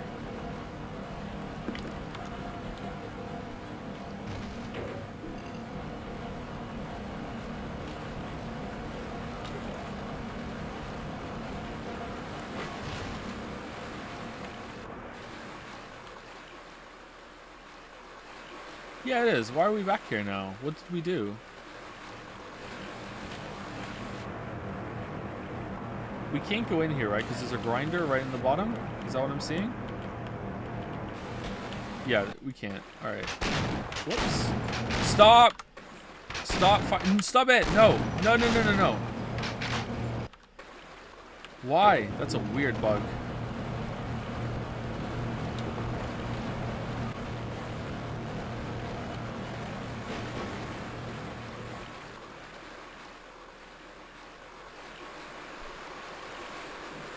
Okay, so is there another path around here that we have to take to shut something else off? Or, oh, we didn't come in here.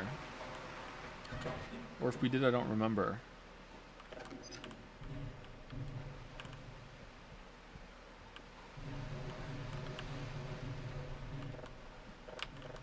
Well, can't turn that off.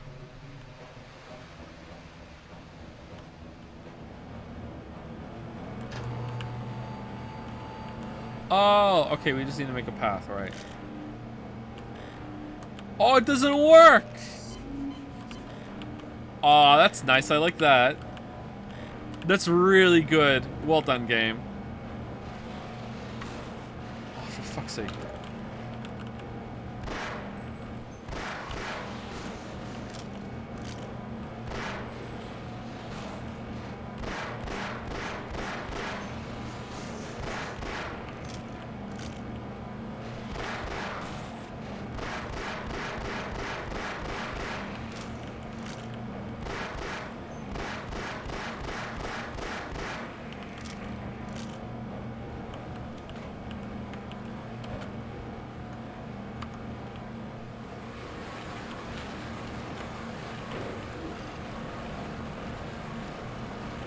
The way what did the game do? The HEV armor charger things don't work on our armor because it's body armor from like because we're a guard, but they're still in the game because the facility would have them, right? So that's really neat.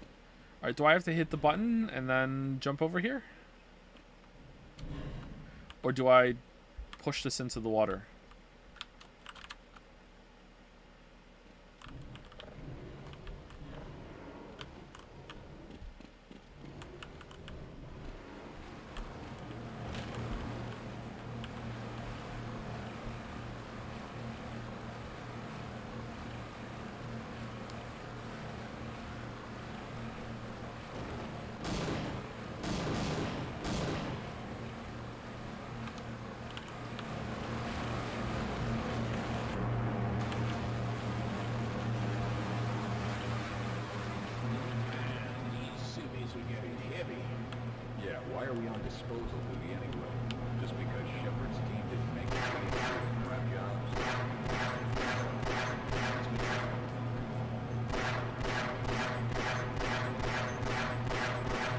How did they not think people were going to shoot them?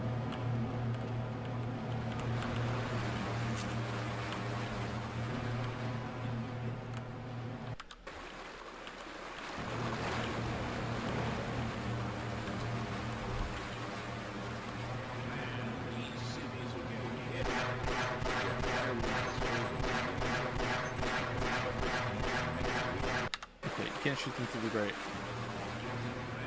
These civvies are getting heavy. Yeah, why are we on disposal duty anyway?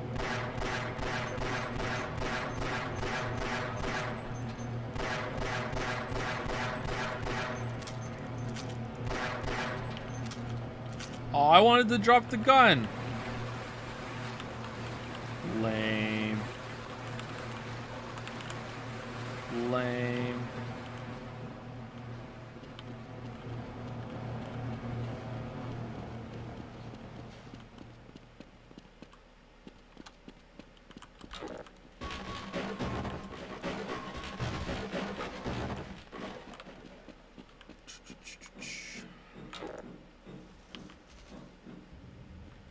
Train yard, freight warehouse, south exit.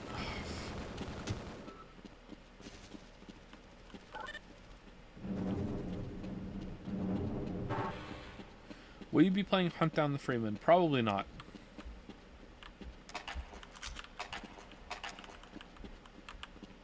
Best gun. What happened here? Steam tunnel access.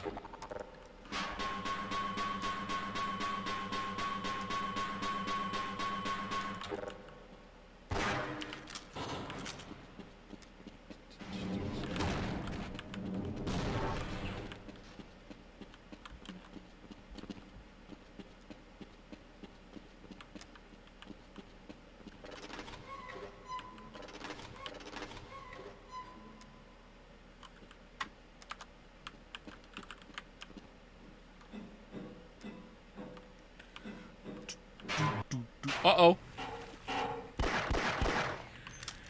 Uh-oh. Thank you, Rabbit Tax, for the 10-month resub. Thank you, Glodny Alpha Week, for the new sub. That was a mouthful. Thank you, Evil Panda 14, for the resub as well, 10 months. And thank you, Kitten E, for the 7-month resub. Thank you so much. Sorry I didn't see him until now. Sorry for mispronouncing your names.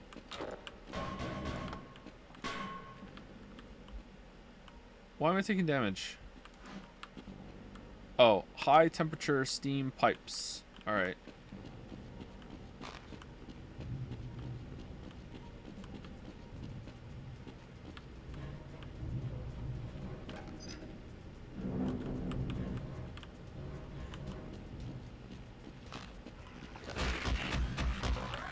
Still haven't gotten to space in space exploration, by the way, Boulder.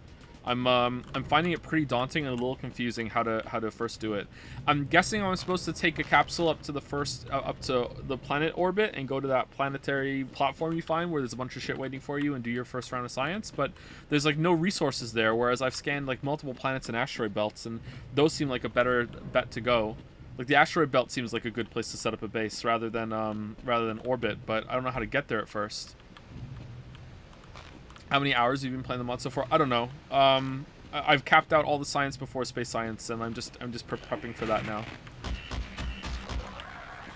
Usually I just let it run. I set up a big huge core mining thing, and that was like the latest project I finished, and then I had to find a way to get all the ore and the copper and the stone run off into recyclers, otherwise the machine would back up. And then the coal backed up, so I had to like make a huge island and just fill it with radar stations and burners to burn off all the excess coal. Because otherwise the coal backs up and then the core miners don't run anymore. And now I can't get all the all the fluids to go into all the storage containers I have, even though I have pumps at every stage of the way. They won't fill up, and I feel like it's kind of glitched or something. I don't know what to do. I don't understand how the fluid dynamics works in Factorio.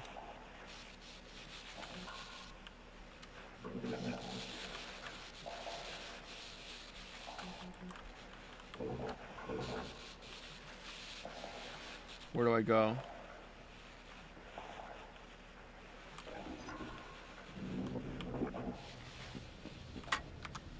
I gotta say, there must be something to the level design in these games where I often say, where do I go? And then I usually find it fairly quickly.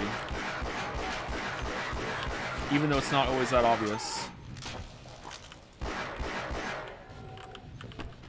Is everyone's planets, the first planetary system that you have in space exploration, is it always the same?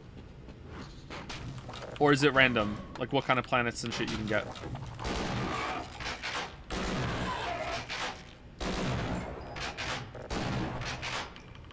Then why do you ever say it? Say what?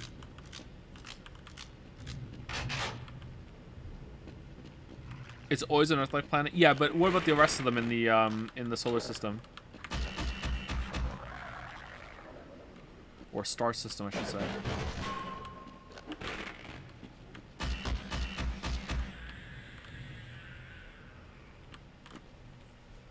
That you don't know where to go, because I like to communicate to chat what's going on in my mind. I'm like, I don't exactly know where to go right now, and then usually I find it like almost right away after saying it.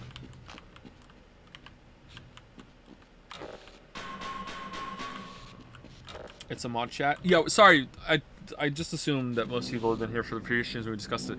There's a mod called Space Exploration for Factorio, which basically extends the game. It makes the current ending of Factorio, if you played it. Space Exploration basically makes that ending the prologue, and there's a whole like 3 trilogy game fucking after it of shit to do with in Factorio with different systems and going to space and going to different planets and setting up rocket supply chains and shit like that. And I'm at the point where I'm about to go into space in the game, and I have sent a bunch of satellites up and found a bunch of different planets in my star system and moons, and I wanted to know if it's the same for everybody in your first star system.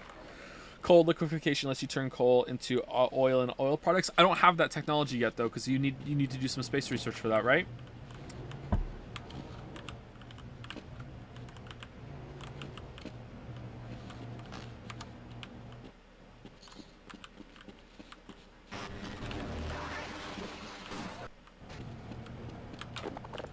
Because I looked through, I googled it, like how do you guys handle this coal? Because I'm not smart enough to play Factorio on my own, so I will occasionally Google search something. And people were like, coal liquefaction. I was like, I kind of remember that from the vanilla playthrough, and it's not on my tech list. I can't do it.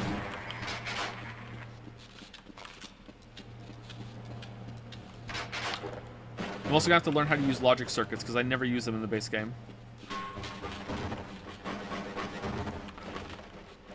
It turns Factorio into kind of like Dyson Sphere program. Yeah, only just so much more difficult. Again, kind of like what we were just talking about when it comes to writing and creating things in the creative process.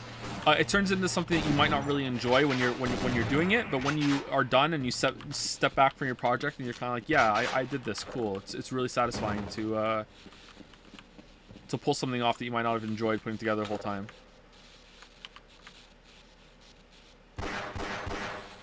Oh boy, once you go to orbital, you have to do circuits. Yeah, are they hard to learn? I'm guessing no.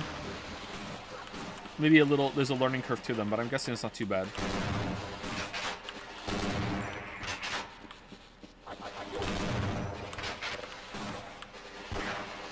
Man, I am really feeling the pinch on ammo. I don't want to use my revolver, but I think I'm gonna have to.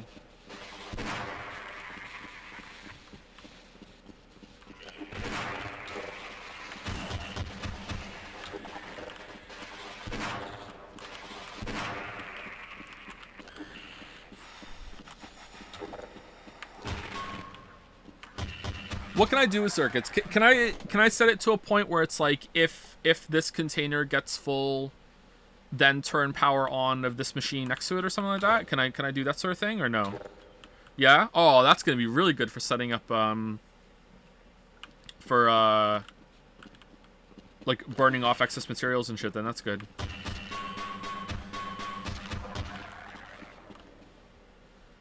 Can I set it to, if this fluid storage container gets full, flush the whole system? You need a comparator to compare levels, but yeah, okay. I don't know what that is, but I guess I'll figure it out.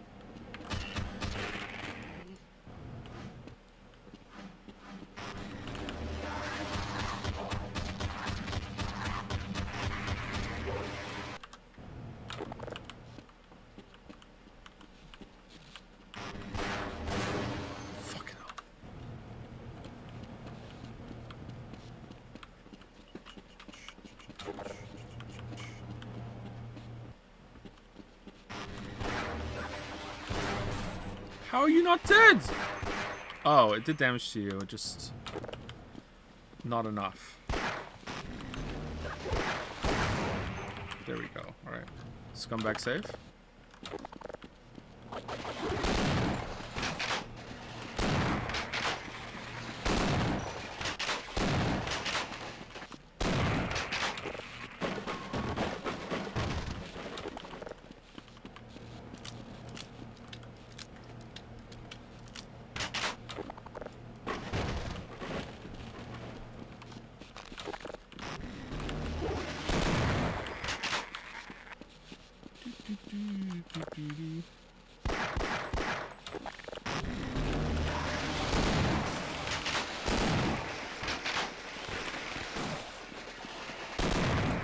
Man, this room sucks.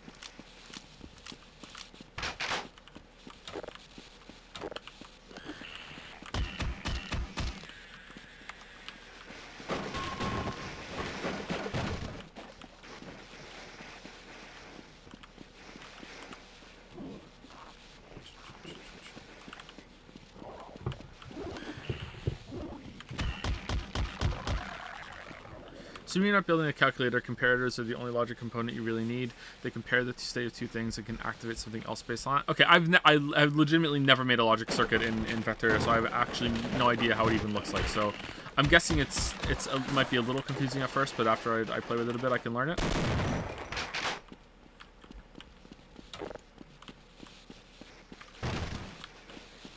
Any plans for the Doom DLC? I'd love to play that, but I don't know if I want to stream the whole entire game again on stream. Stream the whole entire game again on stream. There we go. Great. Talking so well today, Joe. Where would you get the mod from? Space exploration. Factorio modding is actually fantastic. It's built right in. Like if you play the game and there'll be a like launch it and there'll be mods on the main menu and you hit it and you can search it and it shows up and you hit install and it will download all the mods that you need for it. You can also search for it on Google first, and you can see what's compatible, so you don't have any conflicts. But if it's your first time doing a mod, then just download the space exploration mod and whatever it shows up on the screen saying, you know, we need this to work, the prerequisites and shit, and you'll be able to just launch it and it'll work just fine. Modding in Factorio is super easy. It's really, really well put together. It's not like Bethesda or like modding Skyrim or Stardew Valley where you have to download like a separate program and patch the game and all this other shit. Like no, it's like built into the game itself.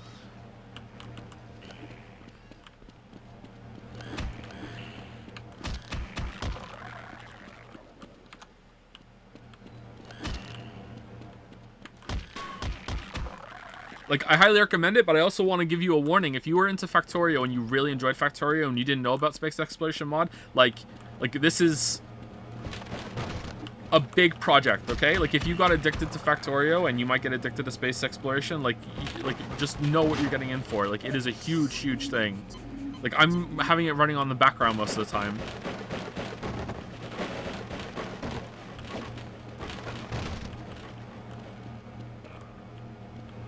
I'm one of those people that doesn't make everything in machines in the game either, so sometimes I will just like get my character to just make like 1,000 of something and it's gonna take 4 hours and I'm like, yeah, you know what, I don't care. Like, I'll just alt tab out and do something.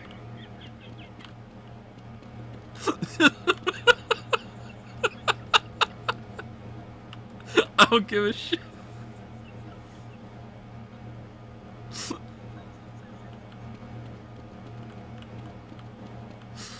Oh, man.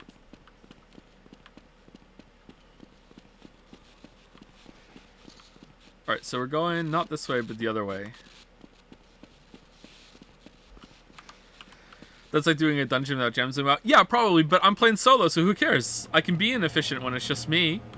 I'm not slowing anyone else down. Alright, so we came here just for the health thing, okay.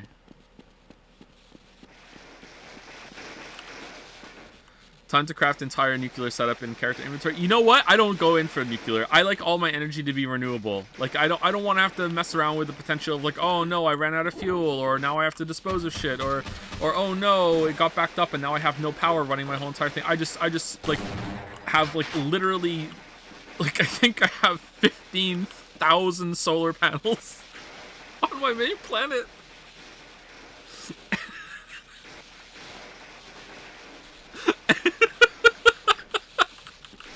and like fucking like 8,000 accumulator. Like, I don't give a shit. I want the power to be there.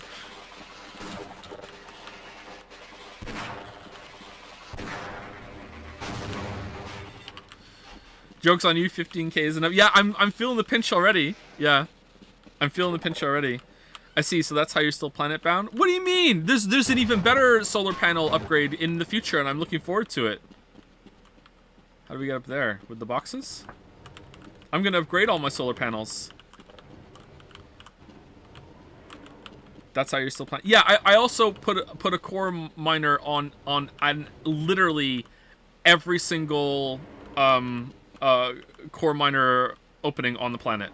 Every single one. And there is a belt going, not a train, a belt going from every single one to the main central core mining thing. I've mined every single one. Now, my planet is not... I have a smaller starter planet. I don't have a full-size starter planet. I can't remember what it was. I think it's like... I think it's 4,000 radius. Trains are fun. Yeah, I have a train system. I just don't have a train system for this. I have lots of... I hit the wrong button.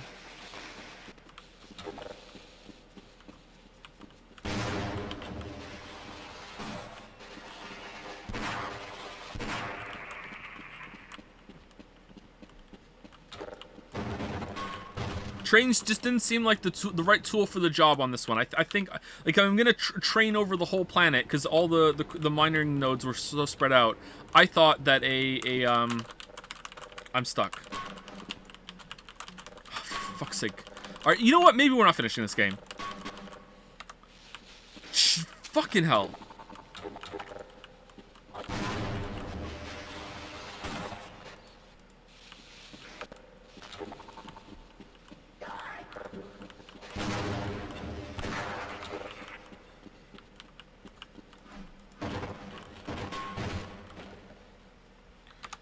Trains are always right. So are they though? Like, even in this case, if I'm running tracks all over the map in the same place, I can just put a belt.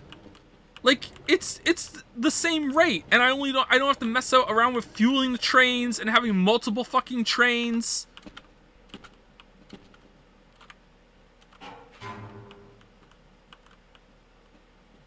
I do like the trains. Fuck.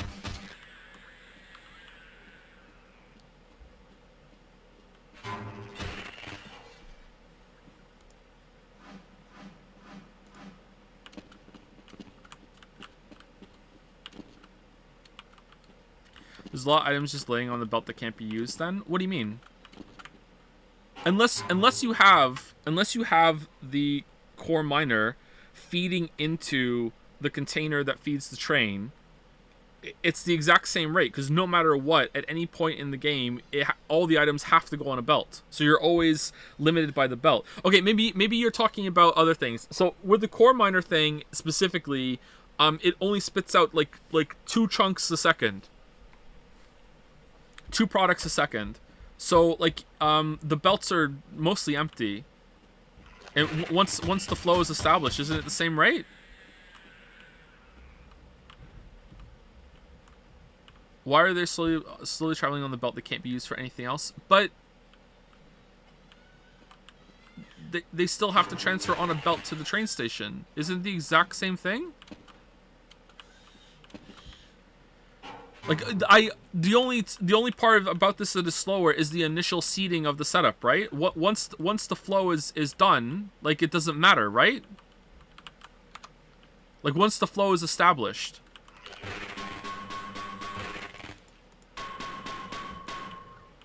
Hey, it works, but trains are easier to add new nodes to, including core miners. I don't know. Maybe core miners, the way I'm using core miners is wrong, but like, to me, they just all go to a central like processing facility where are you fucking shitting me, game?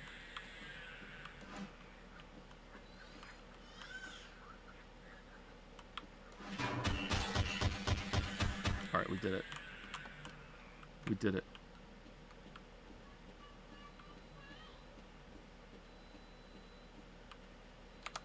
Remember the Factorio Q&A stream when someone built the next video countdown timer that was going up? That was a good... Yeah, that was a good bit. I remember that. It was really funny.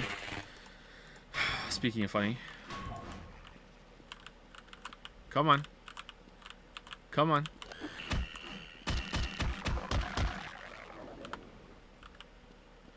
You're reaching into the basket of gameplay options of playing out the comically oversized bullet labeled wrong. I don't think I am, though! What the hell? You know, do I have to fire Factorio and show you my fucking build, and you have to tell me where it's wrong? Once it's established, the rate of fucking flow is the same. It doesn't matter. And if I have to build a bunch of fucking... Like the planet's huge. If I have to build a huge rail system, why don't I just build fucking belts?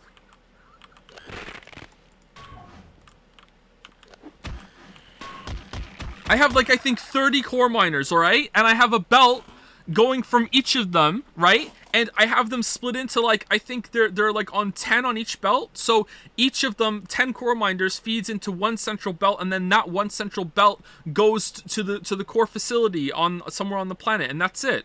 It's not like I have 30 fucking belts spread all over the fucking map that are all snaking down to one place. What you're a fucking ninja crab.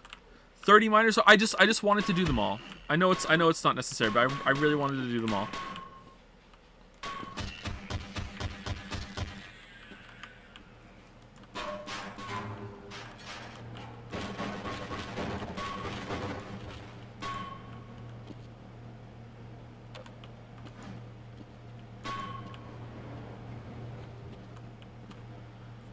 I assume your factory is under 1k iron a second. Anything over that needs trains. Even with core miners in space exploration?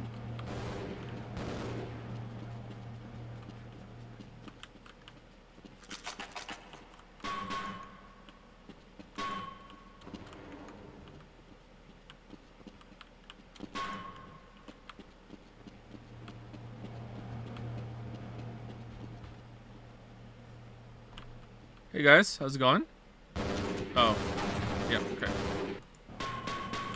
Also, you're missing that trains are cool. I agree trains are cool, and I want to use them, but for me, I thought that this wasn't just like, it's not that, oh, I didn't want to use them. I thought this was a better method and more reliable of just establishing a constant flow of the fragments going into the pulverizers, instead of having to mess with trains going like across the whole entire map.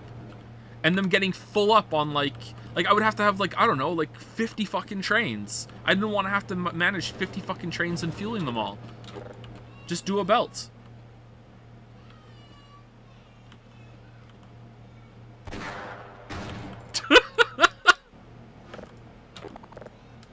But you sank ludicrous amounts of iron into belts rather than much cheaper rails and trains. Yeah, but I had like a huge storage facility that was just full of the belts already.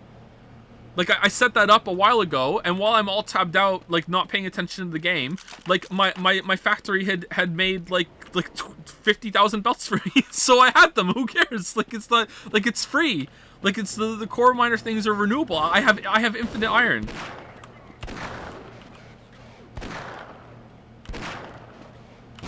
I don't have infinite shots though. Are you at least using the max speed belts? The max speed belt I have is red belts, so I'm using red belts. The faster than that, you can only make them in space, so I can't go faster than that.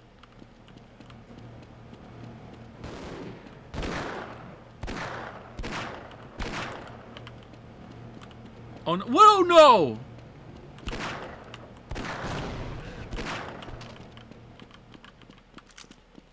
What's wrong with that?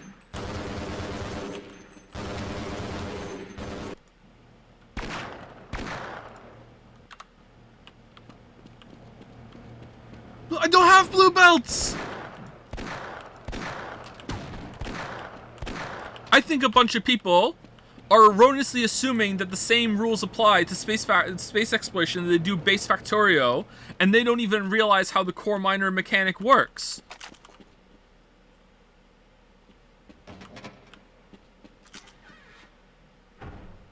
I appreciate your help, but I'm afraid those bastards did their damage already.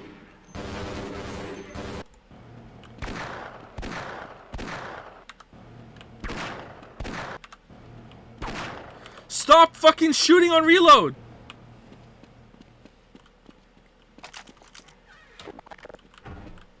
I appreciate your help, but already. If you were trying to reach the freight yards in hope of escaping, then just forget about it. The military is rounding up everyone and everything they can find, and either killing them or bringing them up here for questioning. A colleague and I came up with our own plan for escape, and we were on our way to one of the old prototype labs when we ran into them. Are drones on space exploration? Yeah, they're in there. Yeah. If you still want to get out of here alive, your only hope may be to find my friend. If you can get past the soldiers, find Dr. Rosenberg. With him, you may have a chance to get out of this place. I'm not using them for management factor yet. I'm using them on the player drone thing. I have 30 drones that I use. I can go higher than that, but I like to have I don't like to run out of power, so I just have 30 that will fly around me. But I'm not using roboports in the field just yet. I think they crash on space exploration. So you have to research better logistics for them or whatever. But they don't crash if they're on the player. I've never seen them crash.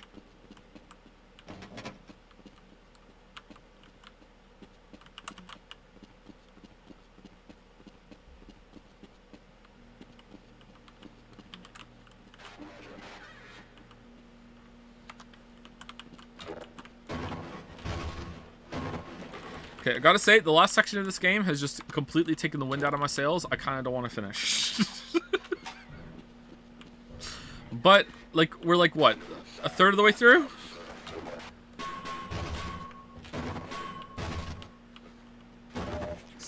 Swarm safety is misleading. They still crash. They just don't do damage to stuff around them. You have to set up a constant drone replenishing system. What the fuck? Why did they do that? Is it because they don't want you remote doing factories through the satellite system, and they want the player to have to actually physically go to a lot of different planets and shit? Because that seems like a shitty change to make. Oh god. Why are there so many? You know what? Let's reload it.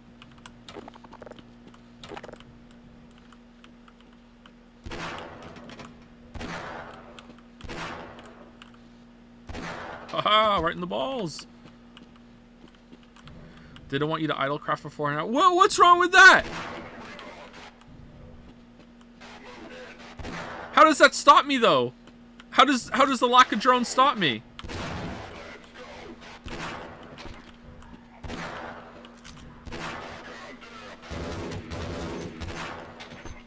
Oh, that sucked.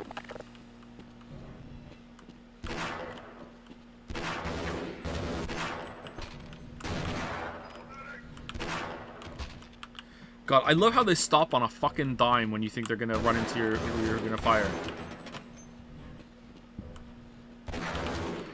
Fucking dodges, man. That was awful. That was There's nothing up here. Let's reload it. Again?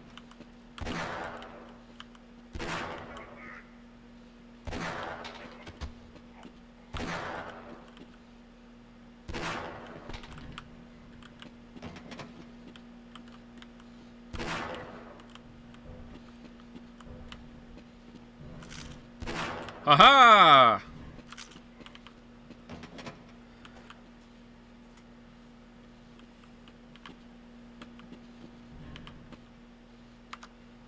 I, for one, am glad I don't have to see Joe's abomination of a Factorio. What's wrong with you? I haven't seen it and you're judging it! What's wrong with my base? You don't know!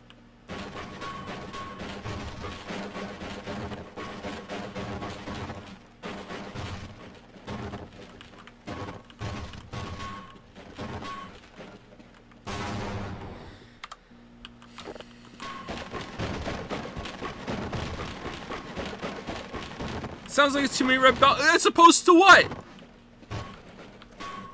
I had belts to spare, so?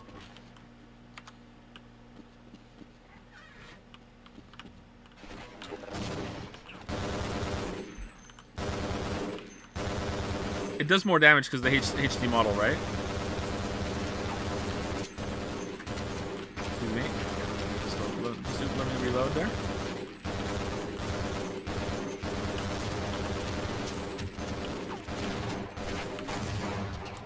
Alright, that one well. That went well. I'll take it. That went well.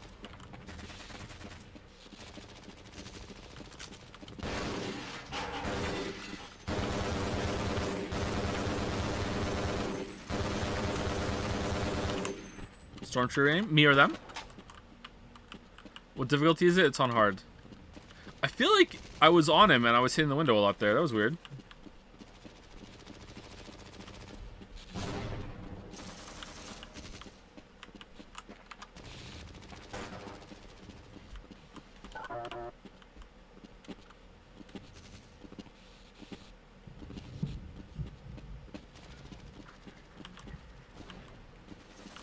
Any chance you play something else? No, because you probably hate my Factorio Factory.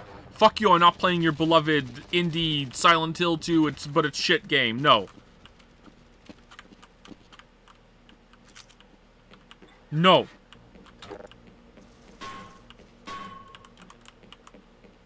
Can't believe I'm being judged for this shit. Nothing wrong with belts.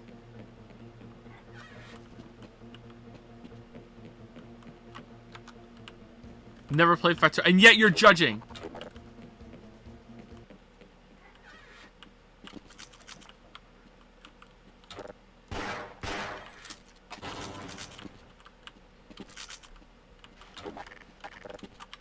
Silent Hill 2 stream when? Oh, Sweet Summer Child.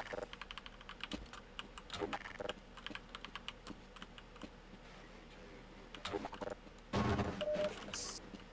felt dirty just saying that just now. Oh, thank you for the gold, kind stranger.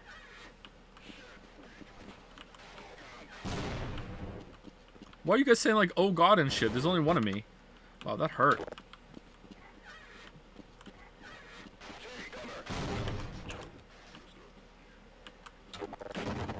Why are the boxes arranged like this? Is it Christmas?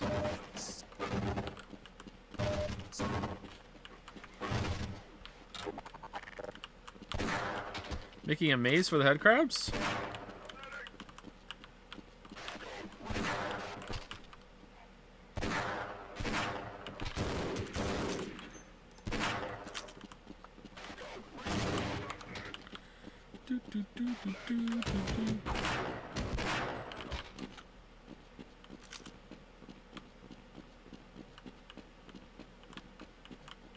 Oh, did you give yourself? Looks like it. Lamayo got you. Alright, where are you done?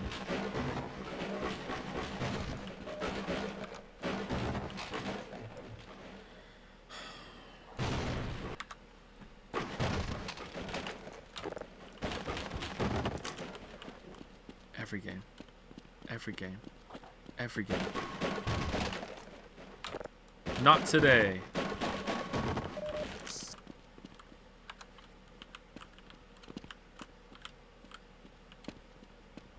What's everyone's favorite base zone, like vanilla zone in World? I'm stuck in World of Warcraft.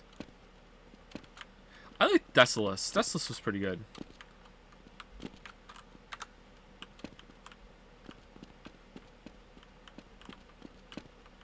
Ashenvale. Ashenvale's pretty good too, yeah. Ashara. There was nothing to do in Ashara though in the base game. Help! Someone let us out of here! Stranglethorn Vale or Ungoro. Someone let us out of here! I'm not really a fan of jungle settings, but they were well put together, I think. Help! Someone let us out of here! Help! Someone let us out of here!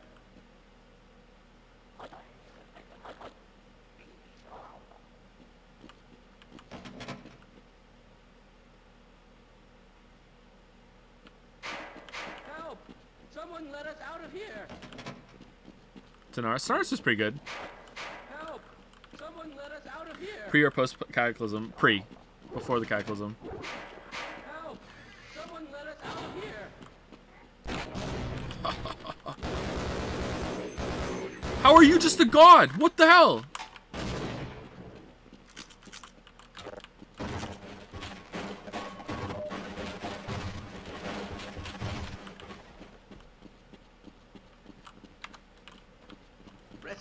last.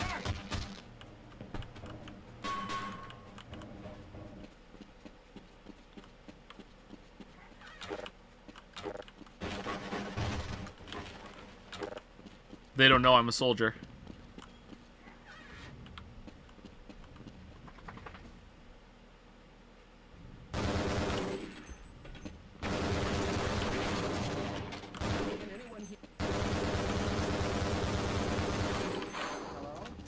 Can anyone hear me? Mind me. Oh, did you make that joke already?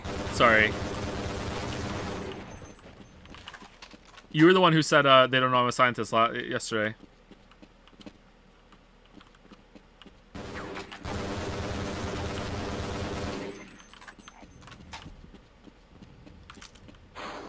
Hello? Can anyone hear me?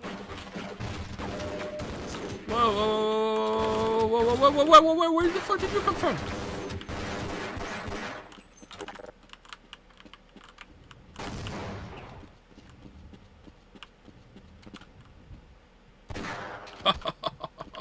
Hello? Can anyone hear me?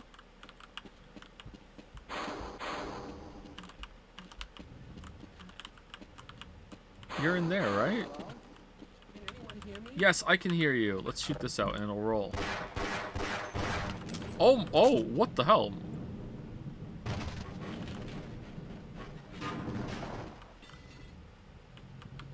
Actually stunned. Okay. What could go wrong?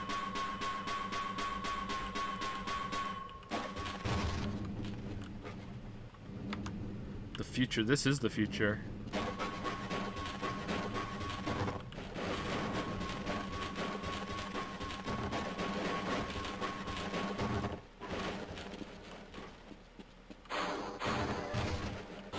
No, I'm afraid I'm not Dr. Rosenberg.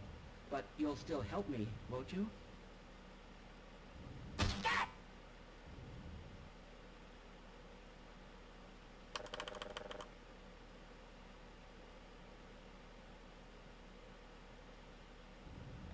What would win, crowbar or wrench? Crowbar. Crowbar for sure.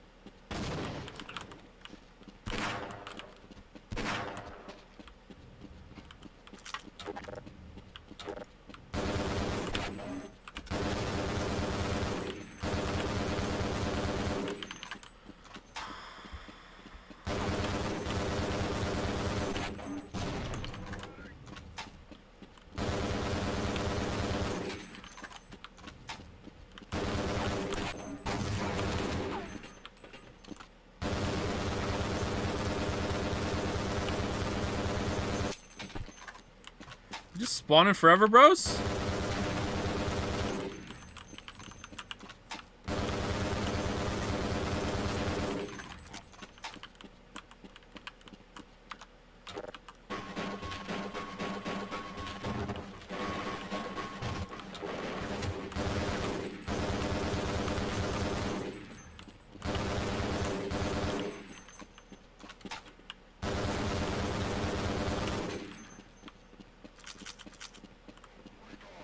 You guys were done.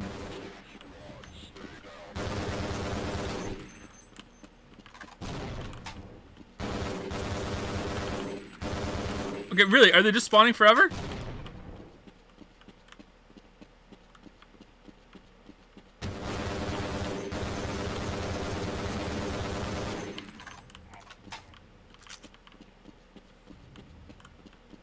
Okay, now we're done, right?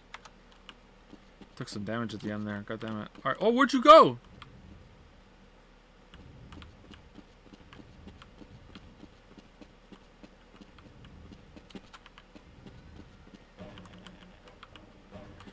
Those soldiers would arrive faster if they used trains instead.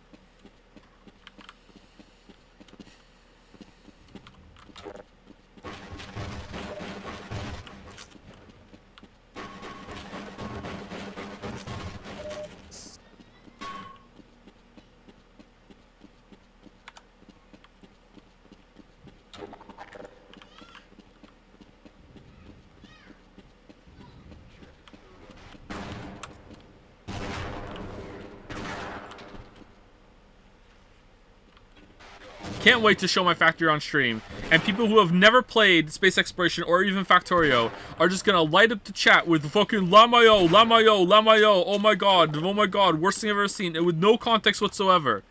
Holy shit, what a bad factory.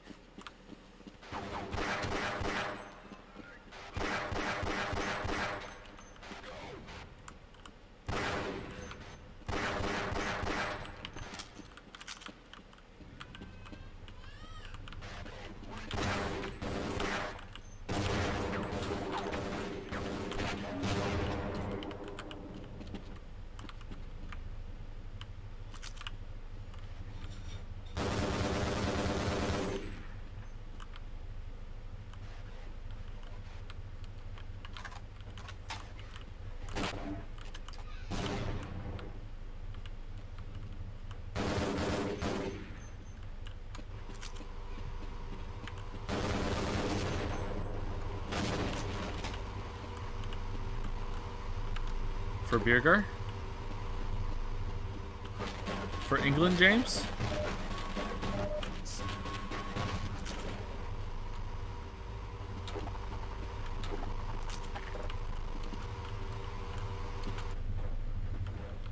Nice.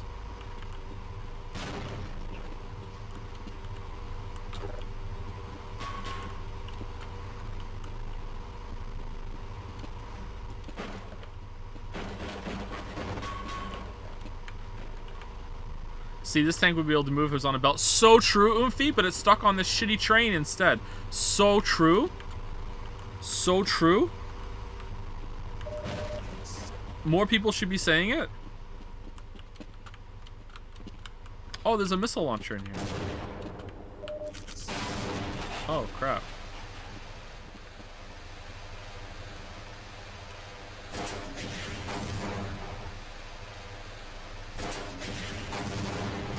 For Birger.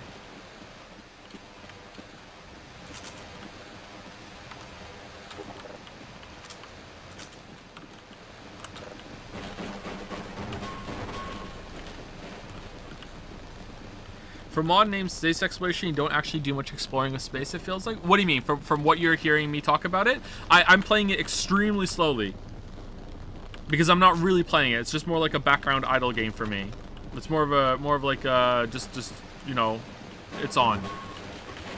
Like there's a whole hundreds of hours ahead of me where I'm about to go into space and I'm going to be in space for hundreds of hours after that.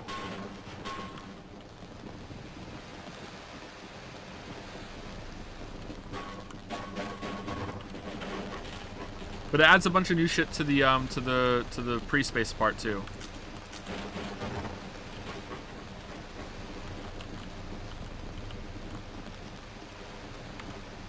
Oh, there's a lot of health here. God damn it. I need armor though, not health.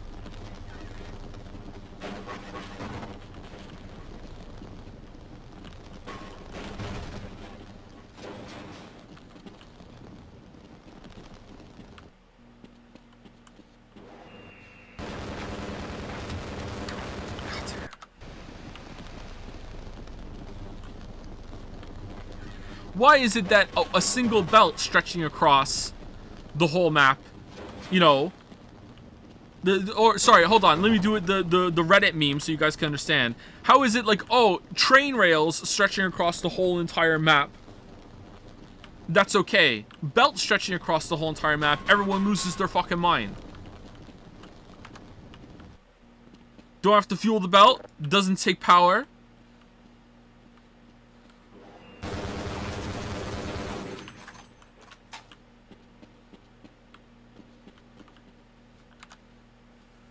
I'll never understand how Factorio can be fun or how there can be an idle game, but more power to you. Well, sometimes you're just waiting for shit to be built or research to be done, and you just tab back in, hit a button, and then that's it, and then just research the next thing. If you're playing actively in that time, you'll just be constantly expanding the factory and getting more resources. But usually it's kind of like, yeah, whatever, I'm done. I'll just get all the research done and then go on to the next project. But it's more of a, like, you know, planning something and get the satisfaction of a plan coming to fruition sort of game. If it's not for you, then it's not for you. It makes sense. It's fine. It's not for everybody. Uh-oh.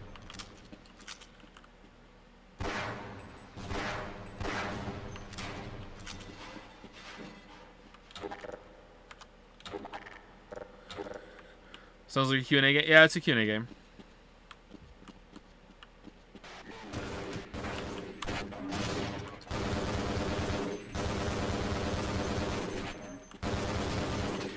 I'm interested in it because I really enjoyed Dyson Sphere Program, and I wanted something that was a little more fleshed out than Dyson Sphere Program, and I saw people talking about it on Reddit, unironically.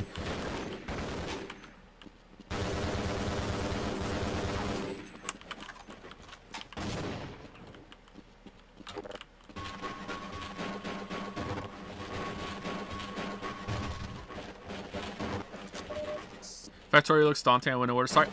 The difficulty curve is actually pretty well paced. It starts you off with small little projects, and you kind of get it. It's like, okay, look, you're going to start off with mining it by hand loading all of the burners you have to make iron and make more, and then you research a little bit, and then it's like, okay, now you get a machine that can make the items for you. Then you get an inserter that will put the items in the smelter for you and take them out, and you put it on a belt and it moves it, and it starts off very slow.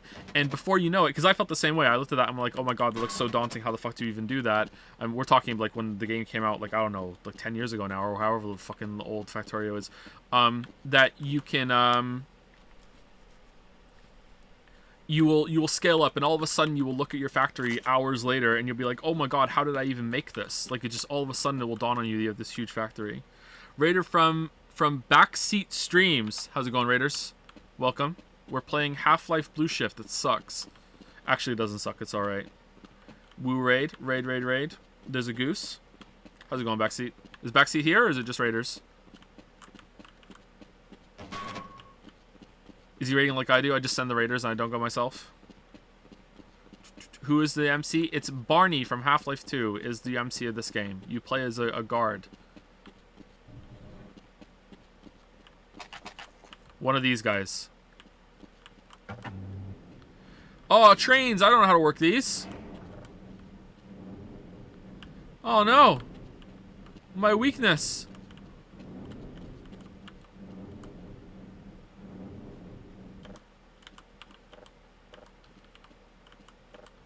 Why can't this just be a belt? I'm here just shutting my stream down. What were we playing? Anything good? Hello! I'm in here! Can anyone hear me?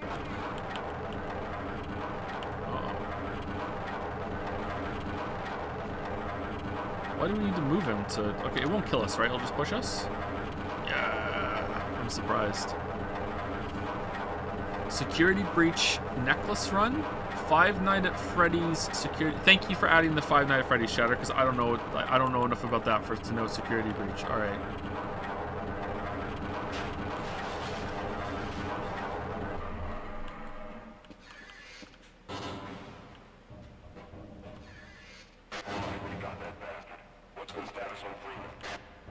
Yes, I'm Dr. Rosenberg, although I'm not very... Oh. Well, alright. Not allowed to do it.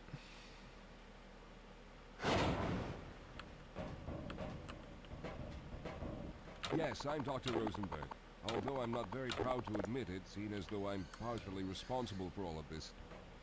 How did Lore? you know my name? Oh, I see. Poor Harold. Yes, our plan was to get to one of the old prototype labs. It involved something that very few people in the facility are authorized to know about. What's that? The same technology Ligma? that brought about this catastrophe could also be our only way out. You see, I was involved in the very early work on teleporter technology. Alright, let's go! Move it on, let's go. There may be enough equipment in the old lab to piece together a device that would allow us to teleport outside of the facility. He sounds As familiar, yeah. improbable as that may sound to someone like yourself. Of course, none of that does a whole lot of good while we're stuck in here. Perhaps I could help boost you through that vent in the ceiling. If you're lucky, you might be able to take those soldiers by surprise. Let's try this.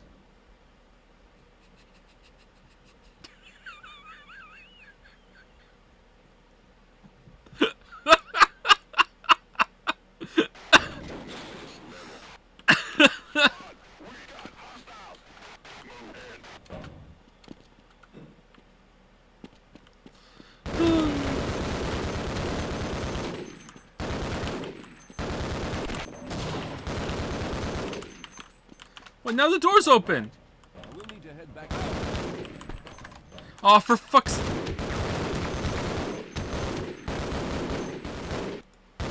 Oh shit! No, no, no, no. Okay, sometimes when you load, it automatically fires. Okay, please don't do your speech again. Do the boost, please. Perhaps I could help boost you. Oh, through thank that God. vent in the ceiling. If you're lucky, you might be able to take those soldiers by surprise. Let's try this. So funny.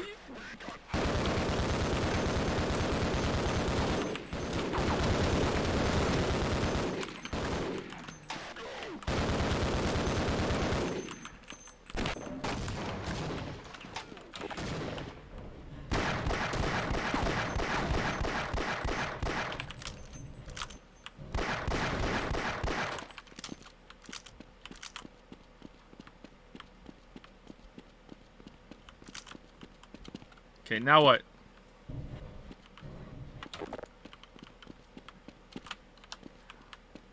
All right. Now we'll need to head back to the area where you met Harold. The access to the old lab should still be there, but we may have to break through some of the newer construction to get to it. Let's get going. We're only halfway done. Oh God. What do you mean you have to rest? You took Anne's step. You're not even out of it. Lead the way, Calhoun. All right, Hold on, Calhoun. You'll have to slow down a bit. All right, let's stick together. Can't let you do that, Calhoun. Slow down, Calhoun. I can't keep up at this pace. Yes, we'll have a better chance if we stick together.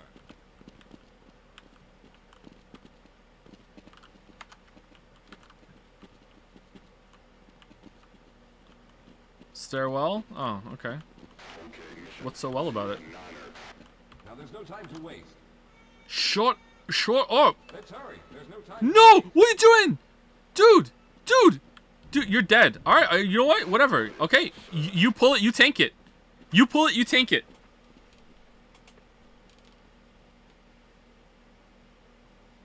Alright, we done fucking around?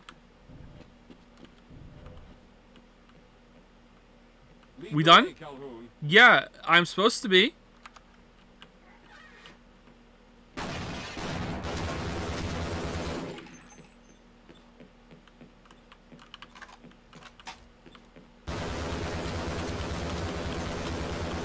That went well. We're playing on hard, by the way, and it sucks because the enemies are just so bullet spongy that if you're in a tight area like this, you just have to play like shit, just and I don't do that because I have no patience. So we're gonna get down to like 1 HP soon, and then we're just gonna go into a quick load fucking spiral.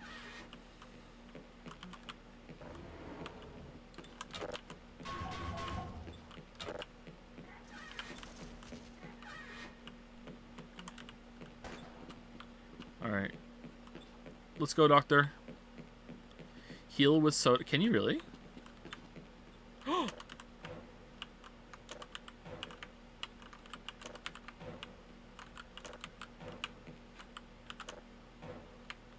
Oons, oons, oons, oons, oons, oons, oons, oons.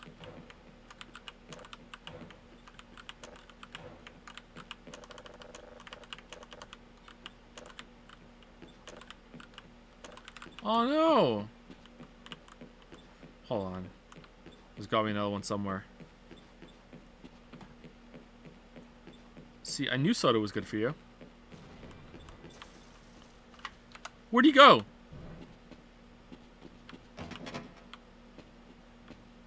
Is he gone again?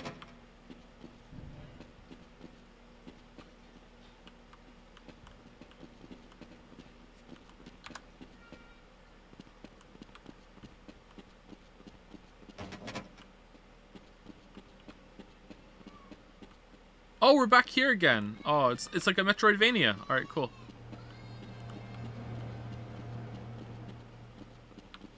All right, we're clearing this away.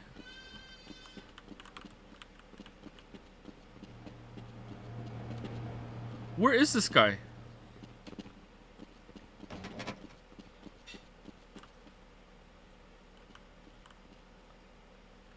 Yes, let's go. All right.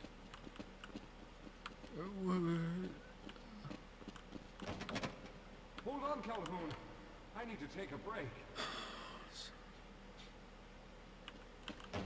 Let's go. I need to rest a bit before...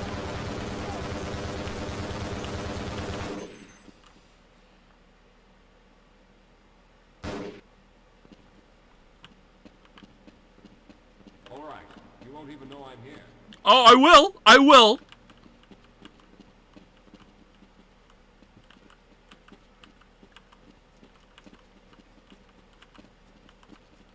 Yes, here it is. What? We'll need to break through this to get to the elevator. Okay. All right. I see now. All right.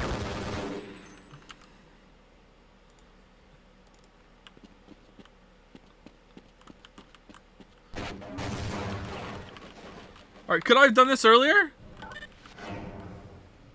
I see you've already found the elevator. Let's hurry then. We should have chosen the lambda reactor for an escape, but the crew there is bent on fighting the creatures. All their hopes set on someone named Freeman.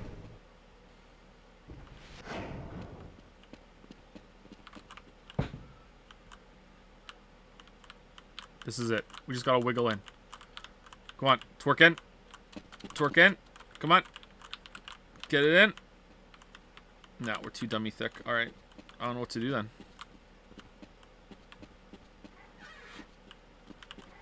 Is he supposed to be with us right now or what?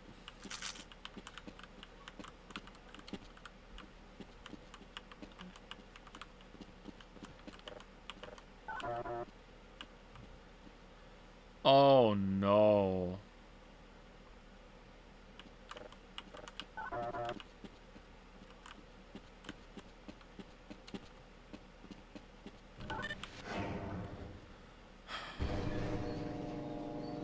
Do do do do do do do do do do do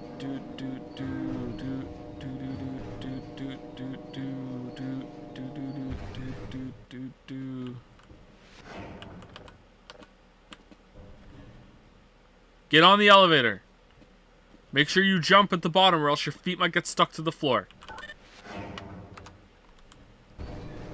Hate you.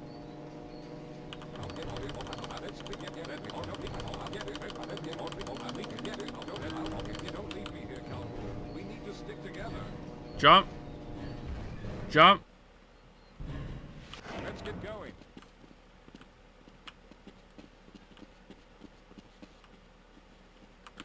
Well, I hope the old security system is still active. With any luck, my fingerprint ID is still valid and on file. Nope, he's still useful. Okay.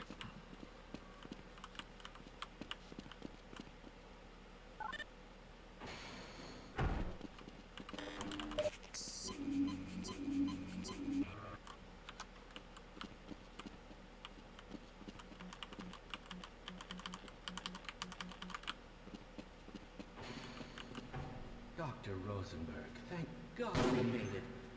God, what? Dr. Rosenberg, thank God you made it. We've managed to piece together some of the larger equipment, but you'll need to oversee the rest of the construction. Man, this is the most Half-Life 2 of them, huh? Finish aligning the power cell matrix, and I'll see if I can get the system online in the main room. Now, there's no time to waste. Oh, now we can run freely. Like, heading for the hills. Alright. Alright, are you done now? No? Okay, alright. Okay. Well,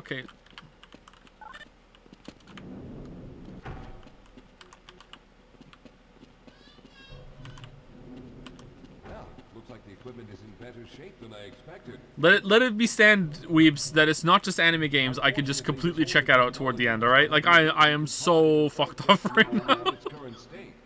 You see, Mr. Calhoun, teleportation isn't as easy as going from point A to point B. We discovered a strange border world that was somehow involved in the process, which kept us from accurately predicting where any given teleportation event would lead you back on Earth. Some of the more promising research on the matter led to a device that could be attached to the strange crystalline structures we found on this. How is he essential? Some of the more promising research on the matter led to a device that could be attached to the strange crystalline structures we found on this border world.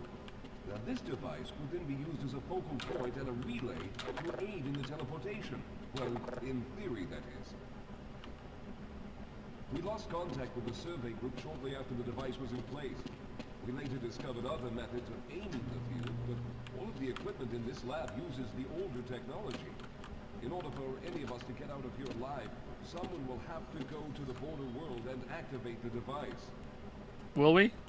I'm afraid you're the only one who can do this. Why? Seeing as how everyone else will be needed to operate the equipment. Oh.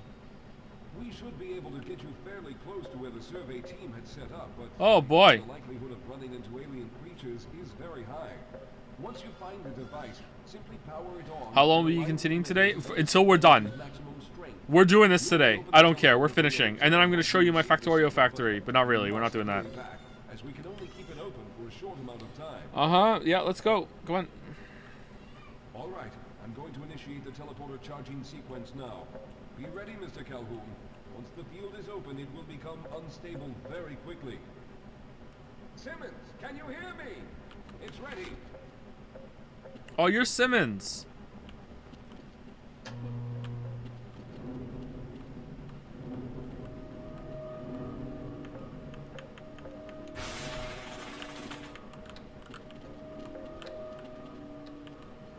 Oh, you push the button.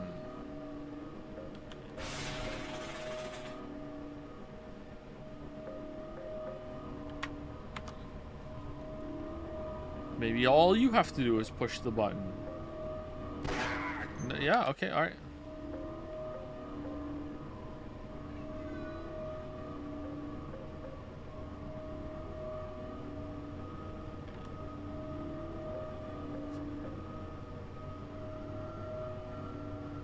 Alright, is it ready?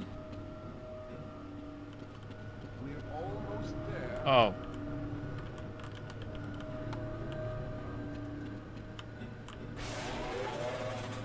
The primary capacitors have reached full charge. Simmons, release the damping locks and open the field. Do it, Simmons. Do it. Yeah, your job's done. Shit. The field, it's open. Calhoun, enter the teleporter.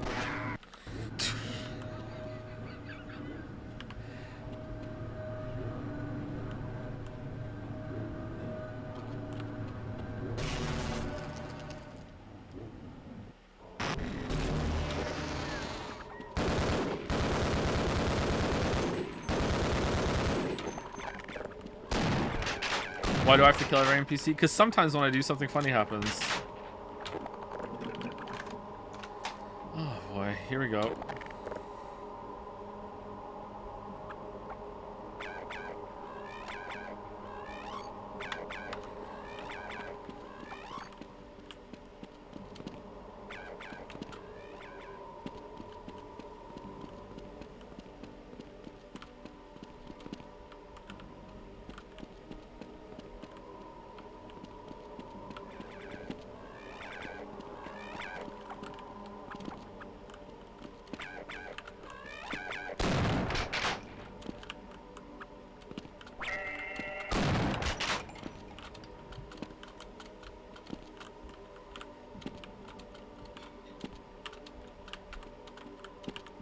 Feels like I'm like grabbing on something there. Nope. Alright, how do I get up there? Oh, over here, okay. If you thought Zen 1 was bad, there's no way this is worse than Zen 1.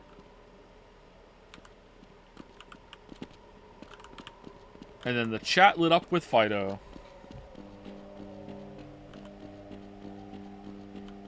Or smiley faces. Oh, it's the acoustic guitar hallway again. Brum, brum, brum, brum, brum, brum, brum. Brum, brum, brum, brum, brum, brum, brum, brum, brum.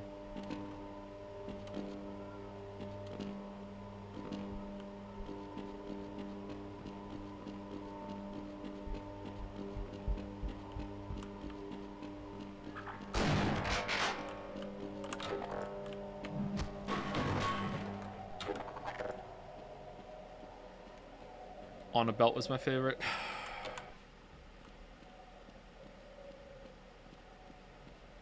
Well, I have a flashlight.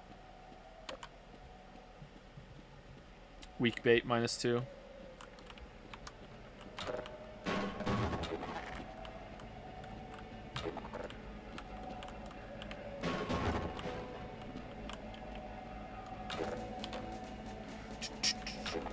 Isn't this the same music from Opposing Force?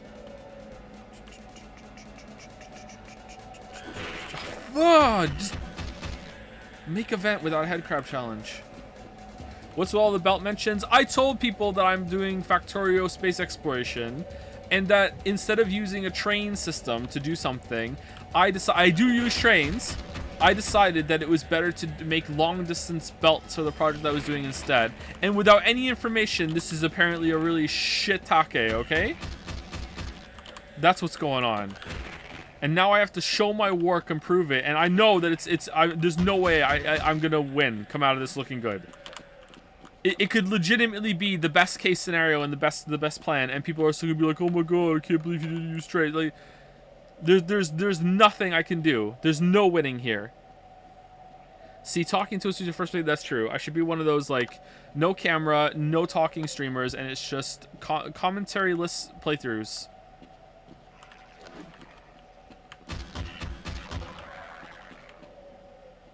I will mime how I'm feeling, but even that might be too much.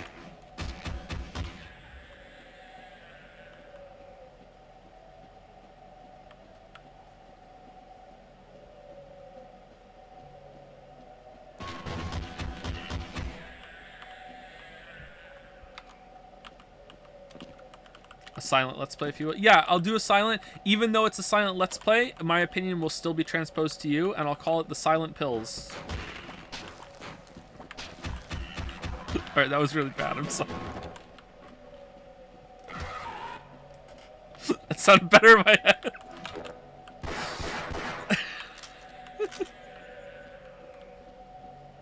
Alright, where are we going? It's just vents.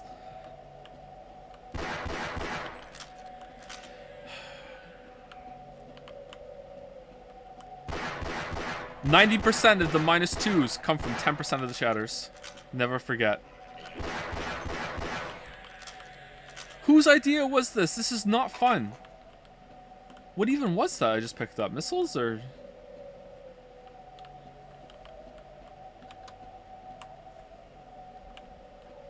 Why does Zen have vents? 1999 gaming. Actually, this came out in 2000, didn't it? Because Half-Life 1 came out in 1998. Opposing Force came out in 1999, so this is a 2000 baby. Oh, we're right back here now. Okay, we went through the wrong vent. So it's a maze. Great.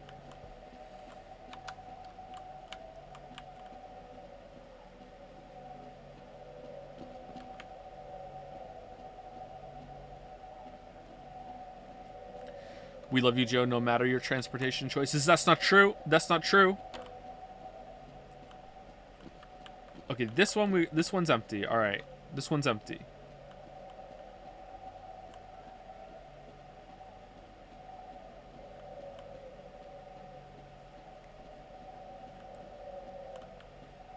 Okay, and this one we've gone through. All right, we go through. There's one over there. All right, and we don't go the same way we went last time. Whoa.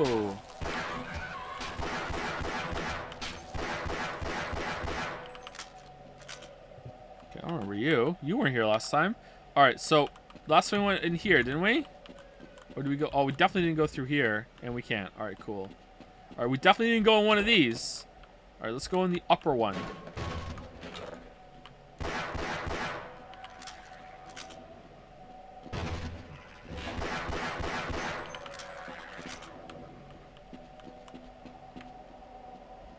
Wait, how are we here without the HEV suit? We're just blue balling it here in Zen?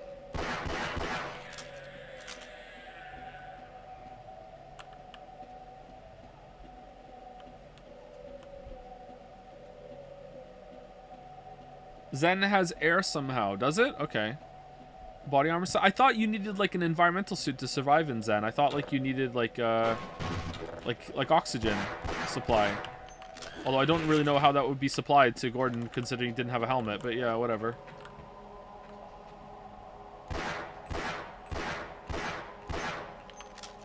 Was this Valve or Fan? This was made by Gearbox.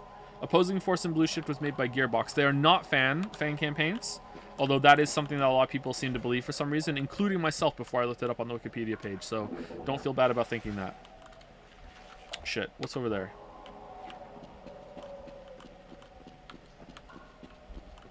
Barney is actually a robot. I thought Barney was a dinosaur. From our imagination. Okay, apparently this was the way.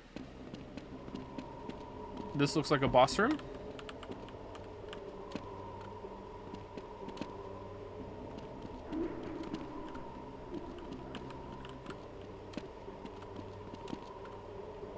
Were they published by Valve? No, not even Half-Life 1 was published by Valve. Sierra, I think it was. Fucking hell, man. Fucking hell. Fuck. Yeah. Okay, you know what? I want to know what's down here.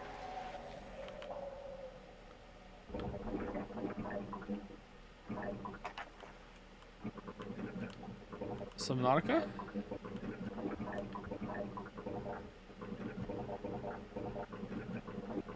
If you go down, we'll find oxygen.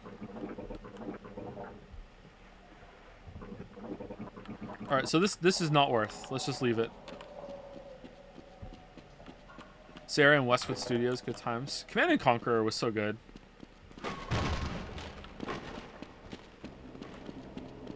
What's your favorite Command & Conquer game, chat? And be warned, there's a correct answer. There is a best one.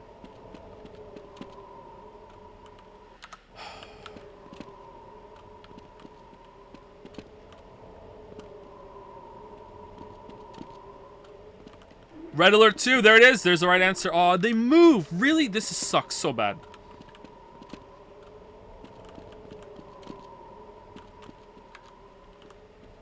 They're all average. Wow. Red Alert 2 is like legitimately a great game. And Command & Conquer 1 was great. It broke new ground. Actually, did it? I don't know if it did or not. But it was good, and I liked it, so I can say it broke new ground. Is that a plane? Can't get me.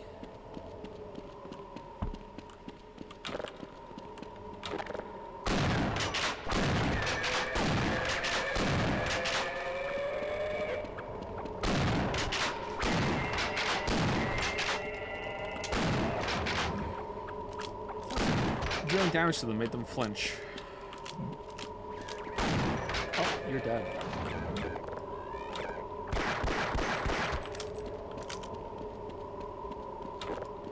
Did you ever play Command & Conquer 3? I don't think it did, actually.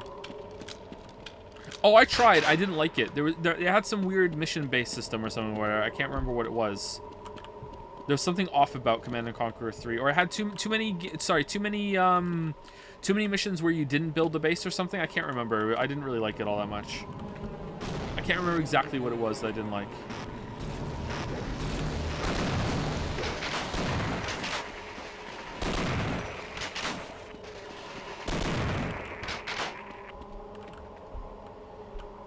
You missed Tim Curry? How was that? Oh. Oh, okay.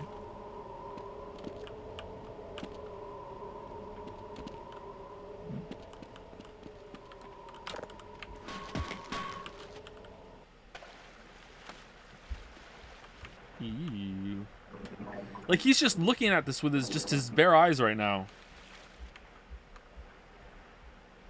Do you play Generals 1 or 2? I think I played Generals 1. That was interesting. Is Command & Conquer Generals the one where you can play as China and you can have like a bunch of like, you can make a hacker unit that just sits in your base with a laptop just earning you money? Yeah? This is fucking weird, huh?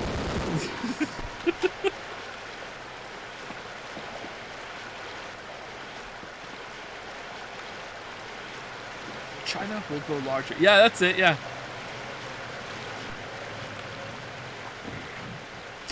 Awesome.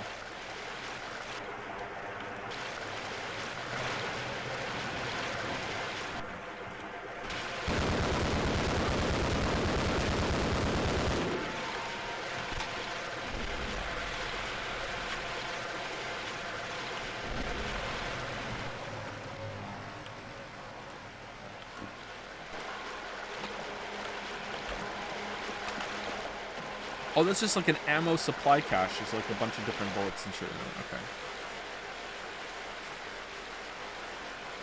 I think Command & Conquer Red Alert 2 is the best one because it has the most creative units. It's really, really fun. It's wacky bullshit in the best way. I remember playing Command & Conquer for the PlayStation 1, Retaliation, and thinking it was like super hard. I wonder if it still is, or if I was just really bad at it back then.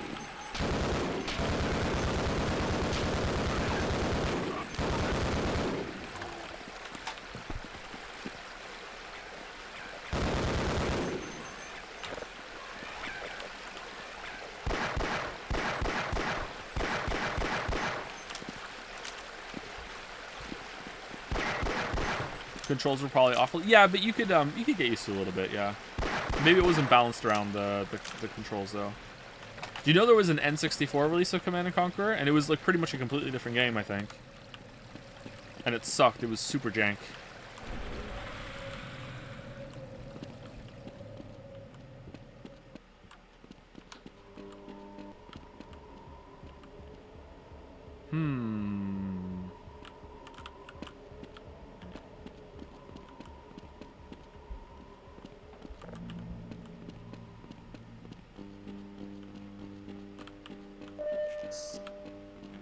What ports would you be playing Metal Gear Solid on? Whatever I can find. I own all of them except for like on disc for PlayStation, GameCube. Oh, actually, do I have Metal Gear Solid 1? I don't think I have Metal Gear Solid 1.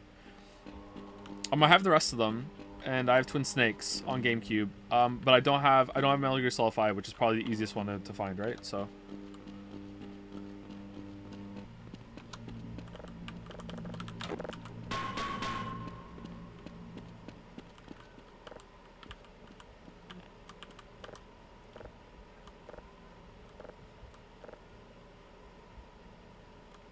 Really?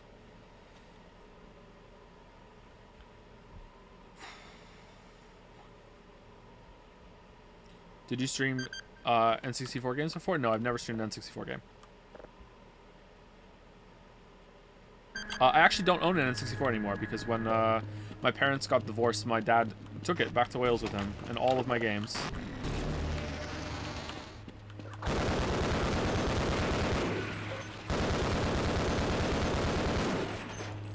Because it was a British N64. And you can get an adapter, it could have worked, but he was like, no, I'm taking that, that's for me. I was like, okay. There was no arguing with him at that point.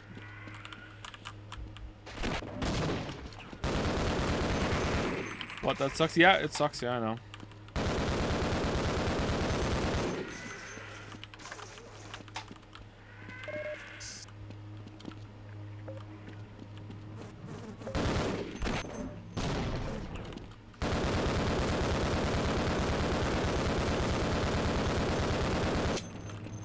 Oh wow, these are bullet spongy as hell.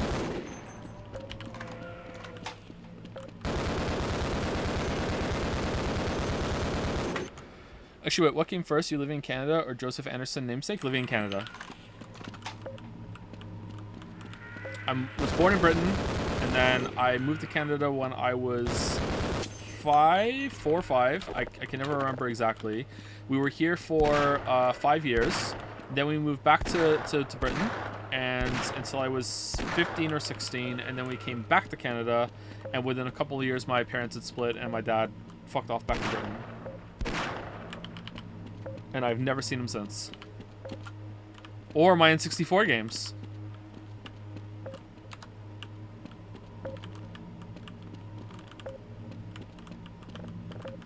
Okay, what are we supposed to do now? Are we supposed to change it to a different setting? No, it's still there. Focus emitters aligned. Do I destroy it?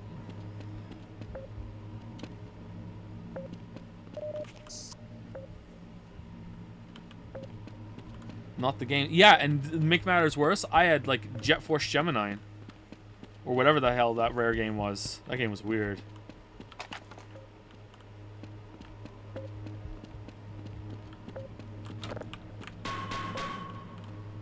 I'll replace them all one day. It's not really that big of a deal. It would be nice though if for the boys to play them right now because they're really into games. Did you happen to have Space Station Silicon Valley too? I did. What do I do here, chat?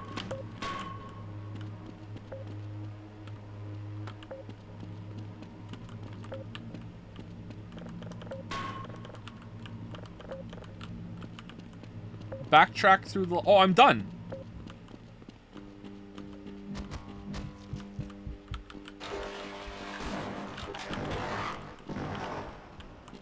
Oh.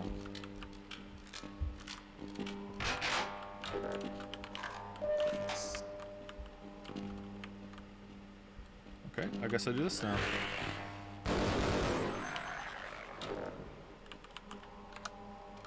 Man, you just know that From Software played this game and was like, whoa, this shit is fire. Especially for Dark Souls 3.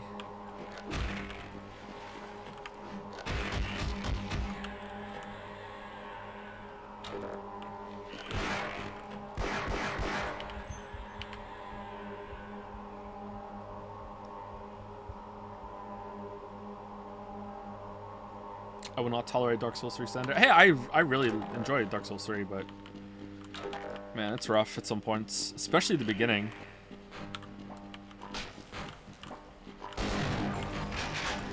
The soft puppet guy ambushes in Lothric can just fuck off. I'm almost afraid to admit this, chat, but that is the only part in all of the Dark Souls games that I use items. And those items are the fire bombs. I have no idea how you're meant to melee kill those guys in Dark Souls 3. I have no clue.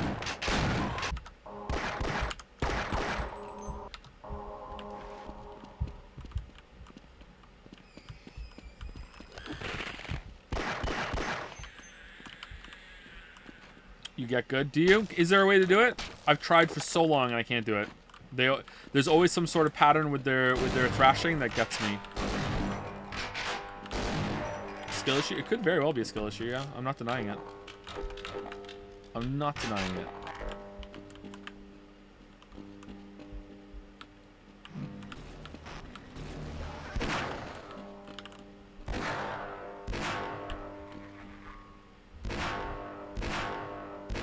Well, that was nice of it.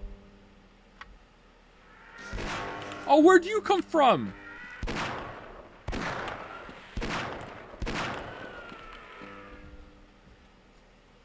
Pus of Man, you can use a torch the same as the firebomb. What is that if not just using another item? Oh, we're going to take fall damage now. That's great. Awesome. Thank you. Very cool, Blue Shift.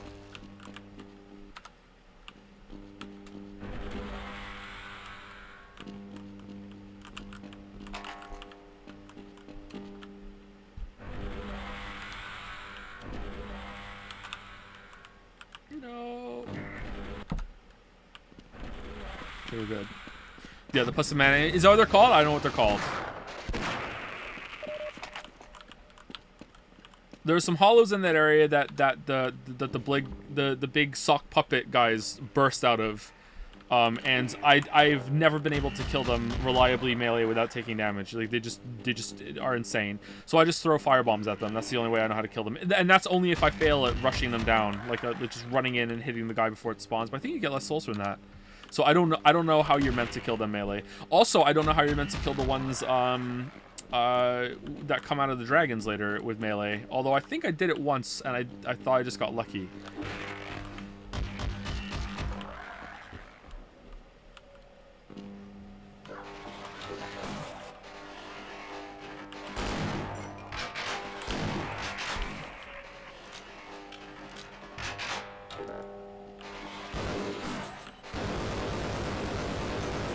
Does Mario have fall damage? In some games he does.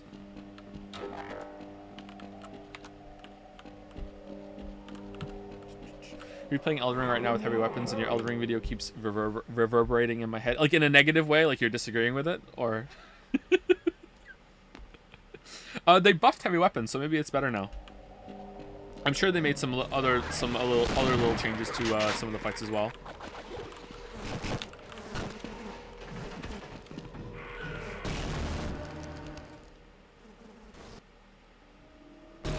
Wow, my eyes. All right, we done? Good job, Mr. Calhoun.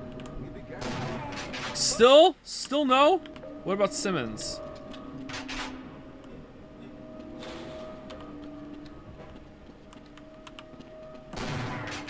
All right, fine. All right, let's go. What are we doing now? Actually, can I autosave load?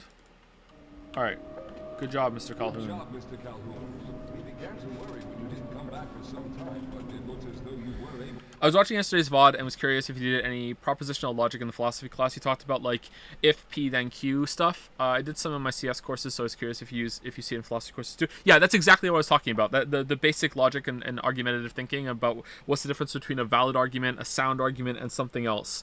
And it was really illuminating, and I feel like every single person should take that course in high school at some point, because it was really like, we all already think that on some level, but having it laid out that plainly was a great tool to learn, and it was probably one of the best things that I learned in all of my education. And it was from an elective class that I almost didn't take in my first year and only year of university.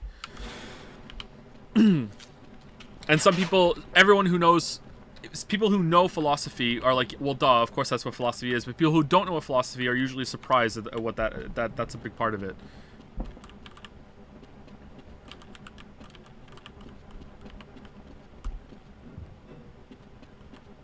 A few of our colleagues went down there a while ago, but we haven't heard from them since. We can only fear for the worst. Okay. I hate to keep putting you in this position, but you must realize that if someone doesn't go down there, then none of us will get out of here alive. Okay, is this an elevator Besides, too? you're the best equipped to deal with any dangers that may be waiting. Here, I'll show you to the access elevator that leads to the power generator. Follow Okay. me. I feel like I'm not getting sucked off enough for what I just did. Went through Zen, did a thing, killed a bunch of... Really? Okay, whatever, dude.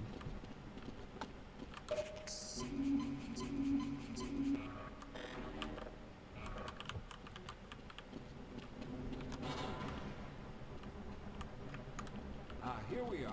Down below are the old power generators that were used to service this lab.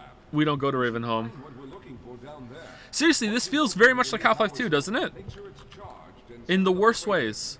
Good luck. Okay, now.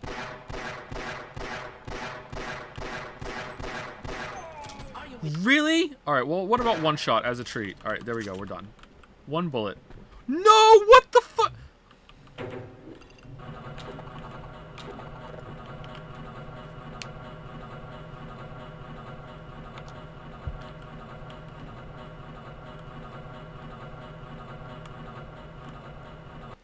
Well, what was the example? The example was something like, an argument can be formed of two statements and then a conclusion, and the good one, and I can never remember what's the difference between like a valid and sound argument, or if those are the same thing, or there's some terminology that I can't remember. But in practice, it's fine. You can always remember it. So it's basically like this. It's like argument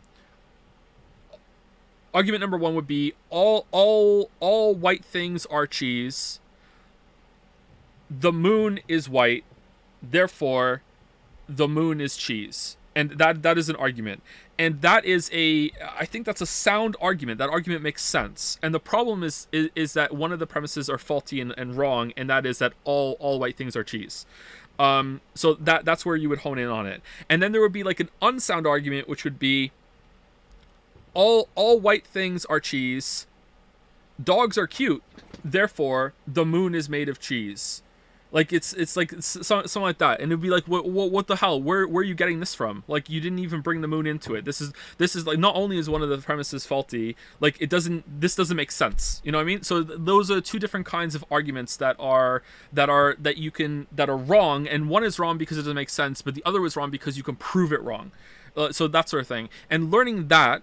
And how to structure arguments in your thinking in that case is very much like a well duh for a lot of people, but seeing it laid out and really like taught to you and like really making sure your thinking goes in that place is really valuable.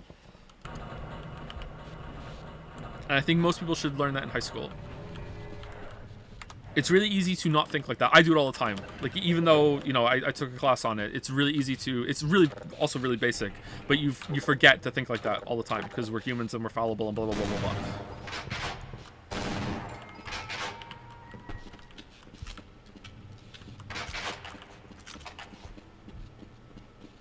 High school? No, I didn't learn that in high school. I learned that in first year of university. But I think it should be taught in high school.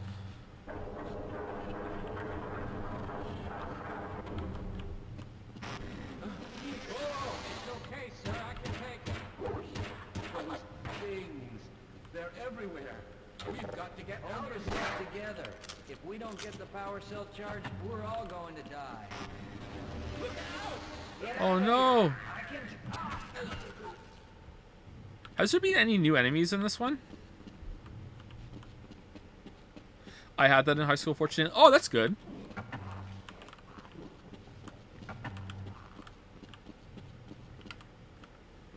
Personally, it would be more effective in college than high school. Do you think so? I think it's pretty fundamental to learning, and like I'm a big proponent that the most important thing that you can learn, number one above all else, is reading comprehension, and I think that's linked to reading comprehension. Like, and if you teach that and pretty much nothing else, someone will come out of that a good student, as long as you also encourage like interest and shit like that. But that is the most important thing, is reading comprehension.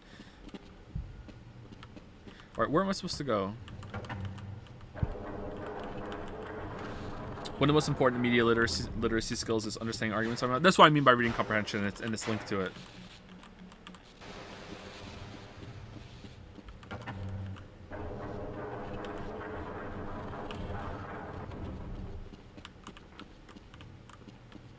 Being able to restate someone's argument is a really important skill. Okay, and he says as he's completely lost in the game. Alright, this time I'm way lost.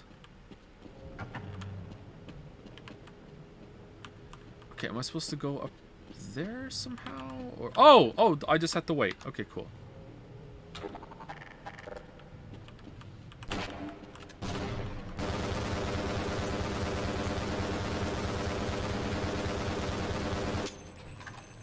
Wow, the spread on this is amazing, huh?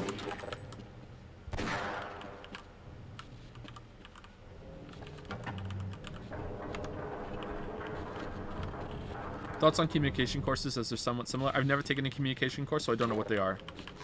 If they're somewhat similar, then they sound very valuable to me.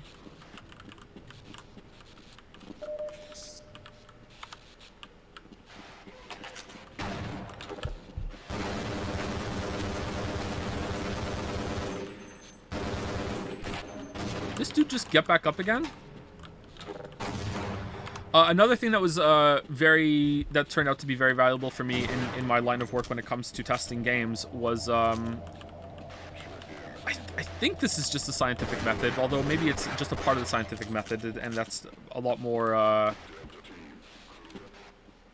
broad than I'm going to say right now. The idea that when you have to have a controlled experiment and testing variables, and that if you change too much, this can be applied to a lot of areas in your life. That you need to really be able to know what you're testing and don't add new variables or change different variables when you're doing a test. And this can be very difficult when you're testing some of the parameters in a video game, like, okay, how does this work? What was the system here? How is damage being taken? How is damage being dealt? You know, like that sort of thing.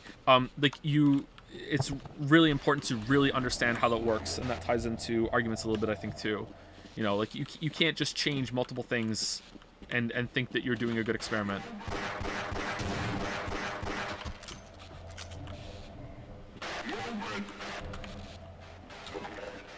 Like an example of when I did that and people didn't understand what I was doing was when we were playing Persona 5, and we were fighting the Trudeau boss, and the boss kept saying the boss is looking at on when you're supposed to send someone up somewhere, and I sent Ryuji up and I got smacked for it, and then in the next turn I was like, okay, is it actually meant to be on, or is it someone else? Does it happen every single time? And I didn't want to change anything else, so I went with someone else and tested it, and then it turned out, okay, yeah, it is on. Now, whether that was a waste of time or not, you know, I didn't want to send on, and then after I send on, it's like, oh, I just got lucky that time, and I know that it's that. I wanted to know if that was actually what you're supposed to do, and I was reading the tell right for if I'm supposed to look out for tells for the rest of the game, you know? You sent on twice? Oh, was it the opposite? Okay, sorry. It was they're looking at on, and I wanted to do the opposite and see if it was that his attention was on or no one else. Sorry, I've forgotten what it was. But it's the same thing. It was testing to see what was actually happening. And some people in chat didn't understand what I was doing with that. Which is fair. Like, it's...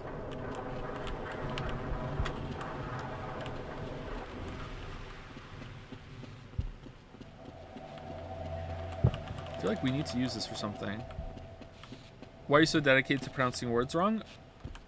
Is her name not On? Don't they call her On in the game?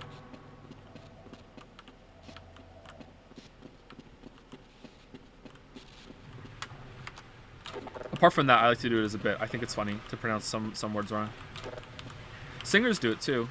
If you've ever wondered why some singers will mispronounce certain words or put strain on certain syllables in some of their songs, they do it on purpose to make the song memorable and to make it a part of their their performance, so you remember the song more. It's something that they do. I don't do it that intentionally, but I think it's fun.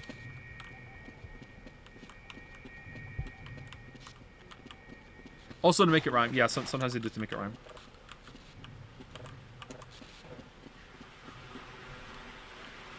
Or they do it because it's lazy. I was really surprised how many people were so angry that I couldn't pronounce some Japanese names and words when we first started streaming.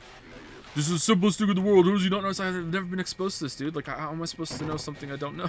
Like, I'm sorry. Like, I've tried to get better at it, but, you know, some things I say bad on purpose now. But, like, I think I've gotten a bit better. Oh, right in the balls. Head then balls.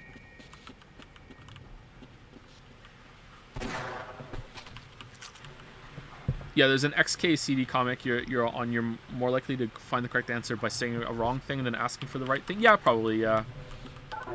XK CD is pretty good too. Another one I learned a good lesson from, like so many years ago now when I first read it, was the one about girls and math. And this was really illuminating to show how some people are really subtly racist and sexist, you know, because it applies to different races too, or minority groups, I guess. I shouldn't say outright racist. Is that when someone is what they view as like an other group and they're bad at something, instead of looking at them as a person and saying, hey, you're bad at this, they will just condemn the whole group as being bad at this because you were bad at this. And the example that they have in the comic is there's a man doing math and he's bad at it, and the teacher goes, wow, you're really bad at math, like you suck at math. And the girl is doing math and the girl is bad at math, and the teacher or whoever's there says, wow, girls suck at math. And that was really illuminating about how these insidious little thoughts can creep in with how you view people in groups, and not having them as not seeing them as individuals anymore, and seeing them as like whoa, can I blow this up? Seeing them collectively instead of as a person. It's another form of dehumanizing people that you can do without really realizing it.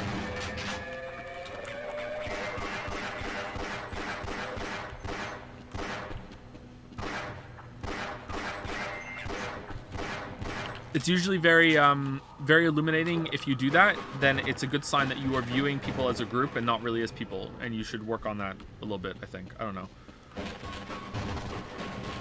It's really nice how the comic brings the point across so succinctly. It's very lean. Yeah, it's really good.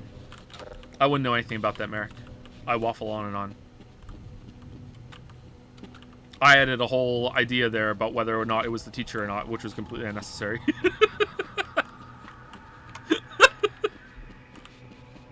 Alright, can we shoot it? What? Come on.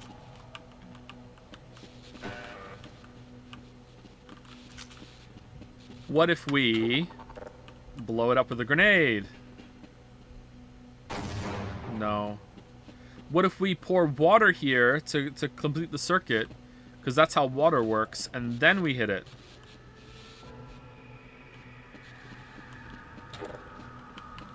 Pretty sure C4 isn't supposed to explode one shot. Yeah, I think I know that too.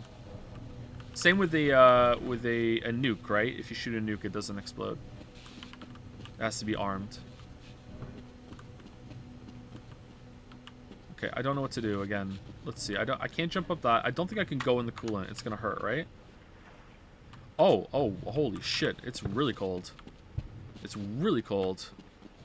What if you put a metal gun between the wires so much? Yeah, use your crowbar and just, you know, connect it right here. Just lay the crowbar down. What if I push something to complete the circuit? Like a metal box or something.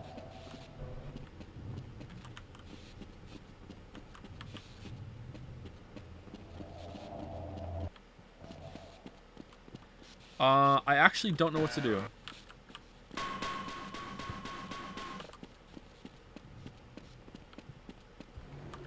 Oh, this is metal. Is this gonna work?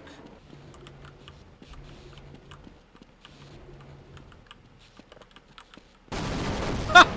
Neat. All right, cool.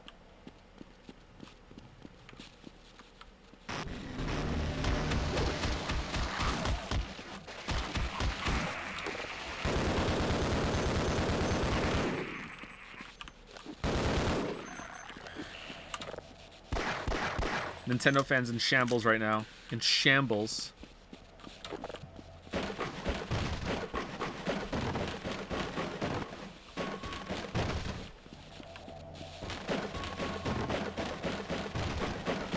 Thoughts on Black Mesa remake of Zen? I haven't played it. We're going to be playing it next week or the week after. I'm not sure yet. Probably starting it next week. Not sure if we'll finish it next week.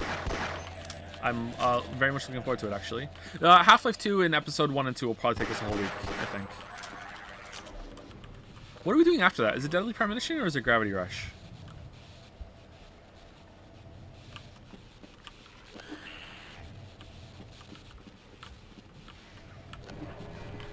Deadly Premonition? Ooh.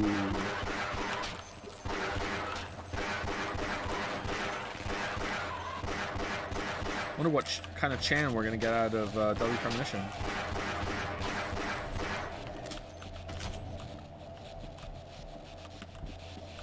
The port is a mess, so you probably need some patches. Fan patches, you mean? Maybe someone's gonna have to send me a guide or something. DP, Green Gravity Rush, and then 13 Sentinels. Ooh. Wow, they sure love these headcrab ambushes. First time playing Deadly Premonition? Yes, I've never played it before. I know nothing about it. Also, I have not watched Twin Peaks, because that's the one thing I do know about it, because I guess I was just lying just now. I do know that it's supposed to be kind of like Twin Peaks, but I've not watched it. Chat told me I don't have to have watched it.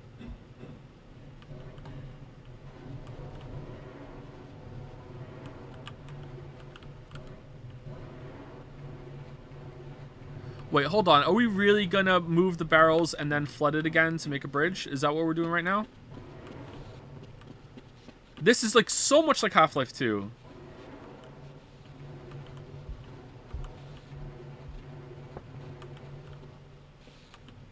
Holy crapple.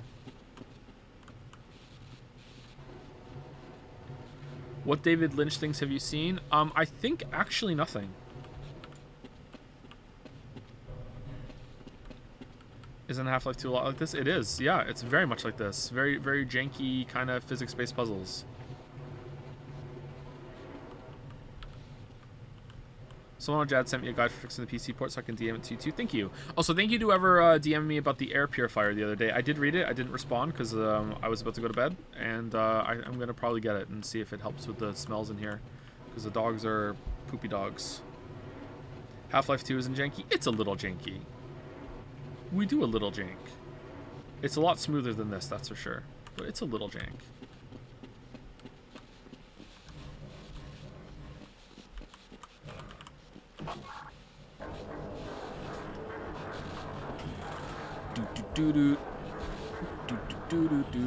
Thank you, Jiroof, for the 6-month resub. Thank you, Heart Trip, for the 38-month resub. Thank you, SmartCat889, for the 3-month resub. How smart can you be if you're a cat? Thank you, Ellie, for the 34-month resub. And thank you, Mendelier, for the 9-month resub. Or Mendier? No, it's an L. Mendelier. Thank you.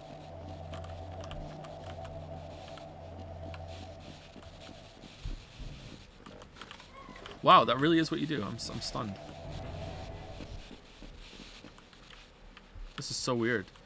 By the way, do you agree Half-Life 2 is more of a puzzle game than a shooter? No, I think it's about equal, even 50-50. I think you do too much shooting for it to be considered more of a puzzle game. There is a lot of combat in Half-Life 2.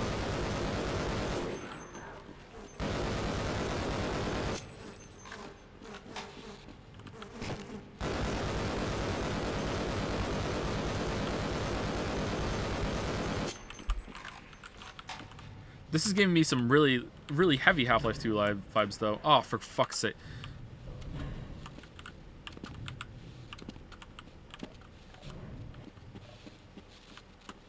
Thank you for the gift subs, Loner Archon.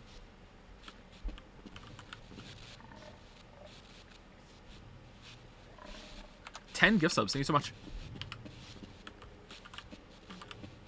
Wait, what? Oh, button.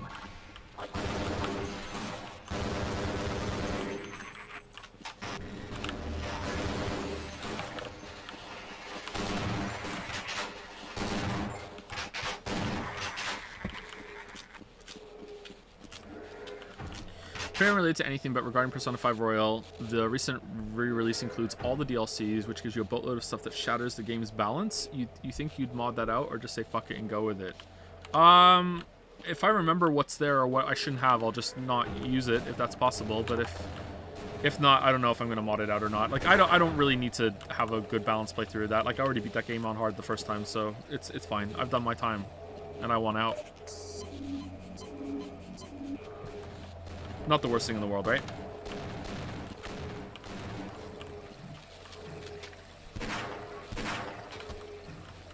Alright, so we jump on it, and then we get a bridge.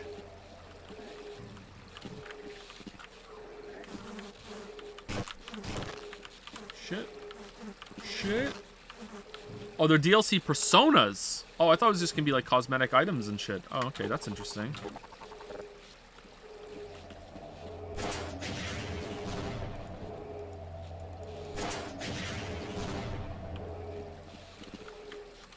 I mean, it doesn't really matter because we're just going to try and fuse an OC and just use OC for the rest of it.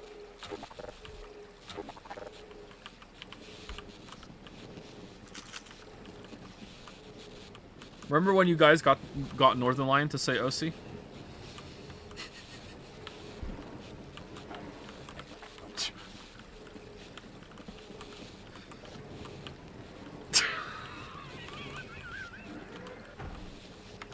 Sorry, Northern Lion.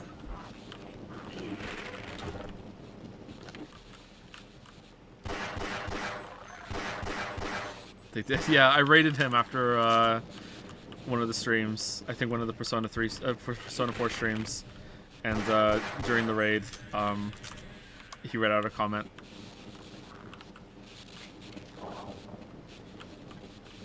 And it was about OC.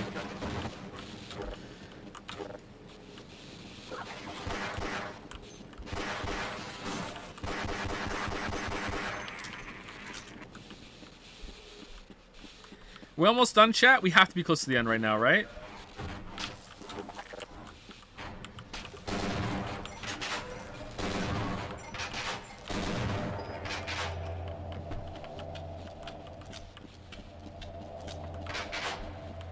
He said 100 people typed, it's because of OC.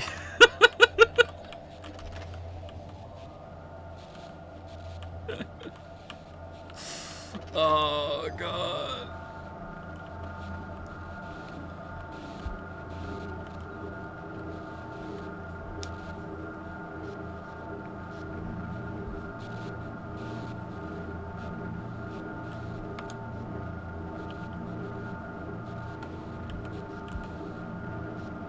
Okay, what is this?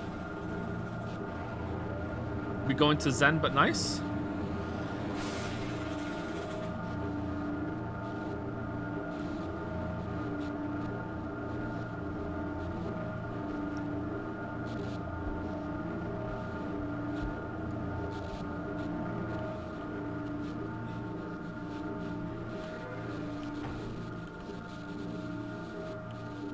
Or is this it? Mission accomplished? We're going to go back up and tell them we did it now? This is what we have to do?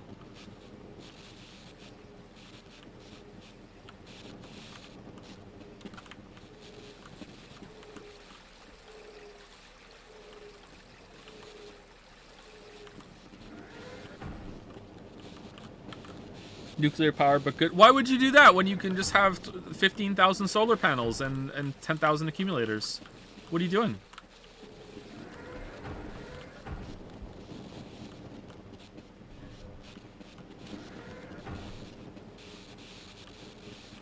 Jump? Okay, let me jump. I'll jump. Nice. Okay, how do I can't get across, back across, so I can't go that way.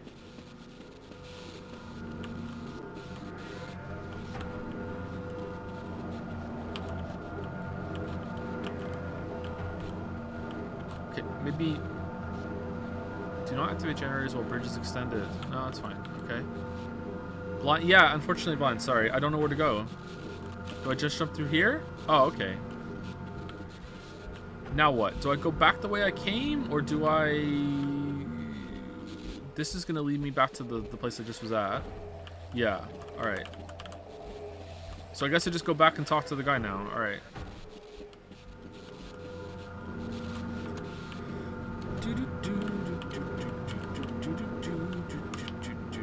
Is OC in Persona 3?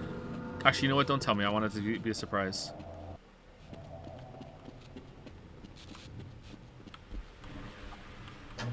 Ah! Oh. Ah, okay. Alright. Alright, okay. We could have jumped over there.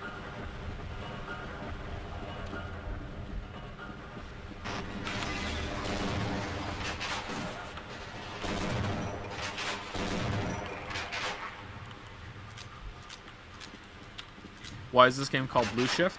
I believe it's a physics-based wordplay, like, or reference, like Half-Life, but it's also your uniform is blue and you're on a work shift, so it is the blue shift. That's pretty much it. It's a triple entendre.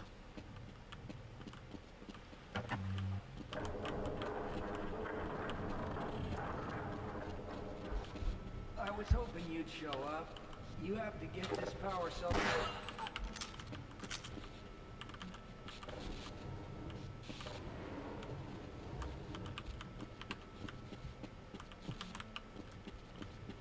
Here. Power cell delivery lift. All right, cool. Thank you.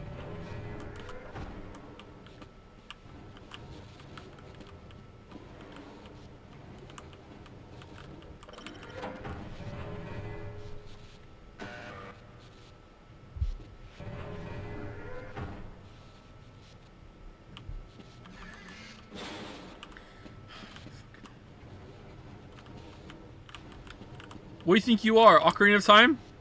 All this block pushing?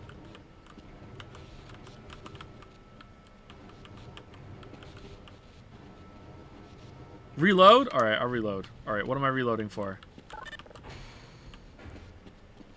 Thank you, pilot. I was hoping you'd show up.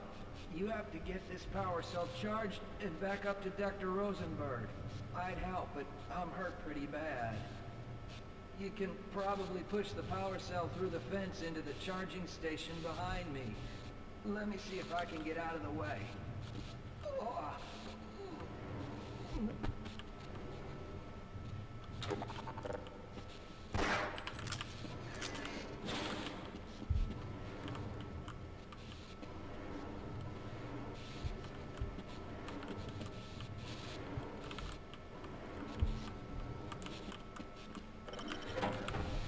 Man, it'd be so better, much better if we had a belt for this.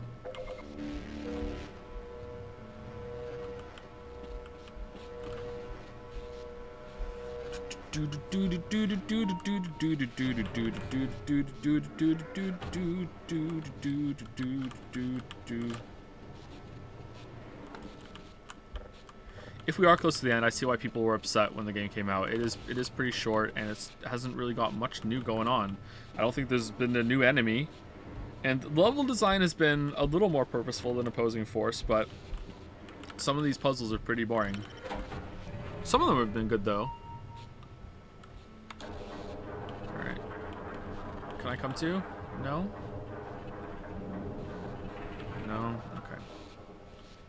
Alright. All this for a power cell.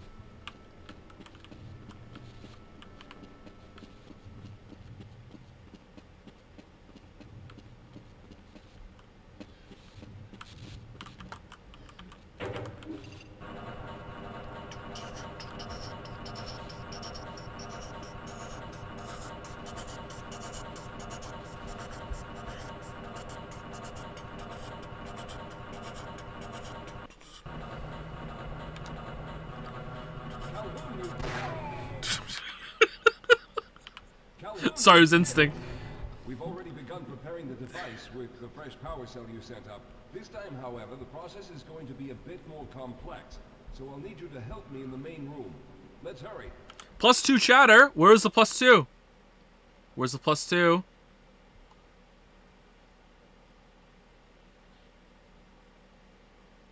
I'm not seeing the +2. Funniest shit I've ever read.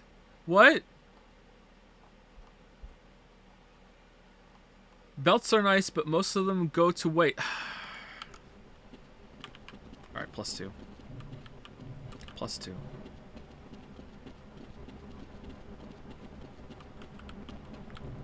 I'm doing that courtroom meme where, you know, the attorney is reluctantly clapping at the good performance. Very nice. Yeah, +2. All right. I'll stay down here to monitor the system levels and direct the procedure. I need you to climb up to the control room and activate the main power. Once the process has started, you'll also need to release the damping locks each time the system has charged in order to open the displacement field. Don't worry, Mr. Calhoun. The process is simple, and I'll let you know when you need to do something. Okay, thank you. Wish I could read.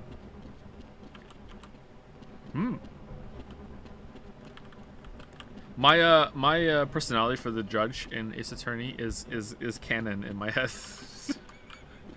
What are you waiting for, Calhoun? Get up to the control room and locate the main power switch. Where's Simmons? Very good. Stand by, Calhoun. Once the system is initialized, it will take a few moments for the interpolating resonance coils to achieve focus.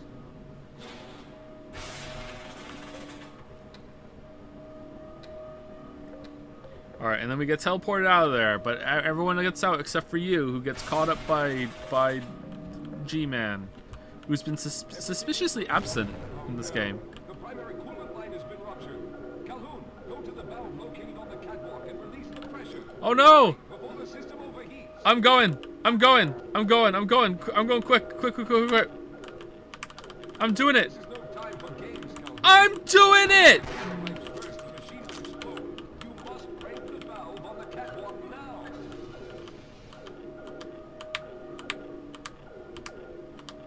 Oh, you've taken too long. The deflection motors are burning up. I can't shut it down. Run!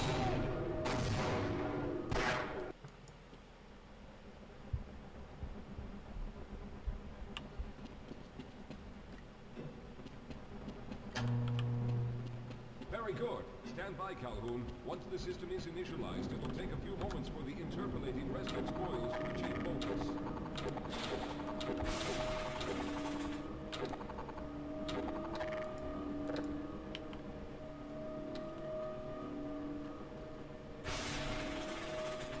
Which game to stream was your best? What's the best game we've streamed? Or what's the best stream we've had? Go to the valve located on the catwalk and release the pressure. Hurry, before the system overheats.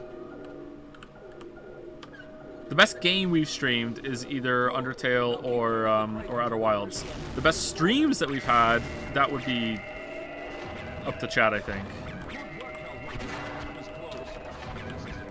Why do you not want me to do this? Charging. When the main charge meter reaches full, I'll need you to open the displacement field from the control room. Okay. Where's it full? Show me where it's full.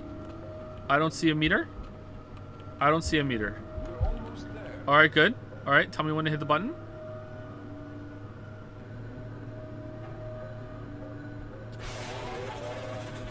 Okay, this is I'm sorry. All right, stop doing it, Joe. You're prolonging it. Stop doing it. Let's just...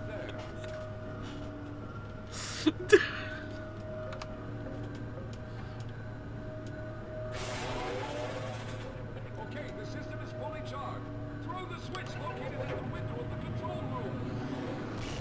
There, the field is open. Go now, Walter. Walter? Very good, Calhoun.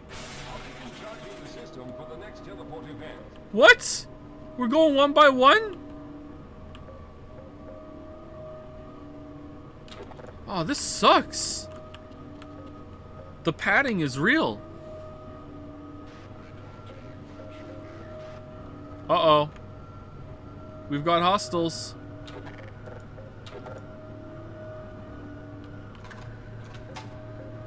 Almost there. All right, we've reached full charge again. Open the field, Calhoun. You must go now, Simmons. bullet went after him, so you didn't see it. I'm going to go through next, but don't worry, Mr. Calhoun.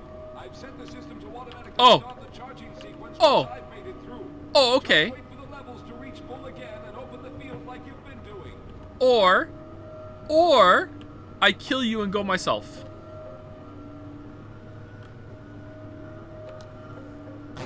Nope, can't do it. All right. Oh, those are the power levels. Okay. All right.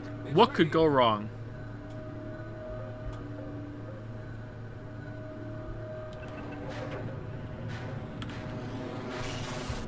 Good luck, Mr. Calhoun. I'll see you on the other side. No!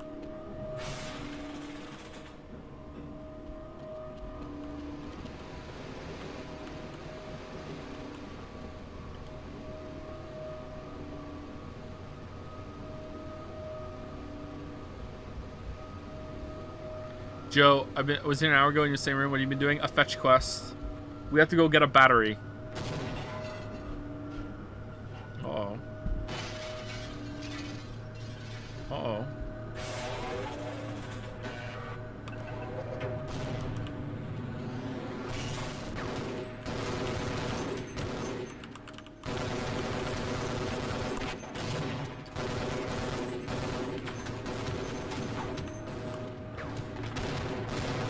Shit!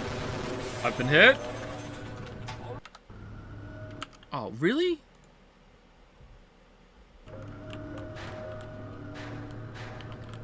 Hold on. All right, it's ready. Good luck, Mr. Calhoun. I'll see you on the other side. What? No, it's mine. You cheesy ass game. All right, it's ready. Good luck, Mr. Calhoun. I'll see you on the other side.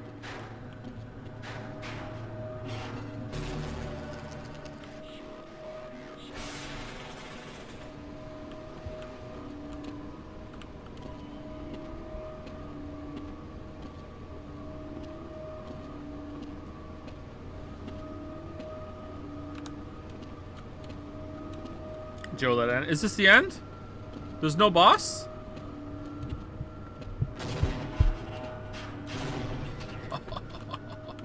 Whoa. Whoa.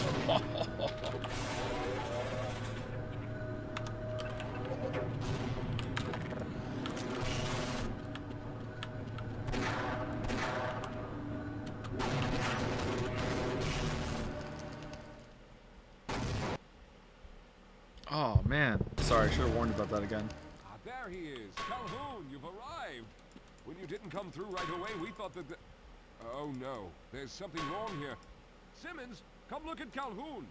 His body seems to be in some sort of resonance displacement.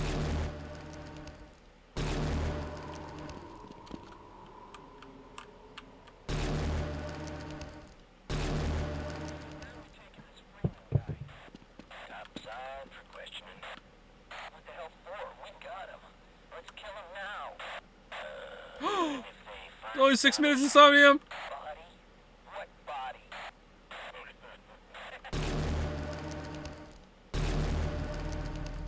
Oh, thank God Oh, made it. you guys were leaving without me, huh? The malfunction occurred at the last moment, and you might have been caught in an infinite harmonic reflux. If that's the case, then you're lucky to be standing here. It crashed.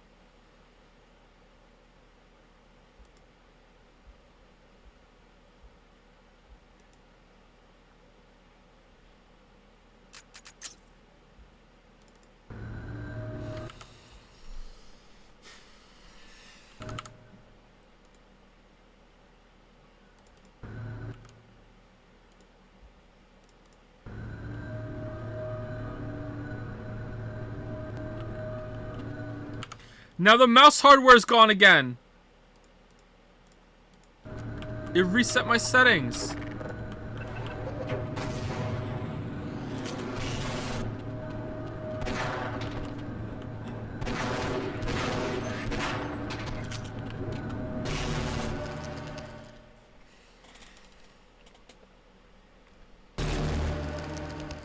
there he is. Calhoun, you've arrived. When you didn't come through right away, we thought that Oh no, there's something wrong here. Simmons, come look at Calhoun. His body seems to be in some sort of resonance displacement. Deja vu. Save? I don't think I can save. Saving is gonna crash again!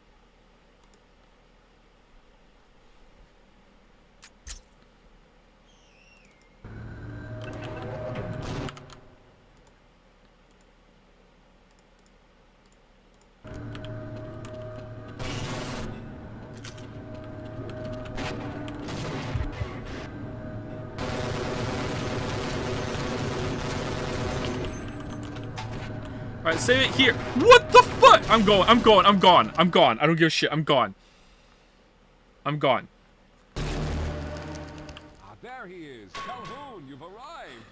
When you didn't come through right away, we thought that Oh no, there's something wrong here. This bit isn't funny, just finishing. It's not a fucking bit! His body seems to be in some sort of resonance displacement.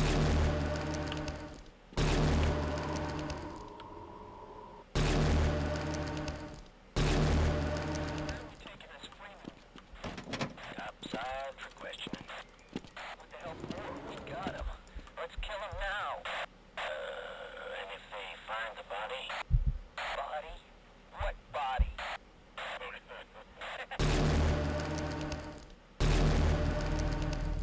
Oh, thank God you made it. I was worried that a malfunction occurred at the last moment and you might have been caught in an infinite harmonic reflux. If that's the case, then you're lucky to be standing here. Then again, we're all lucky. Thanks to you, however, we were actually able to pull off this half-brained idea. We made it, Mr. Calhoun.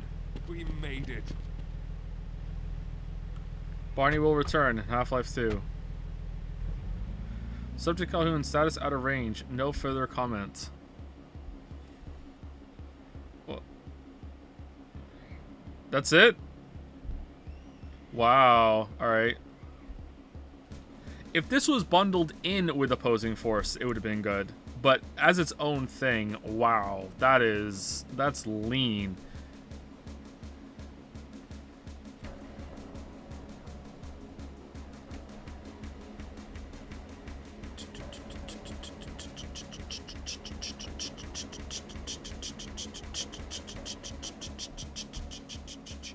Do you think that they asked them to do this so they could have this character in Half-Life 2, or did they just use this character later on, maybe? Like people said, it was supposed to be bundled with the Dreamcast Half-Life 1 port. Was it? Okay. I guess it kind of makes sense. I remember getting these for free, so I don't know. Yeah, it depends. If it was for free, then it's decent, you know? It's fun. Alright, let's quit. Alright. Do you guys really want to see the Factorio? Like, really?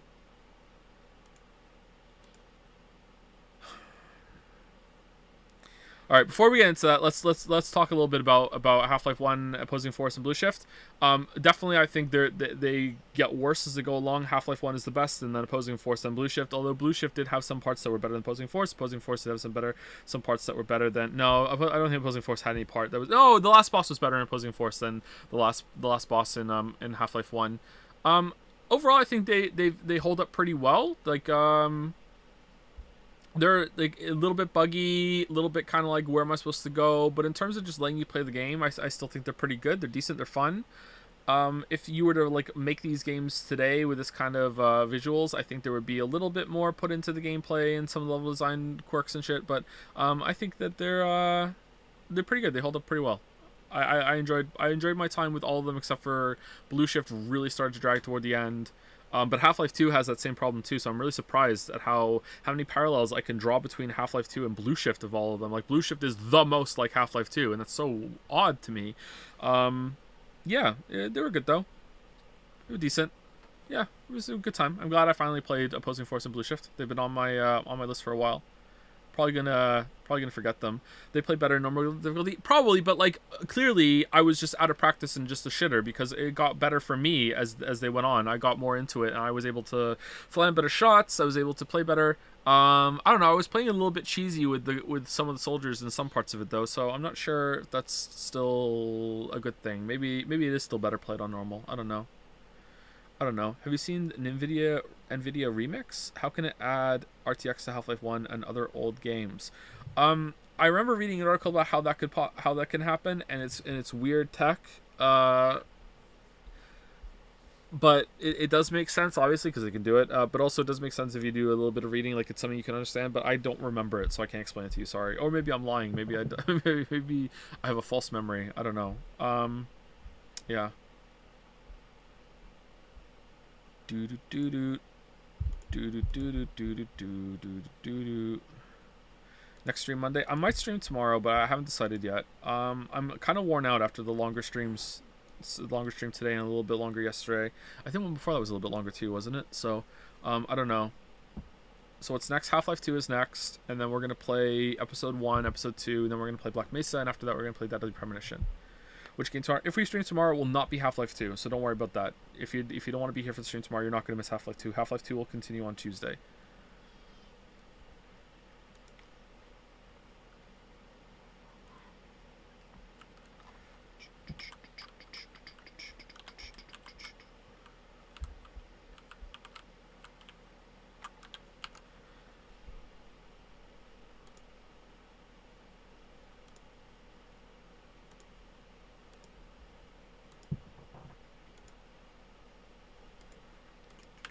All right, here, okay, here. Look. All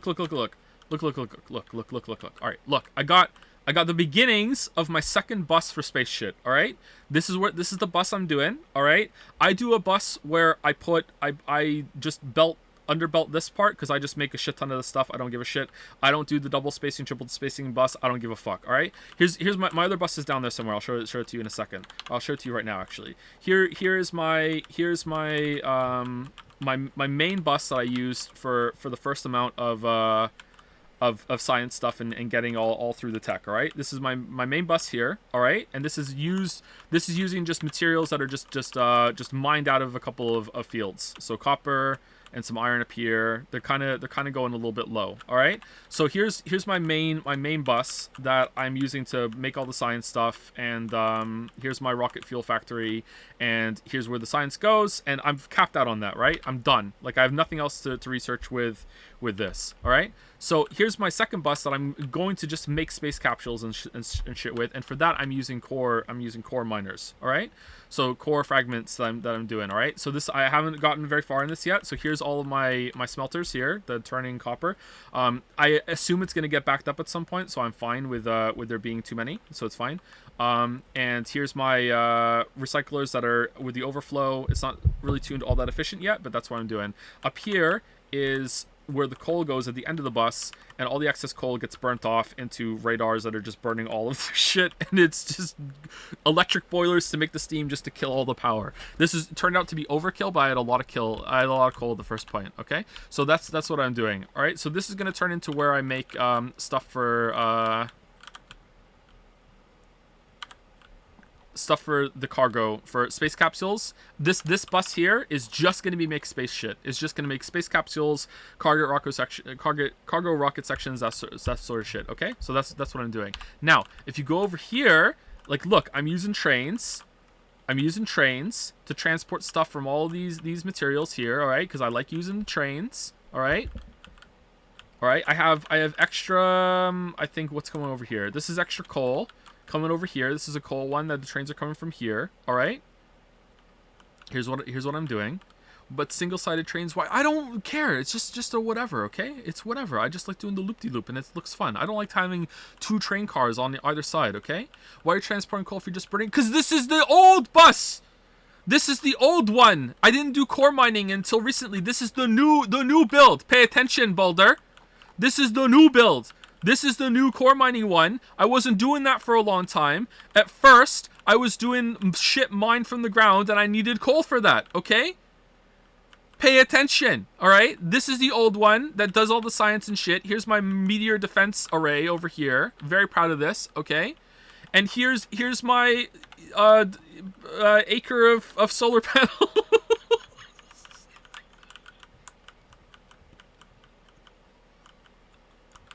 All right.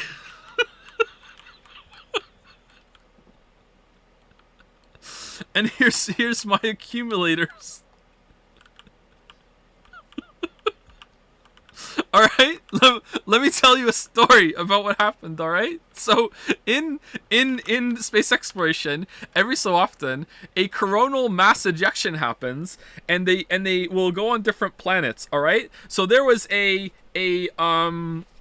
was like 500 gigajoules of energy was gonna come. All right, it had a 6.4 gigawatts peak power thing. All right, so I very like worriedly like scrambled to make all of these accumulators and solar panels and also as much power everywhere else that I could possibly do. All right, to do this, all right, to power the umbrella, all right, to stop the coronal mass, because that's how much power it takes to stop it, because it's the beams of shit that comes from the nearby star that will destroy your factory, okay? And it was countdown, and it just took like 24 real game hours. This was counting down, and I just let this idle into like making like as many accumulators. Like look at all these accumulators I have. Look at all these where's my solar panel? Look at all the solar panels I have, okay? All these solar panels. Why is that X'd out? I want more. I don't have enough, clearly. And I was like, all right, here it comes here comes the coronal mass, and I had misread the target of the coronal mass, and it hit, and it was in orbit around the star, not even on the planet. It wasn't even targeting this planet. So I'm like ready, and it wasn't even targeted at me. So it's like I just, nothing happened. So like, yeah, so that was great. This is Factorio, okay? Look, all right, look. First of all, let me show you the space stuff, because the space stuff is really cool. All right, so here, when I'm pressing N right now, this is M, this is the map, right? And when I press N, I go to satellite view, and this is the satellite view because there's satellites in orbit, and I can view the whole entire thing. If I can zoom out, here's the map, all right? Here's the planet that we're on. That's the whole map, all right? So if you hit N and you go to satellite view down here, I can go to orbit around the planet, and this is like an orbit layer. And then I can go to like the orbit around the star, and I can go to the system, and this is the star that I'm around, and this is another planet. This is my planet. These are two moons around my planet. Here's another planet. Here's the asteroid belt. Here's planet, and there's the interstellar map that has even more stars that are on here too that you can go to later, I think. I don't know. So that's my system, right? So I can go to here, and I can be like, all right, Morgana. And I can view this surface, and here's another planet I can go to that has its own different resources and aliens and stuff like that. Okay, Planet Morgana. Yeah, I did not name the planets. So it's pretty cool. So there's a moon around my planet right now that I've scanned, and this is the whole moon, right? And it's like another little map that has if we look at I'm not very good at the controls. If we go here, it's got a lot of crude oil on it. It has a little bit of cryonite. I don't really know what that is, and it has iridite. I don't really know what that is either. Whereas my star planet has a lot of crude oil, iron, stone, copper, coal, uranium ore, okay? And this is the asteroid belt, and the asteroid belt has a bunch of stuff on it. It also has a spaceship on here that I can steal, I guess? I don't know. I don't know what that's all about. And I don't know how you're supposed to, like, mine the asteroids. Like, you're supposed to just put miners on and just make scaffolding between them or whatever. I don't really know how to do it. So my next goal is to get into orbit and to get to this orbiting platform to make some space stuff that you can only make in space. So there's, like, certain things. Like, space assembling machine can only be made in space. If you see it down here, or cannot be placed on land. You can only place it in space. And then there's faster belts, which are the space transport belts, can only be made in the space assembly machine, and that can only be placed in space. So that sort of thing. So it's pretty cool. Anyway, so here, look, I have these core miners, all right? Here are the core miners. So you do these, and they spit out these core fragments. It's backed up right now because I haven't set up my oil using the oil in my new bus, all right? And they spit out, the more you have, the more you get, but it's a diminishing returns, okay? And I wanted to do them all. So I did them all. So this is spitting out two fragments a second, all right? And instead of like, look how many there are. There's one here. Look where the blue lines, these are going to them, okay? The blue lines are all the core drillers, all right? Now, imagine a rail network that goes all the way around here, man.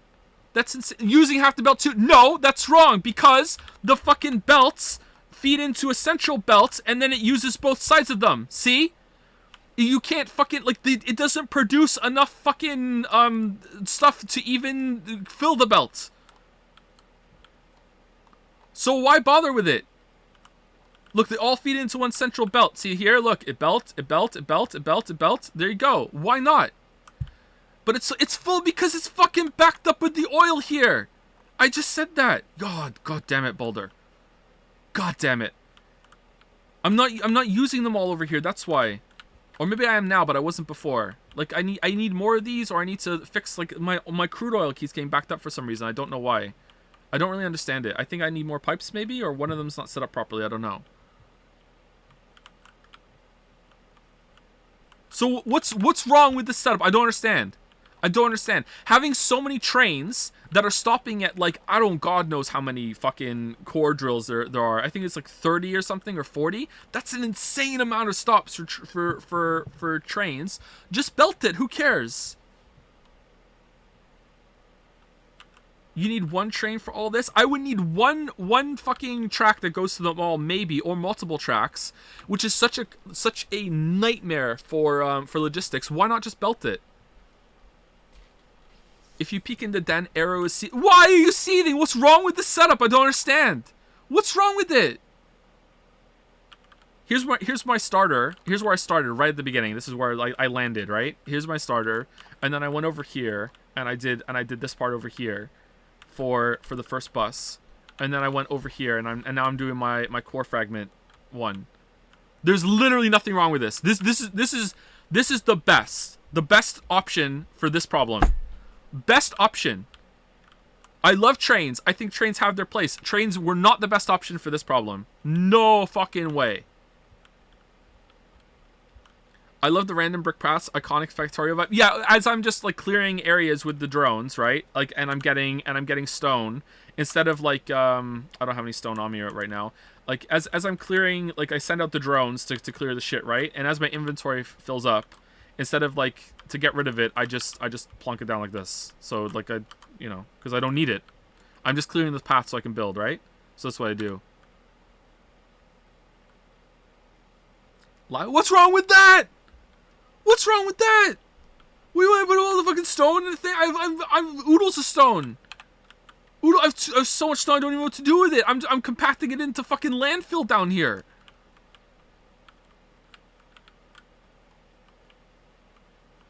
You never have enough stone? No way. No way, man. I'm always got too much stone.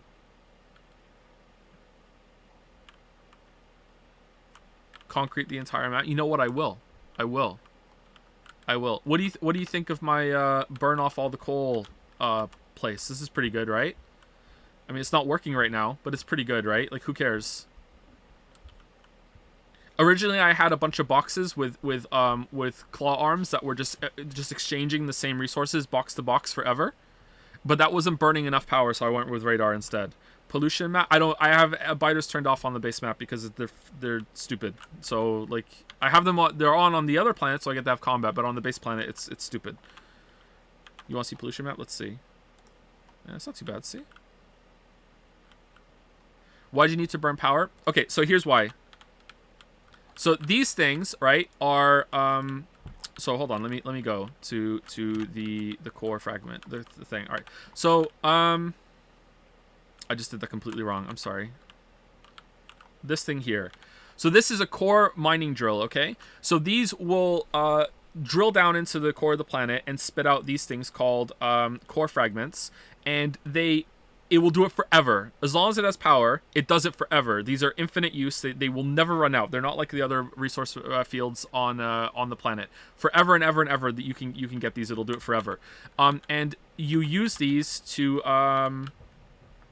in these things called pulverizers. So the pulverizers will take it and it will spit out, as you can see on the screen right now, for every 20 of them, it'll spit out 8 iron, 8 copper, 4 coal, 8 stone, and it has an 8% chance of some uranium ore, 16 crude oil, 16 water, and 4 pyroflux. All right? So the problem is that if you don't have a balanced use for all of these resources, it'll stop, like this will fill up with coal, or you won't be able to produce anymore because wherever your coal is going is going to back up the machine, and you won't be able to make they won't be able to run with the other things. As you can see right now, it's happening with crude oil. See, there's too much crude oil in this thing, and it's not producing anything because the crude oil is backed up. So I need to burn off the crude oil. I don't know why it's not moving down. Look at all the pumps I have. Are the pumps facing the wrong way? Like, why is it not? It's not like. If I flush out the system, would that be better? I don't understand. Maybe it just. I don't know what to do. I don't know what to do with the oil. Maybe I need to burn more of it, but like I calculated it, and I think I'm using more than I have. So maybe I just need to let it run for a couple hours, and then it'll do it. Or I could just like flush the system, and it'll be fine, and we'll see. So the problem is that not a lot of recipes I use coal. So here, as you can see, if I don't need any more metal plates or copper plates, the ore just doesn't get used by the smelters, and it just goes all the way over here to the recyclers, and it becomes landfill. So it's like 50, I think, 50 to become landfill. So I have like a huge backlog here. If this ever gets filled up, then I'll have to make a logic circuit to deal with it or whatever. I haven't touched them yet. So I can get rid of all the excess that I have, so these machines are still operating all the time to give me the resources I do need. Well, coal you can't turn into landfill, and coal is not used in a lot of recipes. So what I do is just any of the coal that doesn't get used just goes all the way up here, because I left room for the bus just in case I want to expand it. It goes all the way up here and just gets burned into energy that's doing nothing. So that's what I'm doing. Maybe that would tell you something. What would tell me something? Do you have any oil wells? I have oil wells on the other bus, like the other one here. So I have oil here being pumped into containers that's being trained back to the thing. Put pumps between the oil tanks. Is that what I need to do? I thought about doing that, and I wasn't sure if that works. So I need to put some pumps between these, and that'll do it. Okay. This is worse than the variant Sudoku. Then leave, my weeb. You can go. The stream's over. People in chat wanted to see my shit. No large towers. What towers? Thank you for the tip about putting pumps between the tanks. Your oil needs more belts. It's true. It does. It does. What is a pipe, but if not a belt? Add a mod that lets you burn on. Yeah, but I want the tailored space exploration experience. You know.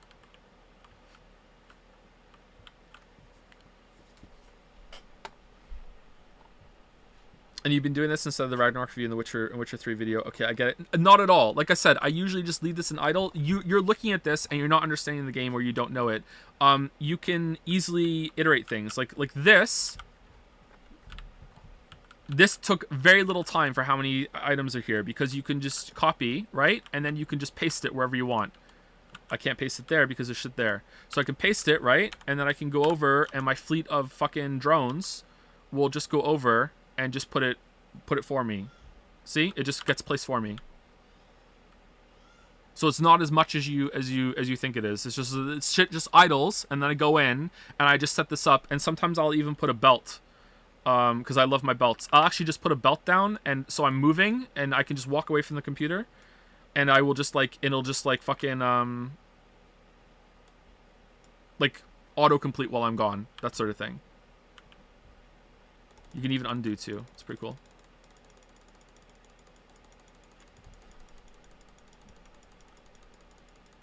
I don't know anything about Factorio, but I'm learning you need more belts. Yeah. Uh-oh, did I just undo something over here that I did? Make a concrete decoy off snow. Do I have any concrete? I have some stone. Just don't say. Yeah, it's true. I can just not save, yeah. Alright, hold on.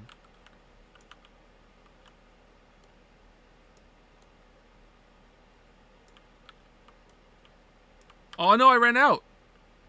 I'm gonna need more. Coal liquefaction? I don't have it. Where is it? Look at this tech tree, man. Look how much shit is added by space exploration. I've launched rockets. Look at this shit. Look how far it goes. Where's your stone now? Yeah, it's true. You can search for it? Where? Where can I search? Oh, here. Coal liquefaction. Oh, it's pretty high up. Need production science pack. And a space science pack.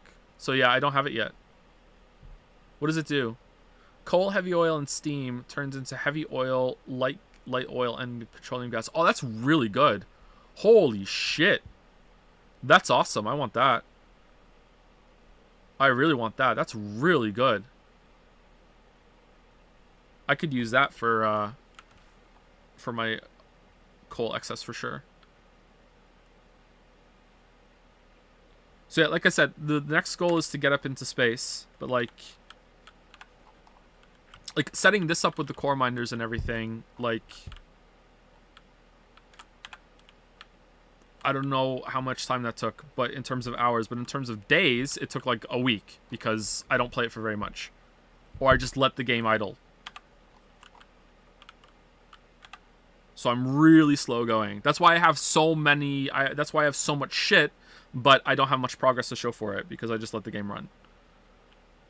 You're gonna love the production science pack, am I?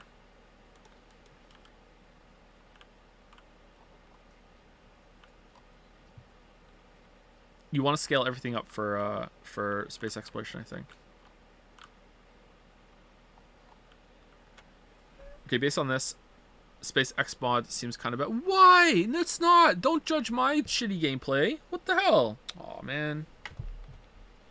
Oh man. Any questions about it before I go?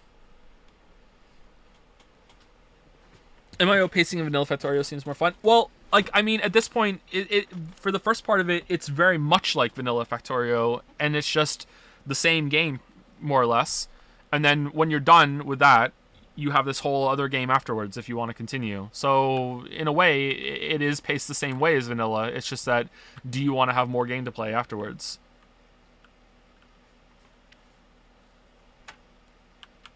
I don't know if it's going to be for me, by the way. I don't know. Like, I might get up here and be like, okay, this is tedious. I don't want to do it. Although, those upgraded solar panels up there look pretty cool. What's the next game? Half-Life 2 or Black Mesa? Half-Life 2 is the next game we're playing on Tuesday. I don't know if we're going to stream tomorrow or not. If we do, I'll just start streaming tomorrow and we'll see. I'm not going to say either way. Anyway, Joe, you have fun with your factory and use steam storage for coronal mass ejection defense. No, I don't want to. I know all about that. I don't want to do it. No, I'm not doing it. That seems like an exploit to me. How does the steam stay hot forever? That's stupid. It wouldn't stay hot forever. No. Yeah, this mod is fun if you actually use train. Okay, fuck it. I'm Alt F4 out. Alt F4 out. See you on Tuesday. Motherfuckers. Fucking with the fucking trains and the fucking bullshit. fucking not understanding that sometimes belts are there too. Sometimes you gotta use a belt. So use the fucking train. Just a train. Oh, it has to travel 10 meters from one end to the other. Oh, better use a train. Better use a train. It's got better throughput. Better use a train. Fucking